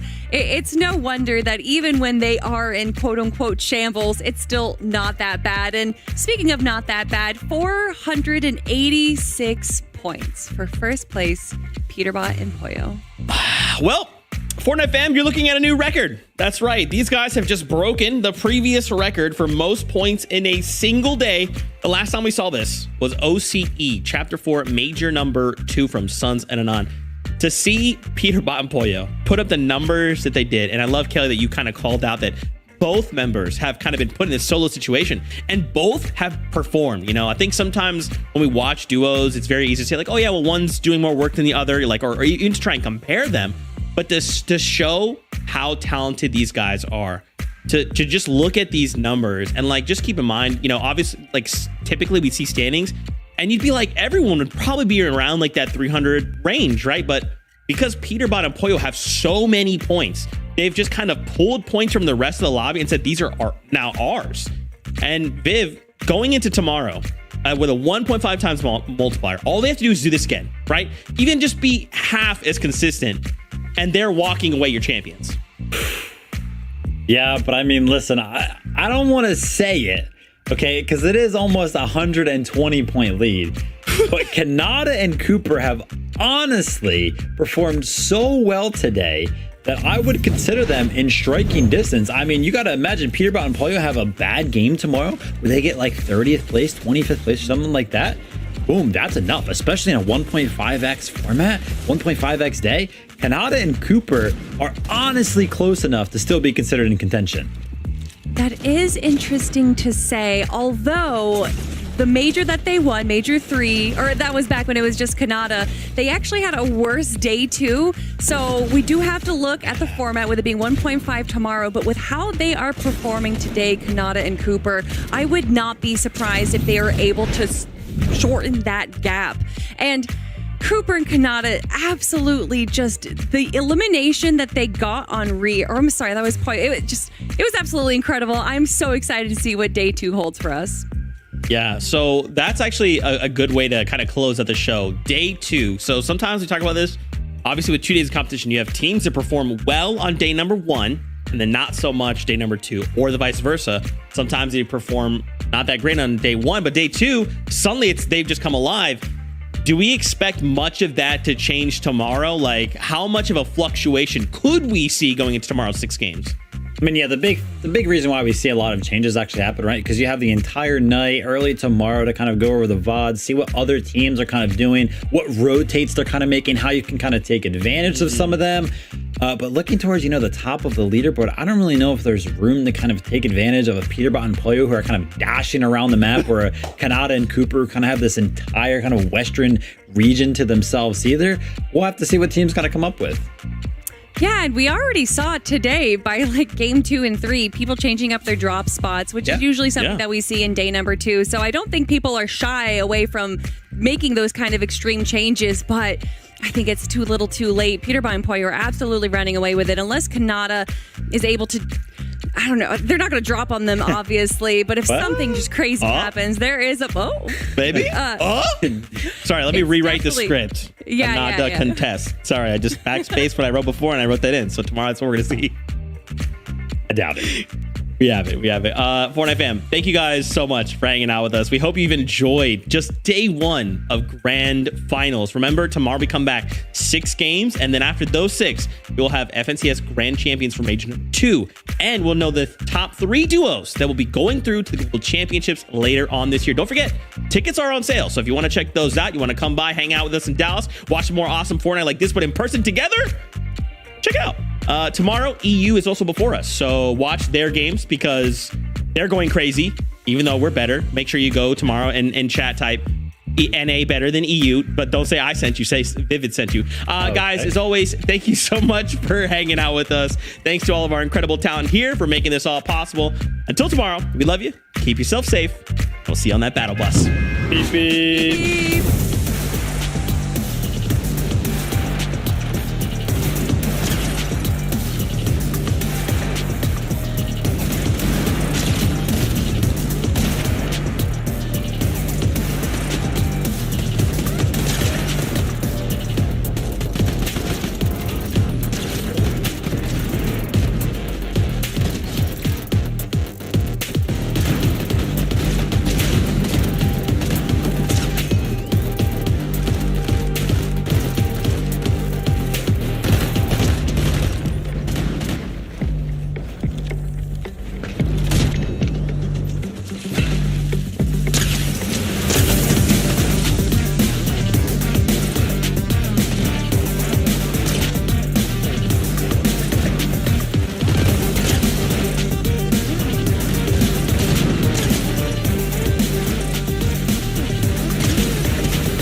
Want to upgrade but still paying off your locked phone?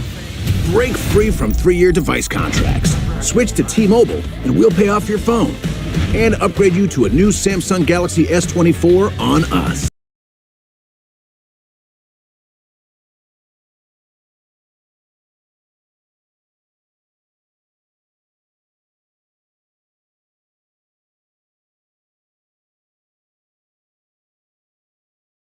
I've got 24 hours to get to the highest rank in Fortnite. Unreal. I'm racing against the clock, and to make things even harder, I can only play solos. Apparently, 75% of you watching right now are not subscribed. I upload the best Fortnite videos, so make sure you subscribe with the bell for more daily awesome content. It's officially 8 p.m. on June 22nd, and the challenge begins now. Okay, so I'm going into my first game here, and it should be a piece of cake, right? Let's see about that. Okay, this should be very, very interesting. I'm actually not going to drop at a specific location too much. Like, for example, my first game on here, I'm going to go over to this gas station. Why?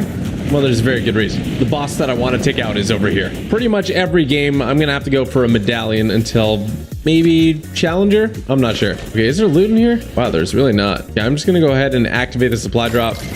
Get this car. Start getting stuff. Give me a better weapon, please. Okay, I'll take that. Get a spike bumper on this car, too. Ooh, we looking good. Get a machine gun turret, and let's go get my supply drop in just a second. What are we gonna get inside? Looks like a gold SMG. Very, very interesting. Come on, give me that. And give me this, too, for full HP. Now we're zooming. I'm rolling into town. Literally, what has happened here? Just go ahead and grab this. And the boss is just chilling. Okay. Oh, shoot.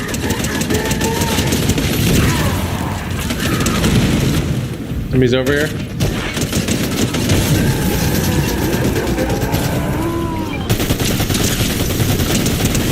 Got him. Give me that. I'm out of here. Oh, they took the car. That's all right. I don't mind. Well, they're coming back at me.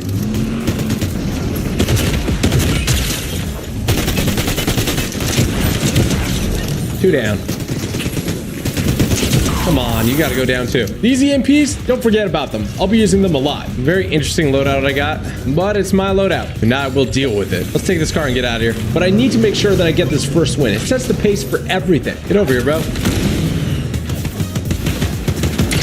Oh my gosh, hit him with that.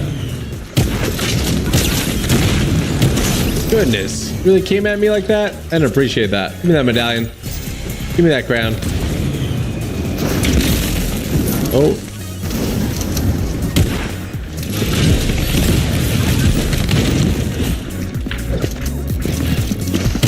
Oh. Got him. I don't love using the combat shotgun in build mode, but it is what it is right now. I also EMP'd myself during that fight, which was not great. Oh, shoot.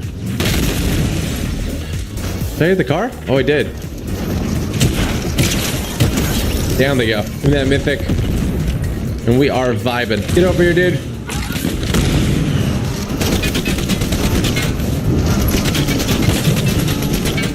Oh my gosh, there's a battle bus.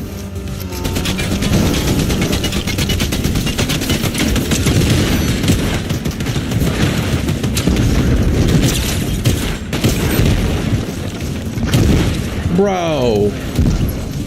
I just got robbed. Gonna get EMP'd.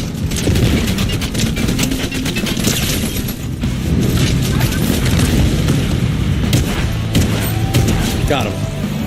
Whoa, whoa, whoa, whoa. I love ranked mode. It's fun. POV, you play your first game ranked. Can't believe this guy straight up robbed me, though. That truly is what it is. Oh, shoot.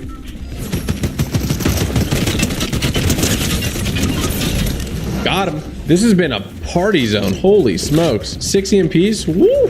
Okay, I got all the mythics. I'm going to go ahead and drop the infinite ammo one. See if somebody picks it up. Yeah. Oh, my gosh.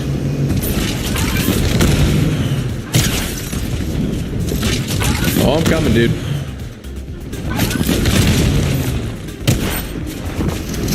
What are we doing here, dude? Poor guy. Coming in hot. Want to hit this? Is he going to go for the car?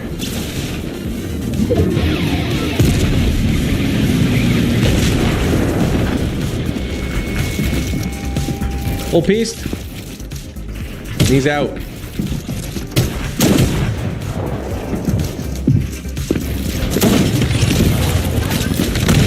Well, that hurt. This is why I don't like the combat.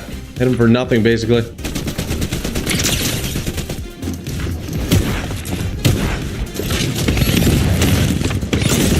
Oh my gosh. And I'm gonna go ahead and take his blue pump, but I think there was a purple pump back there somewhere. Top 10 situation. Oh my goodness. They had a sniper. Deadly. Very deadly. I'll be sure to use that later. Oh, somebody picked up the medallion. I love that. Dude, I'm getting punched by Nick A30.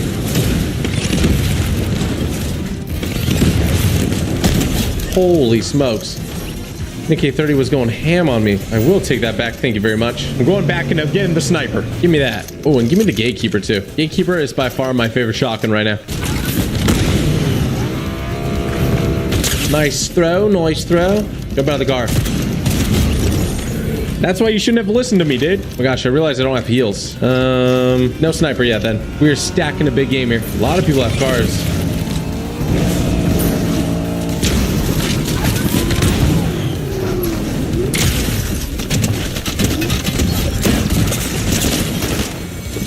I'm hurt.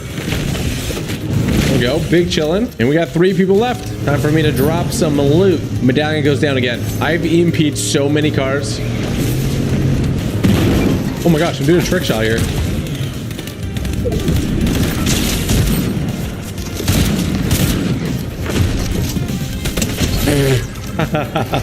You really went for it. That was a pretty sick trick shot. Okay, 2 people left. Get that medallion. Let's see if I can bait somebody to get it inside the zone. Oh, this is gonna be rough. Okay, we take those. Maybe? We didn't really take flight. Yeah! Oh my gosh. Wager somebody is in the bunker. The zone is pretty big still, so people can be anywhere. Let's get this car repaired. Oh boy.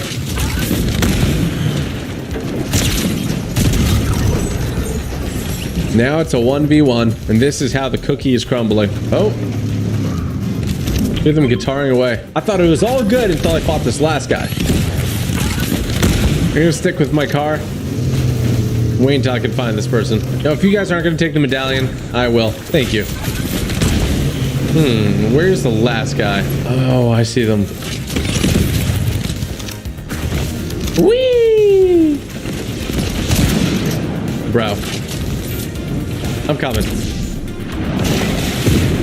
Oh, don't go for my car. That's not nice.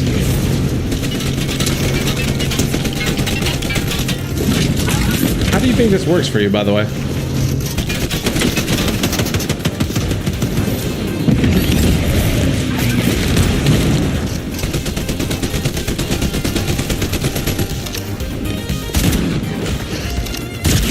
Ooh, big hit.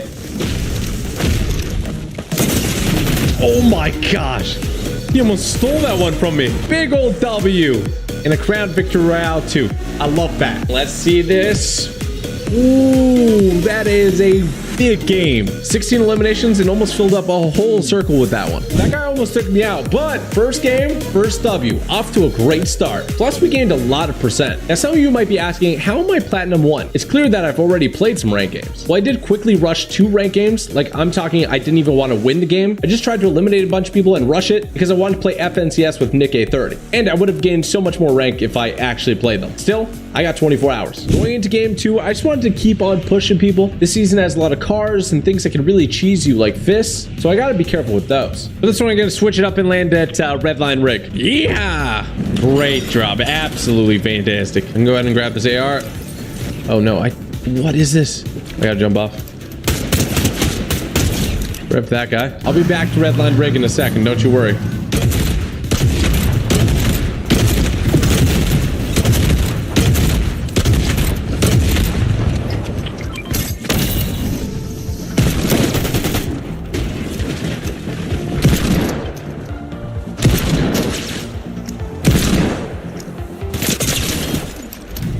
Oh my gosh. Very interesting trade there. I feel like one I had to make. I do not want to use this deagle at all, let me tell you. Oh my goodness. I said I was done using the deagle, but I got a gold one, so I feel like everything I said is now reversed. Oh wait, there's a gold ranger pistol here too. I'm gonna drop this SMG for the pistol. There we go. Now I got an interesting loadout. Heck yeah, I'm skipping the Redline Rig story arc. I'm going back to my boy in the north. Whee!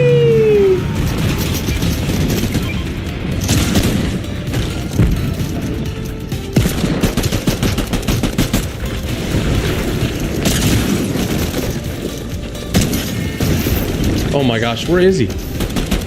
Got him. Rough go, rough go. Lost down. Okay, I need to get out. What the heck? I got stuck on a robot.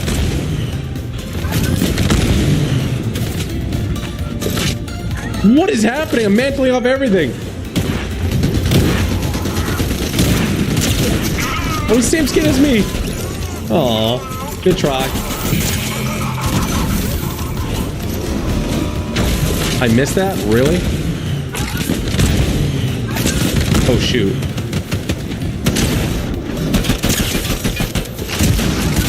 Get out of here. You think you're doing something? You ain't doing none. Bro. Homie's one shot. He has a sniper. Hello. One shot.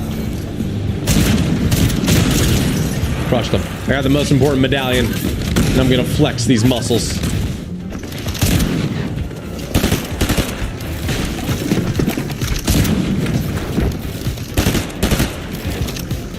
Where's he going? He's insane.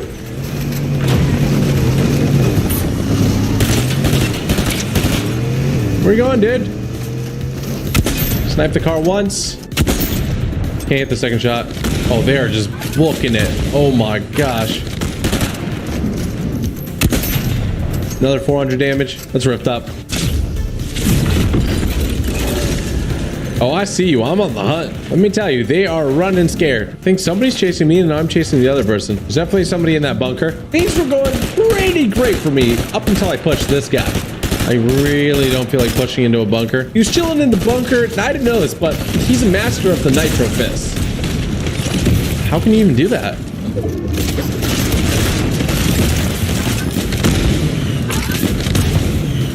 What is that tactic? Never seen that before in my life. There's somebody in this tree. Bro, what? And yes, in no time, he takes me out with a fist in such remarkable fashion. Right after that, karma strikes. The fist strats are just too crazy, I guess. Oh. Karma. Take that, buddy. Cards are kind of wild this season. Although I didn't win that game, we actually gained 81% and ranked up. Who would have thought? I got more for that than winning the game before. Game 3, I knew I just had to pop off. No excuses. Like, this is my domain. I have to absolutely go buck wild. Finally, we get to go to my hometown, Brutal Beachhead. Not really my hometown, but my favorite place to land. Well, not even that. I just love the medallion. Hacked them.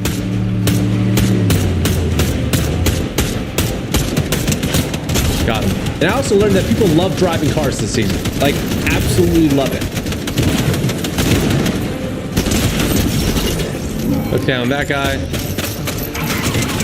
That guy. That guy. Give me all that loot. I am out of here.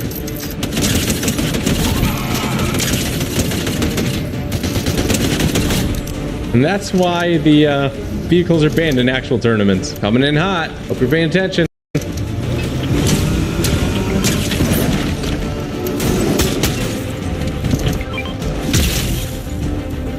That's awkward. For you? Oh my gosh. Steamroll in this lobby. Does anybody land here if there's no boss? It doesn't look like it. Ooh, awkward.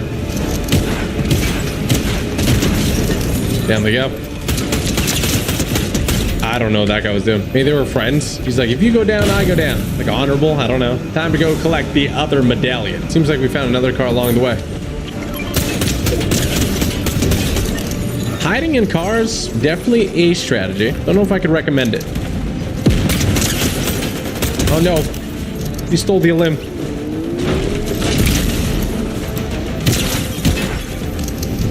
Holy smokes, this is chaos. I need to get more EMPs. They're actually really fun. I don't know who's shooting the boss. Oh, I see them.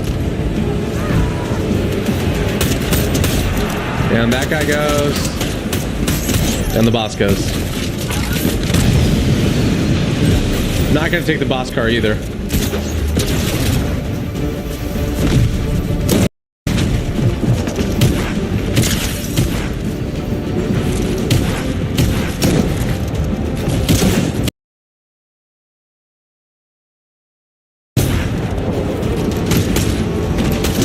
Goodness gracious.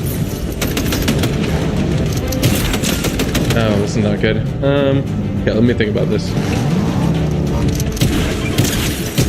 Oh my gosh, he couldn't handle it. 14 limbs. EMPs are the best, but if you don't have them, Mythic Boom Bolt is kind of crazy.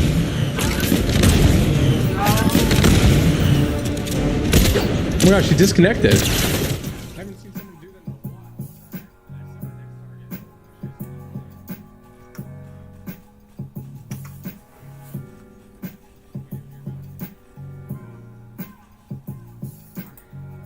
You gonna get turned up this morning.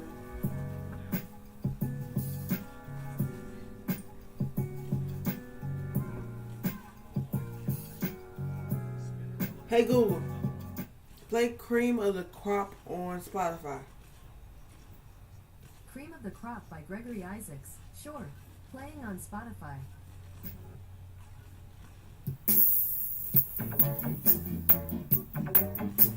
Hey Google, play streaming music. Playing on Pandora.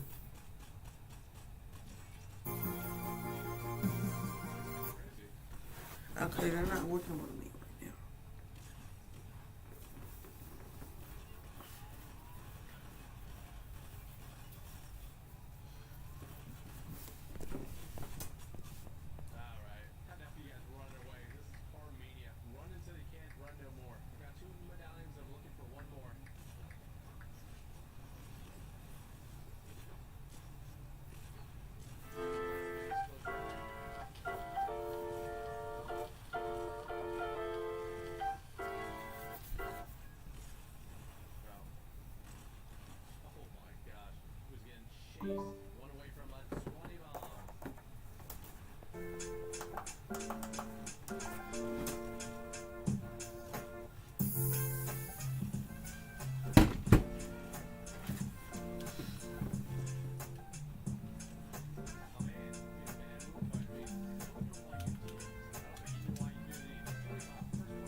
What's her name? What's her name?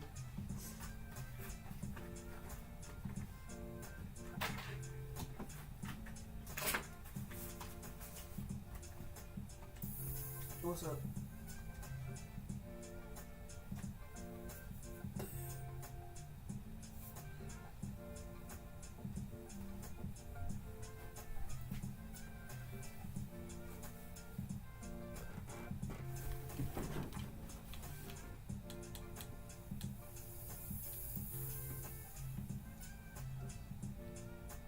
What's up?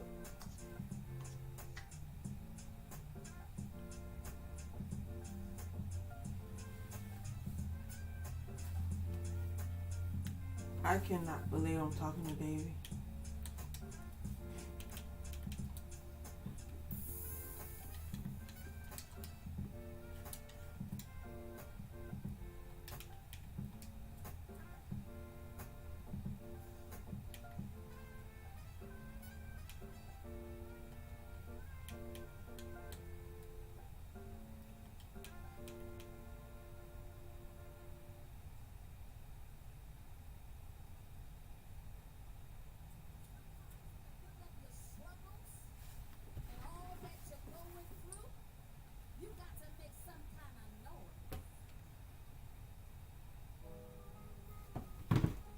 Y'all did not just say that's just...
David, what rank is you?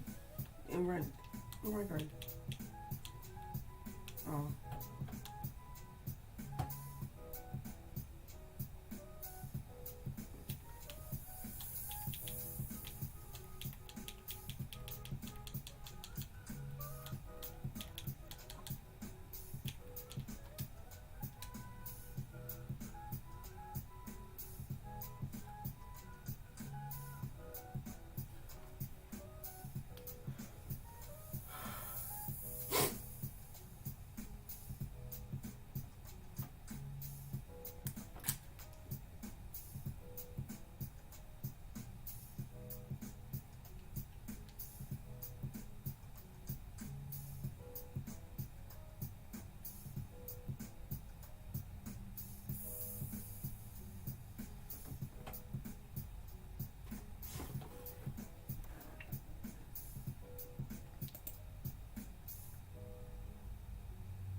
You have to hit those, dude.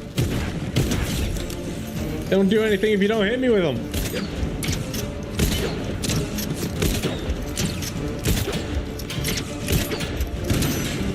Oh my gosh, I literally can't hit any more of these.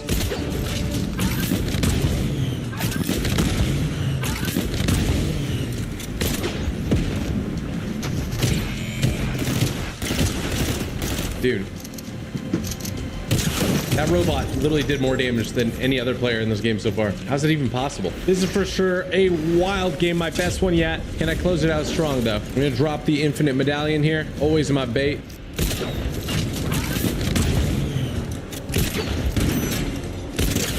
Oh my gosh. There's no shot I hit that. Okay. There he is. Aww. 24 limbs, 3 people left. I'm zooming. Oh my gosh, dude. Got bodied by the gas pump. Catching people in cars is a whole different story.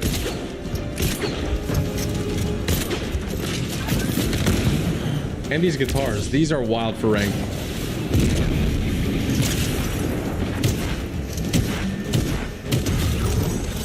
One v one. Holy smokes. 26 limbs, possibly 27.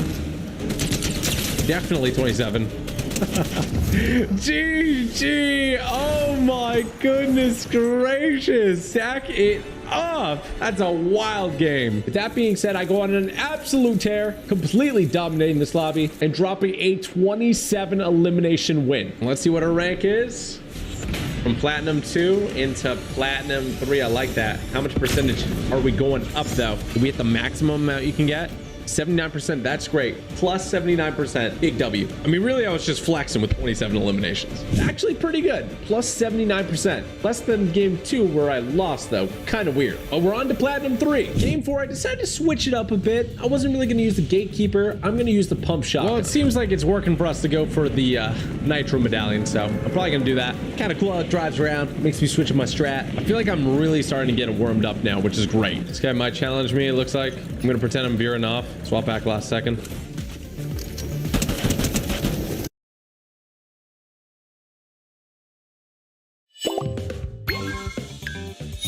Check out one of the hottest games to play in your browser right now. Invite your friends to play with you. It's completely free and doesn't require any download. Try this and many other games on crazygames.com.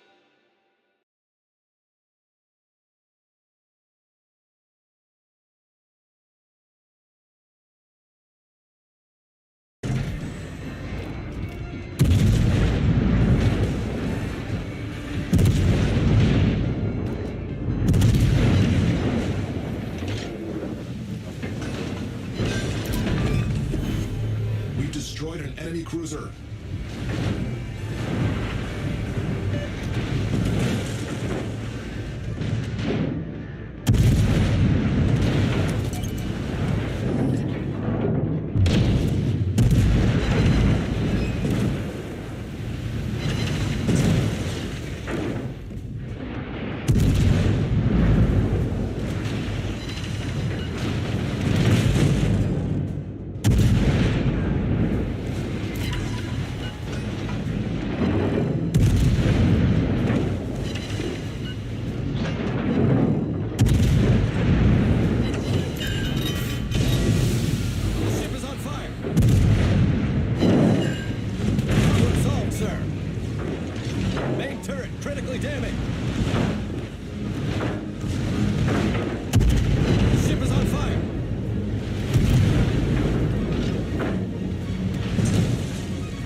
Got him. I know for sure I tricked him with that. Almost tricked myself with it, so that's how I know. Oh boy, look at this. Everyone, and I mean everyone in this game is in cars. It's my job to hunt them down.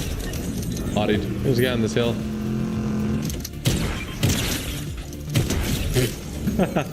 Accidentally fell down, so that's kind of funny. Is that the Batmobile?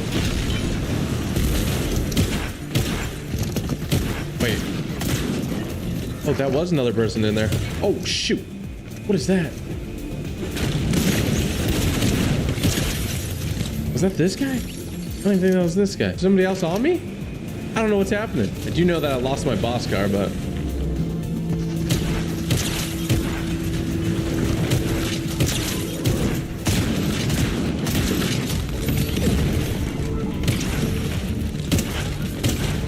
Okay, I hit them both quite a bit.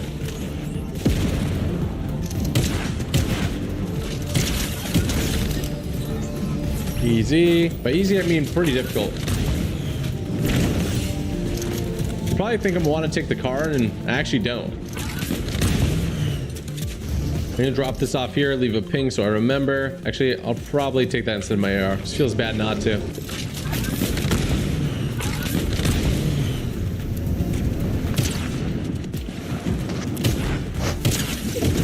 Got him.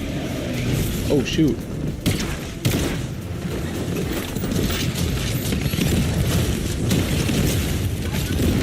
Oh my gosh.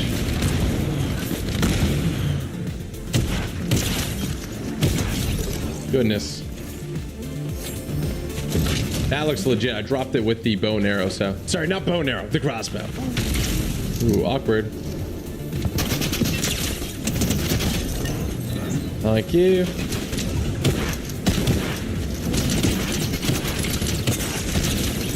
I'm so confused. That was a robot doing all that damage?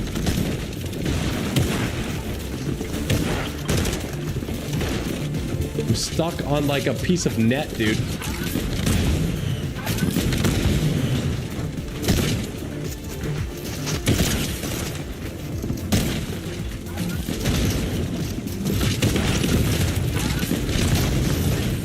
Holy smokes. Big box.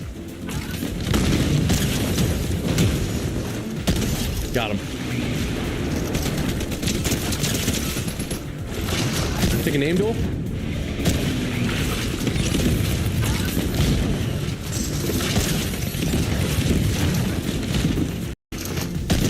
One out.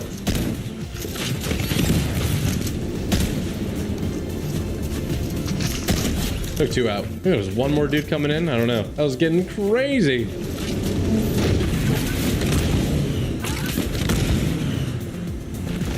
Okay. Peabody going buck wild. Yeehaw! I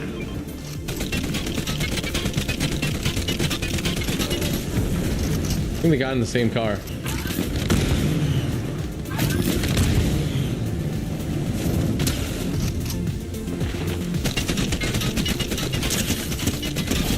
Ouch.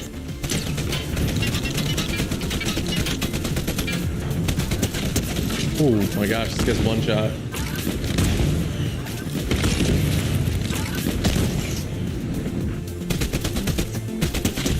Sheesh.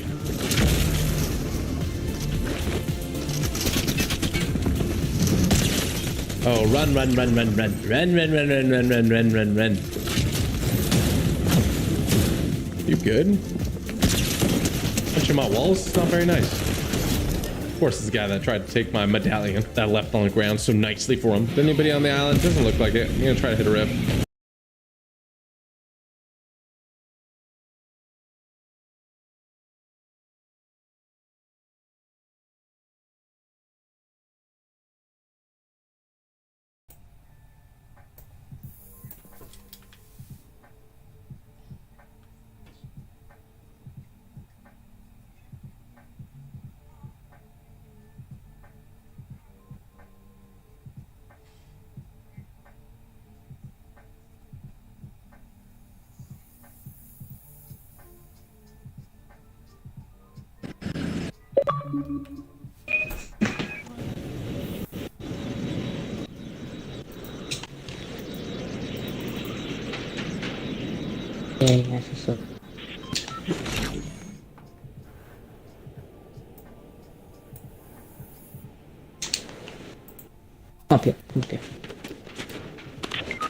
What the fuck?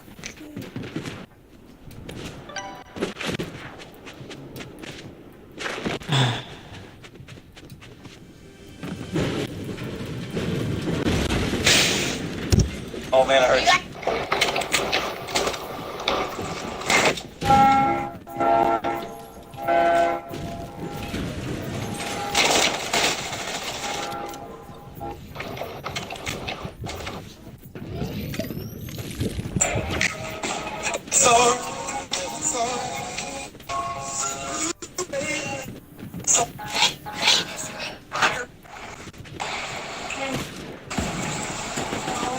Olha só, gente, a Gracinha, a festinha de São João dela, vamos pra festinha dela?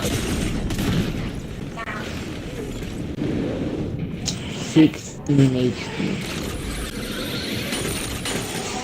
Olha só, gente, a Gracinha.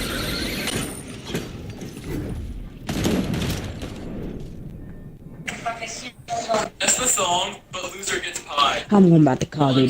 Fuck this guy.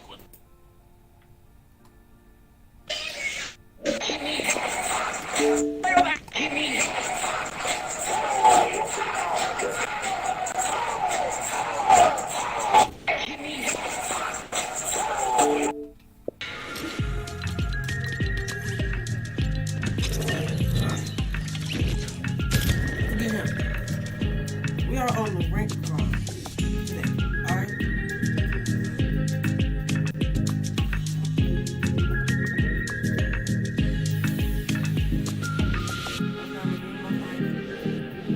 Tom, wake up, AJ and MJ. AJ, wake up. Do trios. Wake up, wake up.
Victor selected?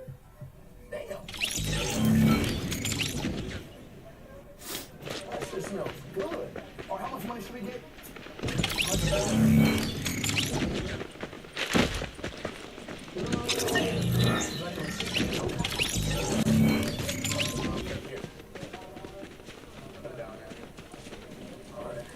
I gotta pay that dude, y'all.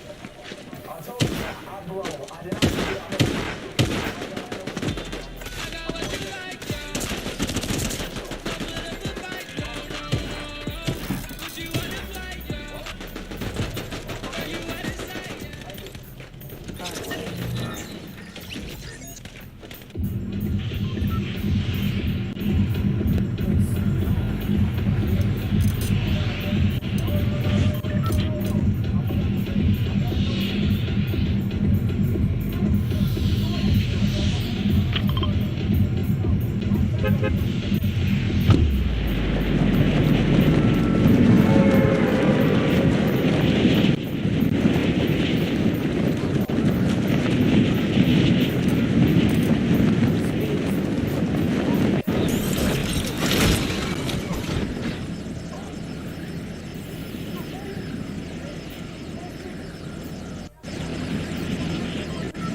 Is that not racist?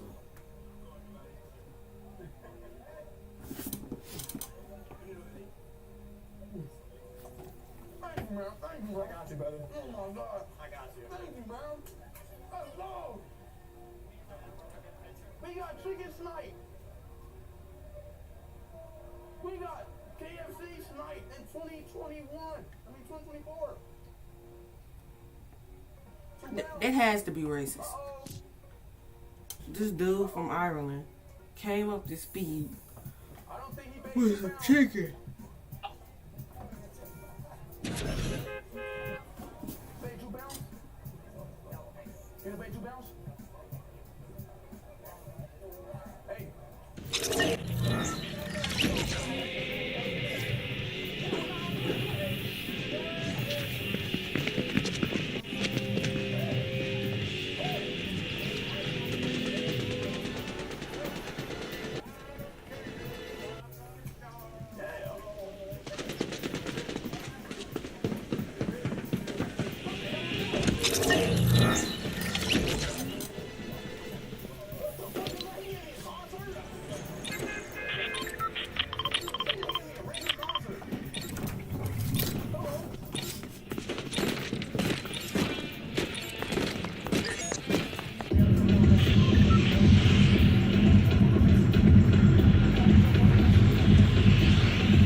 get out of it. I'm like, what is this game? I'll be back in 5 minutes, Sat. 5 minutes.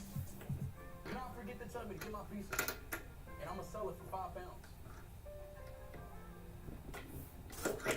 5 pounds, 5 minutes, £5. Simple as that. Wait, I got hella. I got a lot of shit on my. Hold on, wait.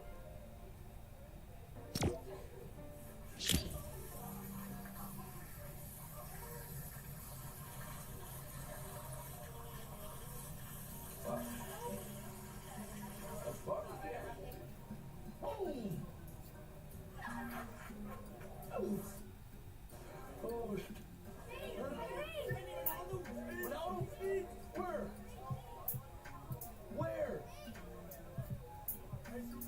I show up. What? Fuck is this? What the fuck is that? Come on, go in.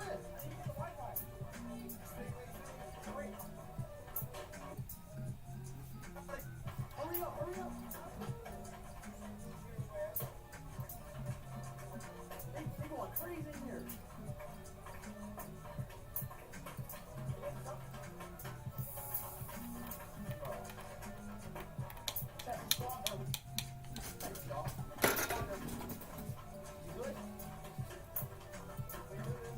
Just stop and wait.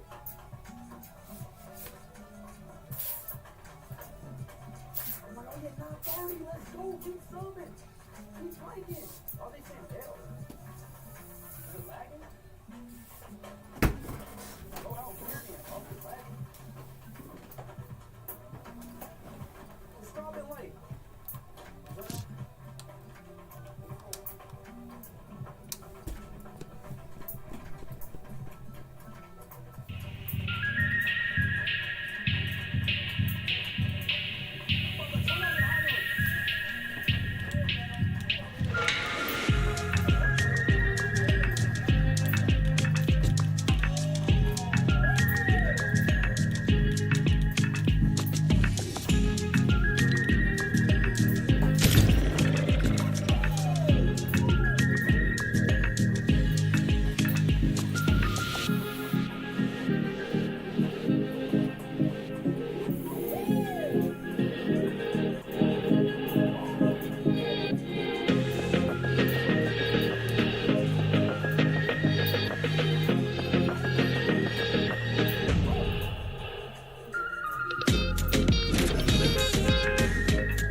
Well, Chad, I might be dead here because there's a kid below. And then, I don't know what the other kid is.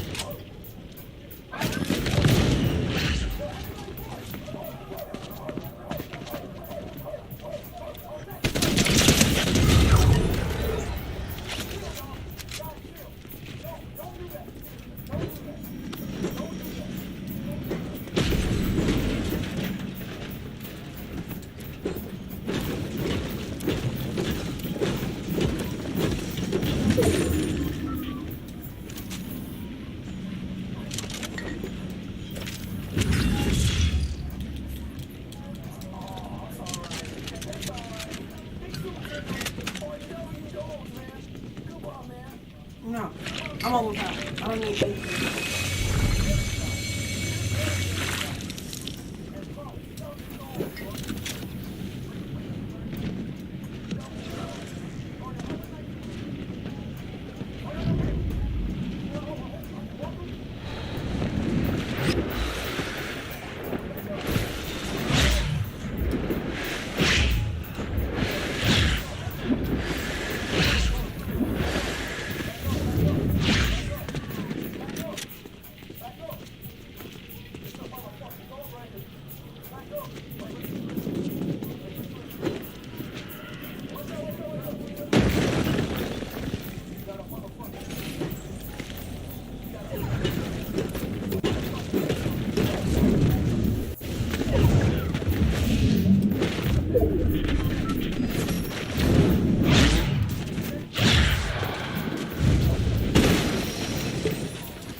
I want it! I want it! I want it! Let's go! Let's go! Let's go! You gotta get Swifty in here. Yeah, It's yeah, time to yeah, get yeah. Swifty. Uh-oh. You gotta get I Swifty. won that, bro. Oh, yeah. It's time to get Swifty. Yeah. You gotta get Swifty.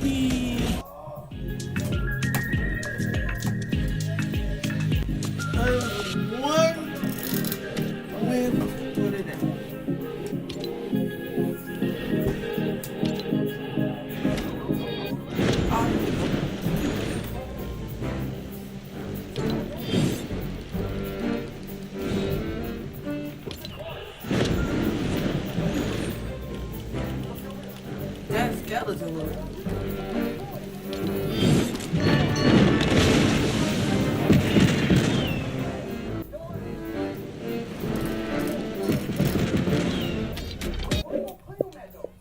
Alright, chat, what y'all want to do now?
Alright, y'all, I'm gonna go do something real quick.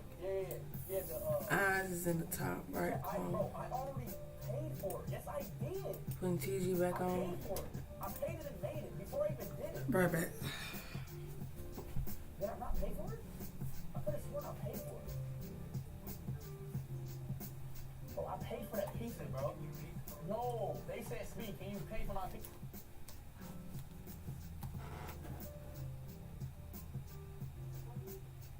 Push on it. Because we have no connection back here. So, Chad, we may lose connection for a little bit. So, driver, can you put a push on it so we can get there?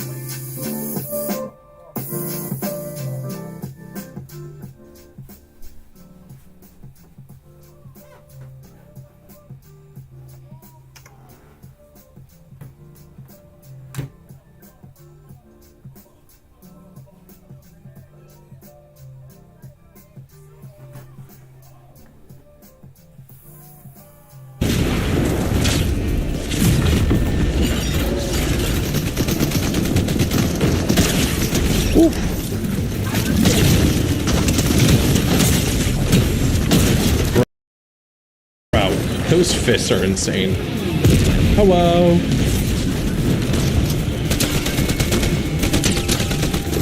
You were supposed to take it. Oh no, fellow Peabody. Got bodied. Oh, another 20 bomb. Let's go. Can I drop him mid-flight? Oh, I can.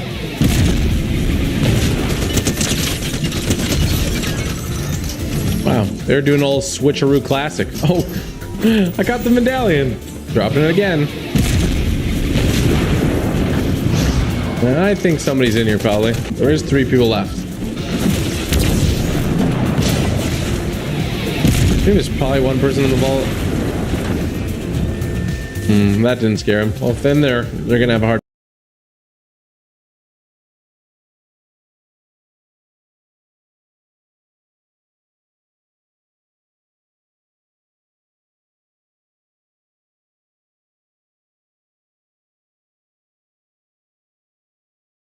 The easiest way to capture your gaming sessions is with Powder. With one click, record your entire session. Then, let our AI handle the highlights for you. From long streams to compelling viral shorts, it's fast and simple. Download Powder and get started today.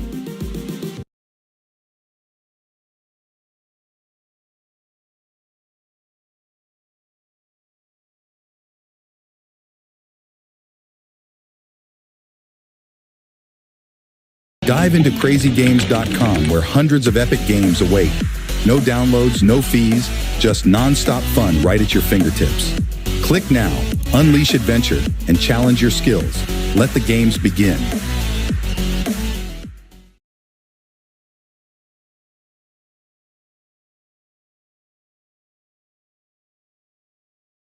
Hard time getting out.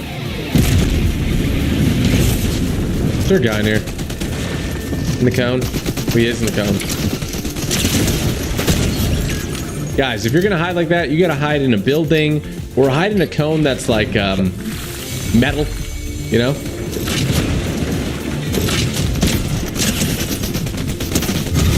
Not today, dude. 23 limbs. Can I get the 24 in the dub? I'm gonna actually assume that the guy's in his car. No, I honestly don't know where they are. Oh, I see them.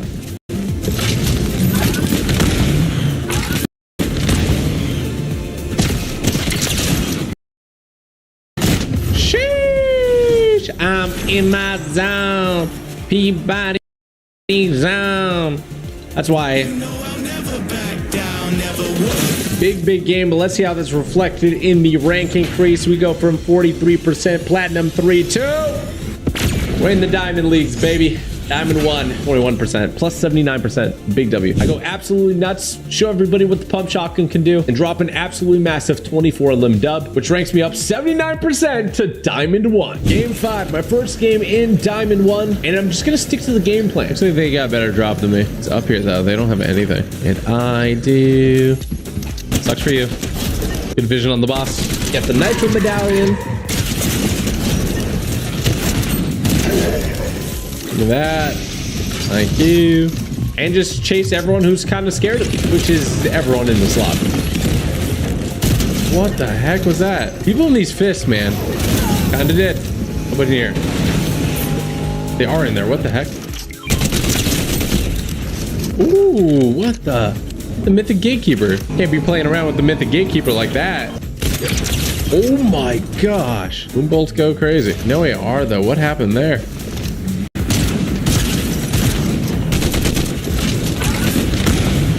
No shot.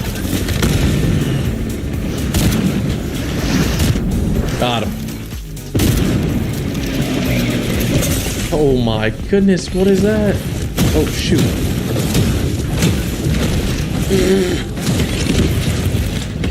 What the heck? One down. Oh. They all come crumbling down. House of Cards. They thought they had it, but they just didn't.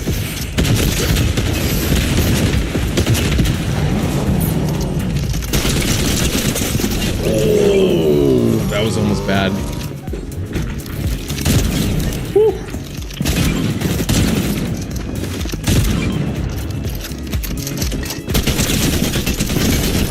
What are we doing, bro? Finally, I got a good weapon. Sorry, a good spray weapon.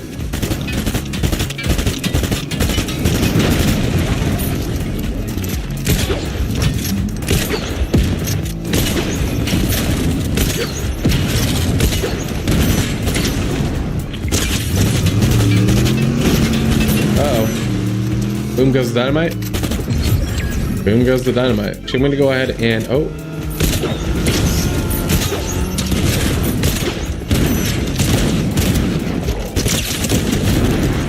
What is happening? Just chaos.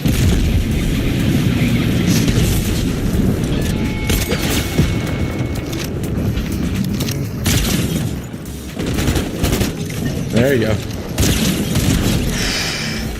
Don't stop. School of Hard Knocks. Oh, I'm at him with the chaos. Could this be 320 bombs in a row? I mean, anything's possible. And I do like making the impossible possible.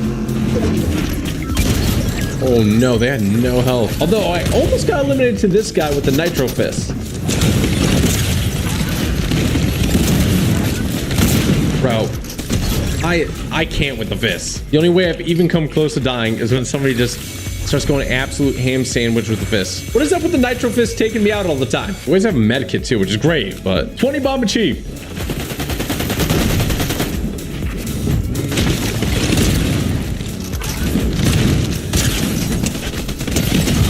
Okay. One fist bandit.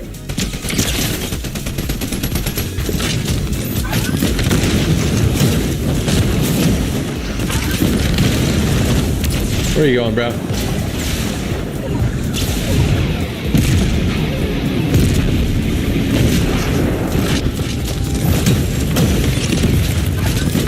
Oh, let's go. Another dub in the books. And that's going to push us from Diamond 1 up 45%. Okay, we'll take it. Luckily, I got away with my life and ended up winning with 22 elims. That's my third 20 bomb in a row, but only 45% gain. It's only going to get harder from here, right?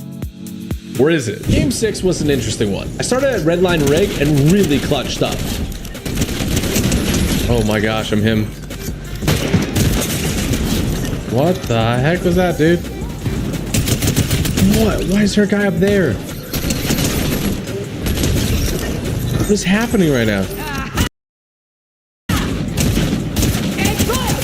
Come on.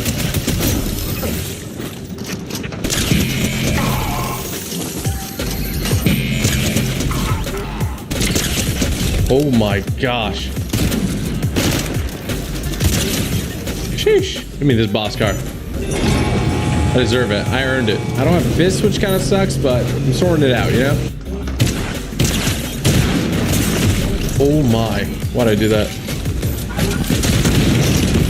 Oh my gosh. The clutches. The W clutches. I was doing my thing, and then I decided to go near the Greek area with all these giant pillars. I took one person out, but unfortunately, No, you can't build on that pillar? What is that? You cannot build ramps on that pillar. Oh, you gotta learn lessons the hard way sometimes. Wow, whoa. We got a lot of percentage there. What the heck? Okay, well, that was a huge rank up game. 61% for basically no time spent. That's great. I'll take it. Who would have thought? I ended up getting eliminated, but still gained a massive percentage, which is really going to be great for us. Time is ticking. Game 7, one of my favorite numbers ever. I need to make it special. And to do that, I decided to check out the Mythic Combat Shotgun. Oh my gosh. I can't believe I won that. The guy did not expect me to do that. It was a W play. Get over here. Give me that. Lots of cars everywhere. Hello. Oh my gosh. I'm really doing it to them.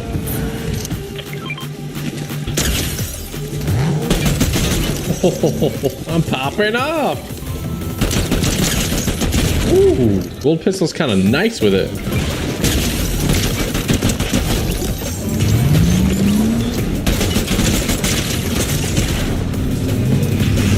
Ooh, that's not good.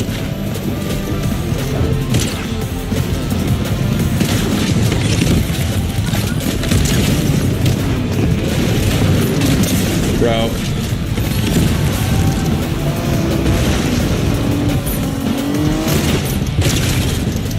Oh my gosh. Turning this whole thing around. This music is going insane right now. Whoa, whoa, whoa, whoa, whoa, whoa. I'm gonna take this gatekeeper. Actually, you know what? I'm still gonna rock this thing. I kind of like it.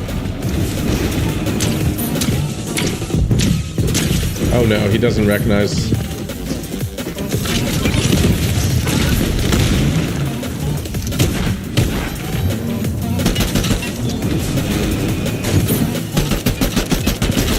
A little side angle there.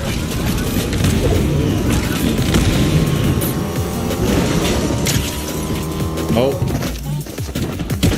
Got him. Finally, I can take an AR. And I'll keep this, actually.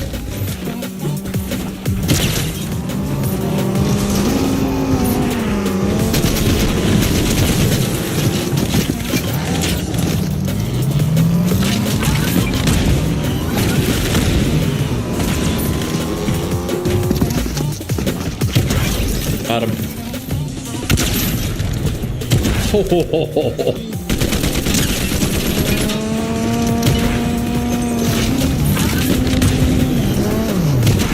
Oh my. Ooh, what just hit me? What the heck was that? That's insanity.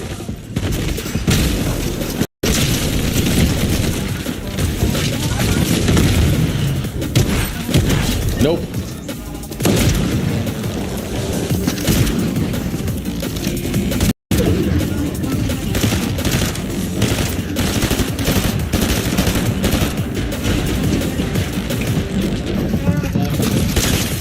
Got him. Jumped on him. All right, where's everybody else at?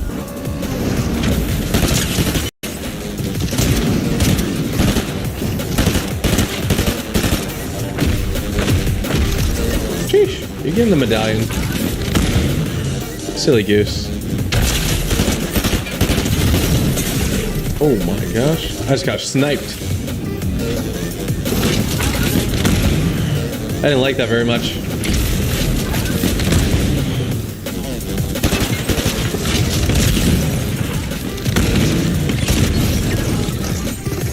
I thought I'd let you know.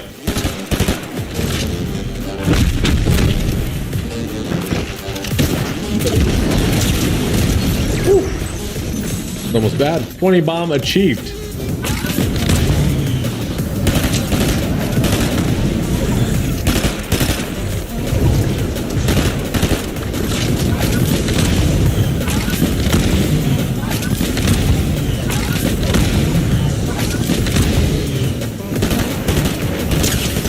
Oh my gosh, hunted. 1v1 situation.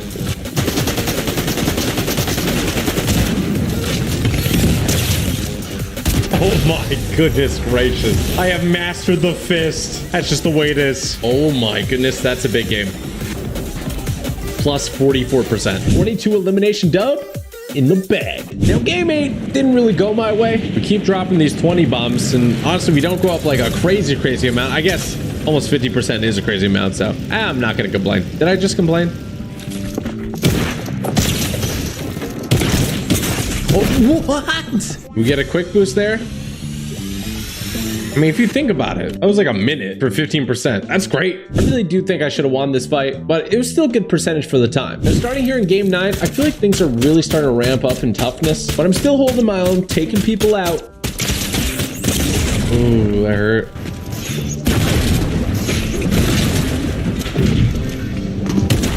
I get all the way into the double digits, 10 eliminations, and then I'm fighting this guy near the geysers. You can't build there. Oh, man. And guess what? You can't build walls near the geysers. I've been eliminated in this fashion twice. So I think moving forward, I got everything under control. GG, go next. And we're up to Diamond 3. But that's going to be enough to put me up to Diamond 3. And wow, 46% into Diamond 3. That was a 60% game. Absolutely huge. I didn't want to get myself into a slump, so I really had to pick things up here. We got the T60 power armor, and we're going to Redline Rig. I got a great drop. Now, I'm definitely fighting better players, and I get into some pretty scrappy fights.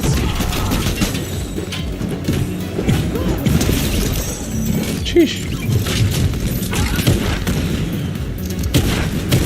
Oh my gosh, finally. Well, that's huge. Good W loot.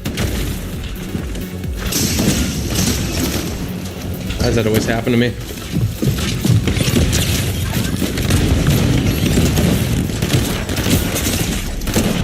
Oh my gosh. Just pain. Just pain. Oh my goodness. Off goes the weasel.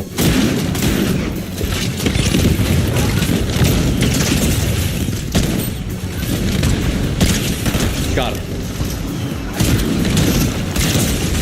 Oh my gosh. Thank you for the loot. Oh shoot. Nice. I can't get in this car. Bugged. Oh my gosh. That works out.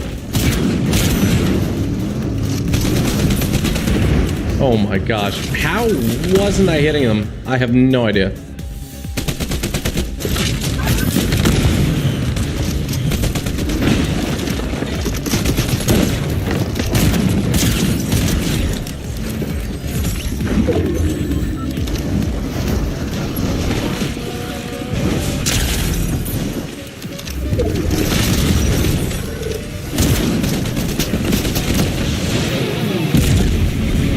Oh. Rough.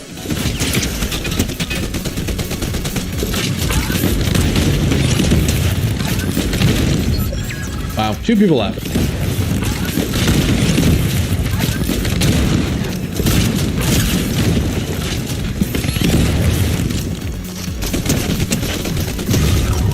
Come on, fishy, fishy, fish.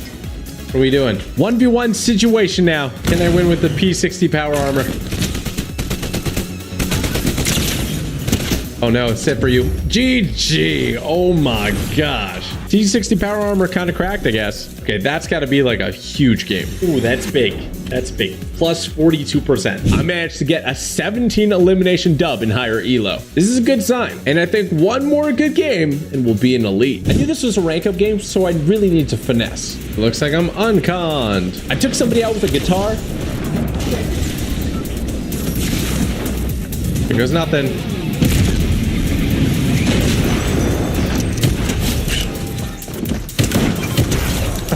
And then some clever thinking in a car. And then I went AFK to play a mobile game with Samara and her family. But it actually worked out because somebody came to fight the boss and then I took them out. Oh my gosh. I was literally playing a game on my phone for a little bit. I'm guitaring out of here. I got the medallion and everything I needed and I proceeded to absolutely destroy this lobby. Oh my gosh, it's so broken. Oh. Look at that Cerberus. They're probably wondering why I don't get the boss car since I got the boss medallion so much. Well, you see, I jump out of the car so much that if I did get the boss car, I'd be giving it to somebody else, and then they'd have a huge advantage, and I don't want that. Ooh.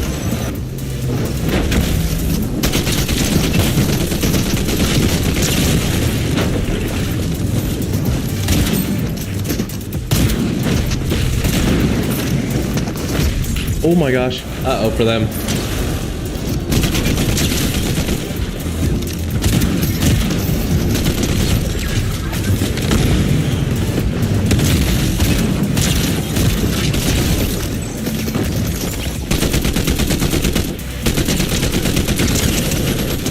Oh.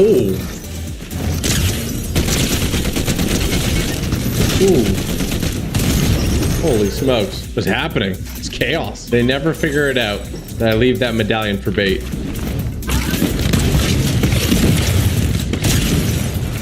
Uh-oh.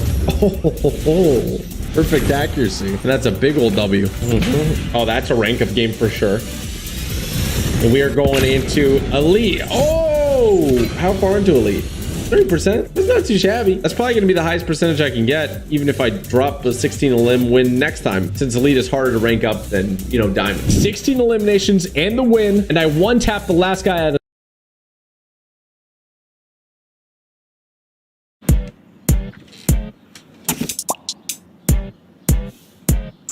Life's full of choices. Here's a simple one. Well, I am a bit of a minimalist. out of the sky with my first shot. Welcome to Elite, baby. So now I have to beat Elite, go to Champion, and once I beat Champion, I'll be Unreal. It feels like it's pretty close, but it's actually further away than you think. Like, really far. My first game in Elite, I gotta make an impression on everybody. I'm gonna be fighting these players over the next few games, and I gotta let them know who I am. So I absolutely pop off. I'm gonna land at this building here. Nothing really too special, but there's cars. In this game, my performance is exceptional, and I literally get the most points you can get in Elite. Game over for you. Oh my gosh, you got too greedy.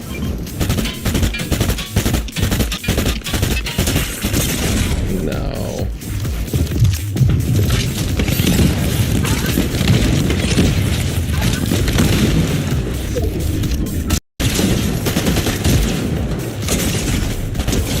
Oh my gosh, a rough go.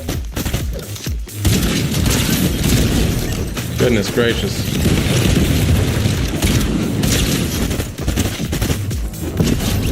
Yep, that's all she wrote. They all came for me. Look what happened. Oh. You know, I was coming for him. He got scared.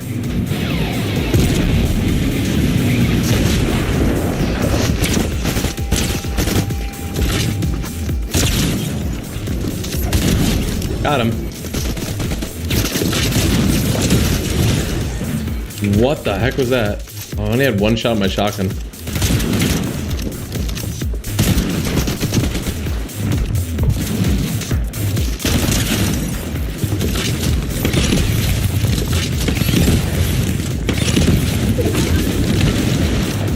Where you going, dude?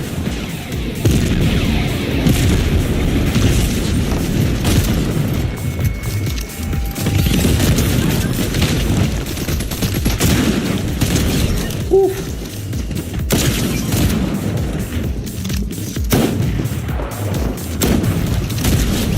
Got that guy.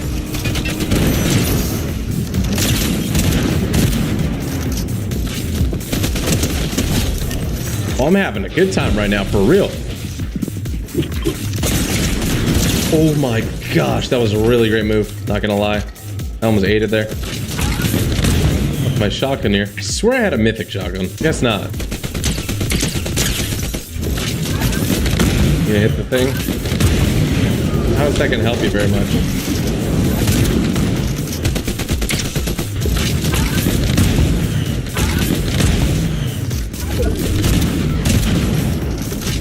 Can't catch up to this guy.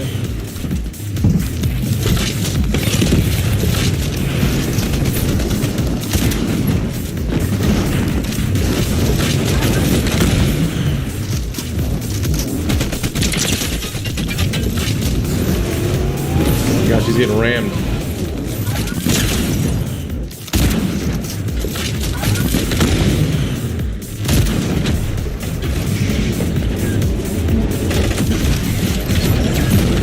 Oh my gosh. Everyone's just in a car. I don't know what's happening.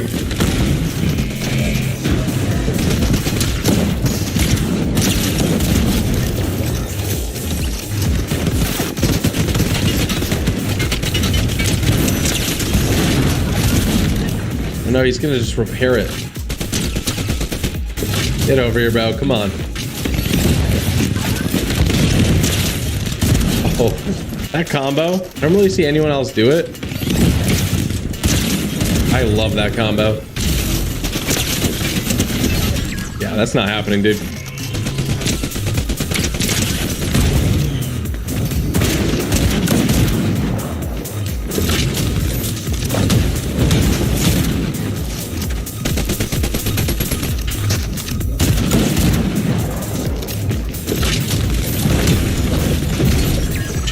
All right, 2 more people. This is a big game, especially in the league. I have 5 spectators. Back down, never. What? I hit it with the ground check. There you go. Oh, I see one of the guys. Their first instinct is to run. Mine is to destroy. Yeah, it's literally a 1v1.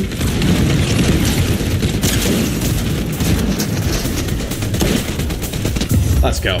That's just an absolute W. Drop all that loot so they know what's up. If that's not a like 30, 40%, I don't know what it is.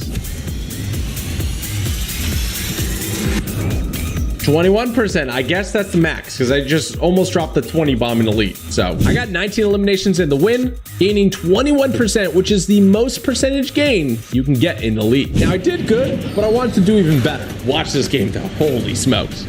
Okay, so I actually learned that plus 21% is the max you can get in elite. So we capped it out last game, which is pretty cool.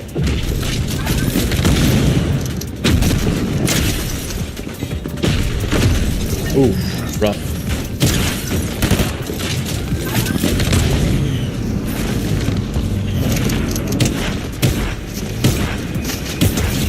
Got him. We can get back to a scar.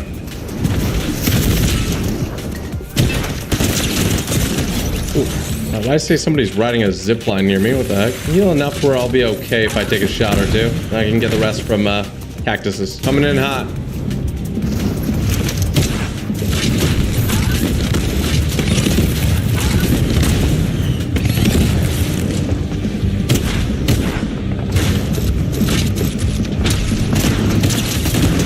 Sheesh. We'll go for those. Let's leave this one behind. Oh, you just got the medallion.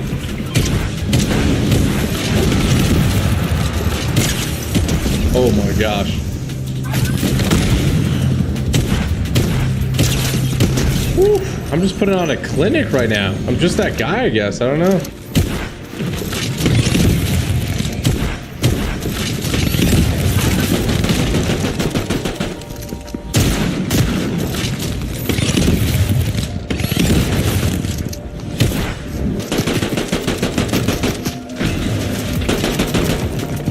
He's actually gonna get a decent amount of HP from this.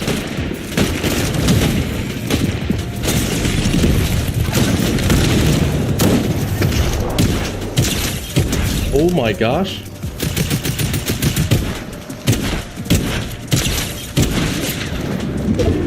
Bro. There we go.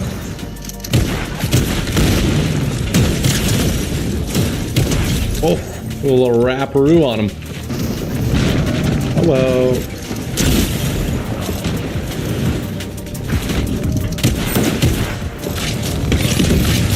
Oof. The uppercut is deadly, dude. Literally unreal. I'm gonna leave that medallion still. See if I can bait more people. I have 1 mini in my inventory. That's kind of down bad. Besides that, I am chilling. I'm actually kind of enjoying the combat shotgun in build mode, which is weird for me to say, but I am.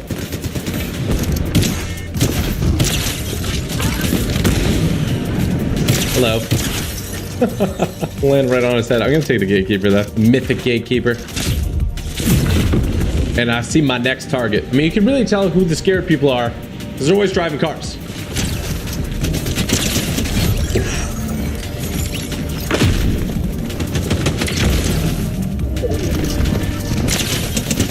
Oh my gosh. Cars are allowing too many people to get away with higher ranks. I'm sky basing in ranked right now. I'm so good at throwing those. Yeah, you tried, boss. You tried. 5 people left. I have 15 eliminations. Could be a 20 bomb in the lead if I get every single person. That's gonna be hard though. Oh, I see a car.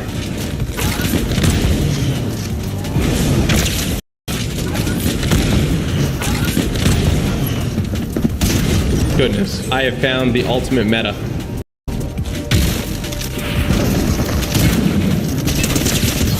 I I swear, I have just eliminated so many people in cars. They always think they could just like outsmart me while in the car. I don't know why. I want to drop this 20 bomb, so I don't want anyone accidentally running into each other.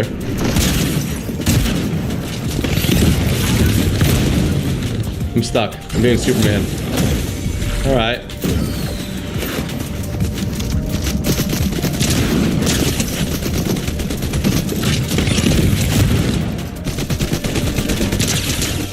Oh my gosh.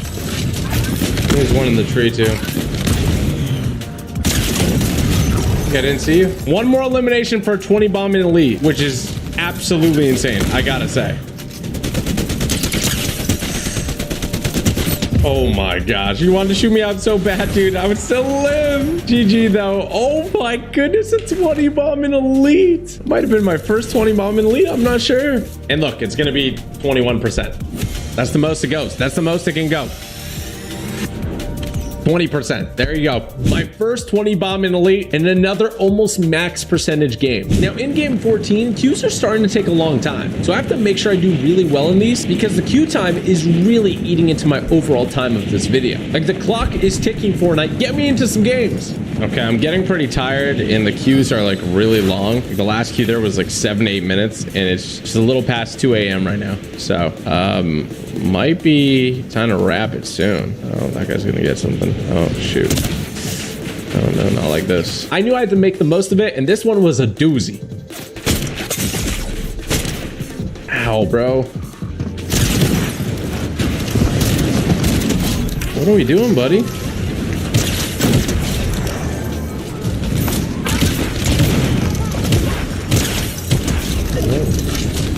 Was in their fist.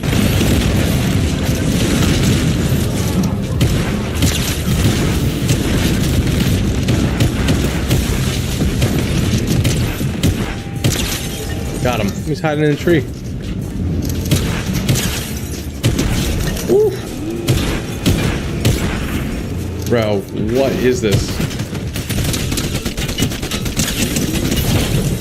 Oh my gosh. Bobbing and weaving.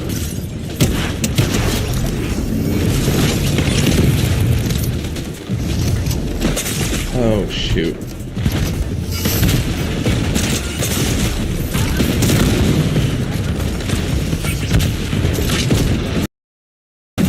Oh my gosh, this is bad.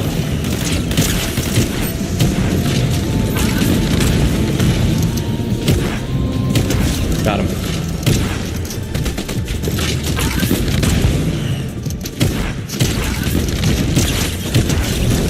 Sidestepping them is so fun.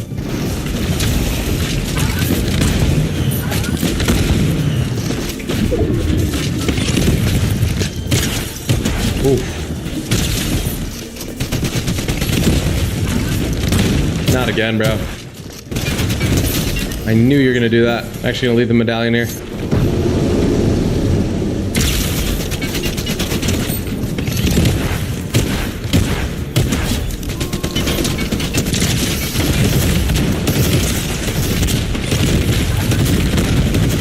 Holy smokes. There we go. Somebody got the medallion. Just what the doctor ordered.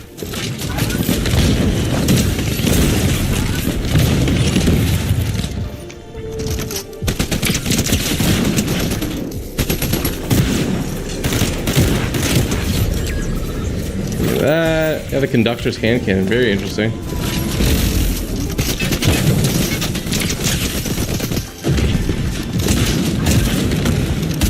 Woo.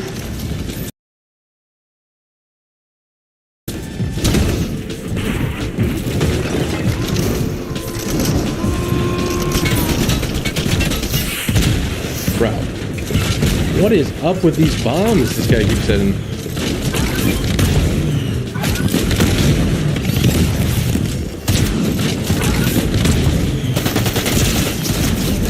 Goodness. Just gotta go down sometimes, okay? Oh, I got a lot of EMPs now.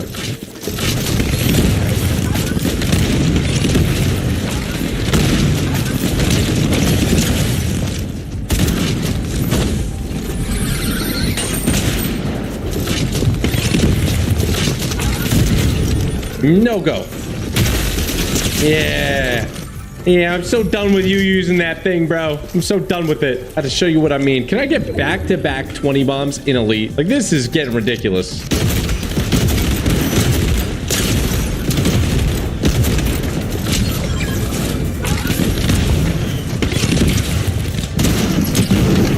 Oh, this is a guard.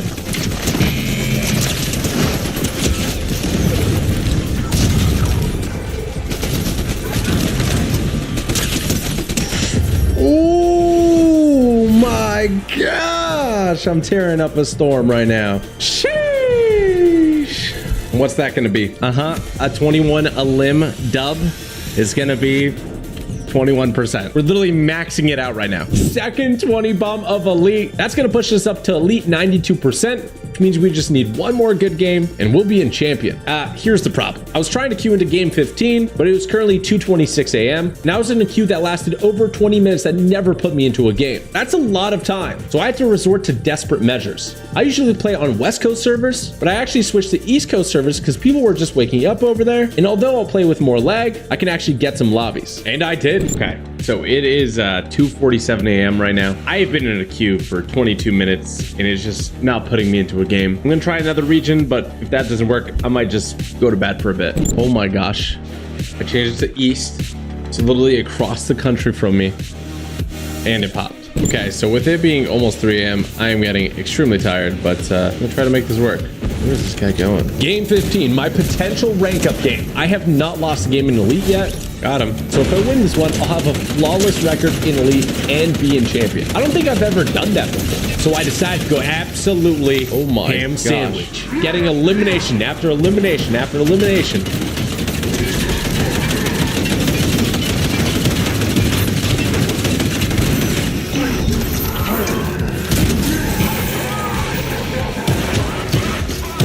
Oh, I eliminated that guy. What the heck? Because I am playing on East and not West, I am going to lag just a bit. My ping is going to be double what it usually is. Oh my gosh, there you go.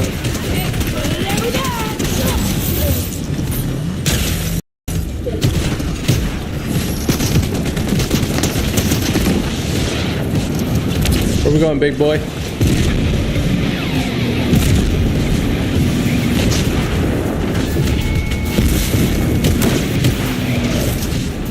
Oh no, it's not good. A lot going on right now.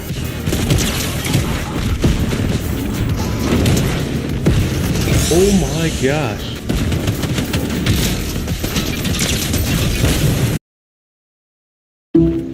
Hey, I'll give you $574 if you switch. Okay. So what about $574 for switching your home insurance to Allstate? But that's way too much of a hassle. Allstate can handle the switching for you. Just call them. Check Allstate first and you could save hundreds. Holy smokes.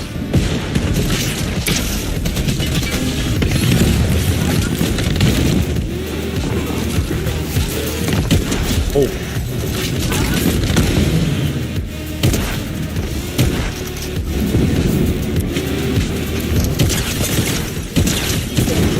Ooh, that hurt. Trying to see if I can keep my win streak here. It's getting pretty tough though.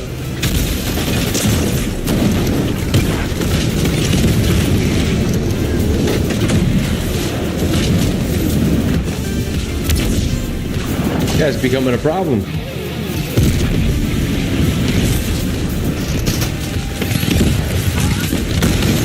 Oh my gosh. Got smushed. I'm gonna go ahead and leave the medallion here. Got 4 spectators. It's early in the morning. Always wonder if they think I'm a hacker or something. Because right now it says anonymous when they're spectating me. Finally.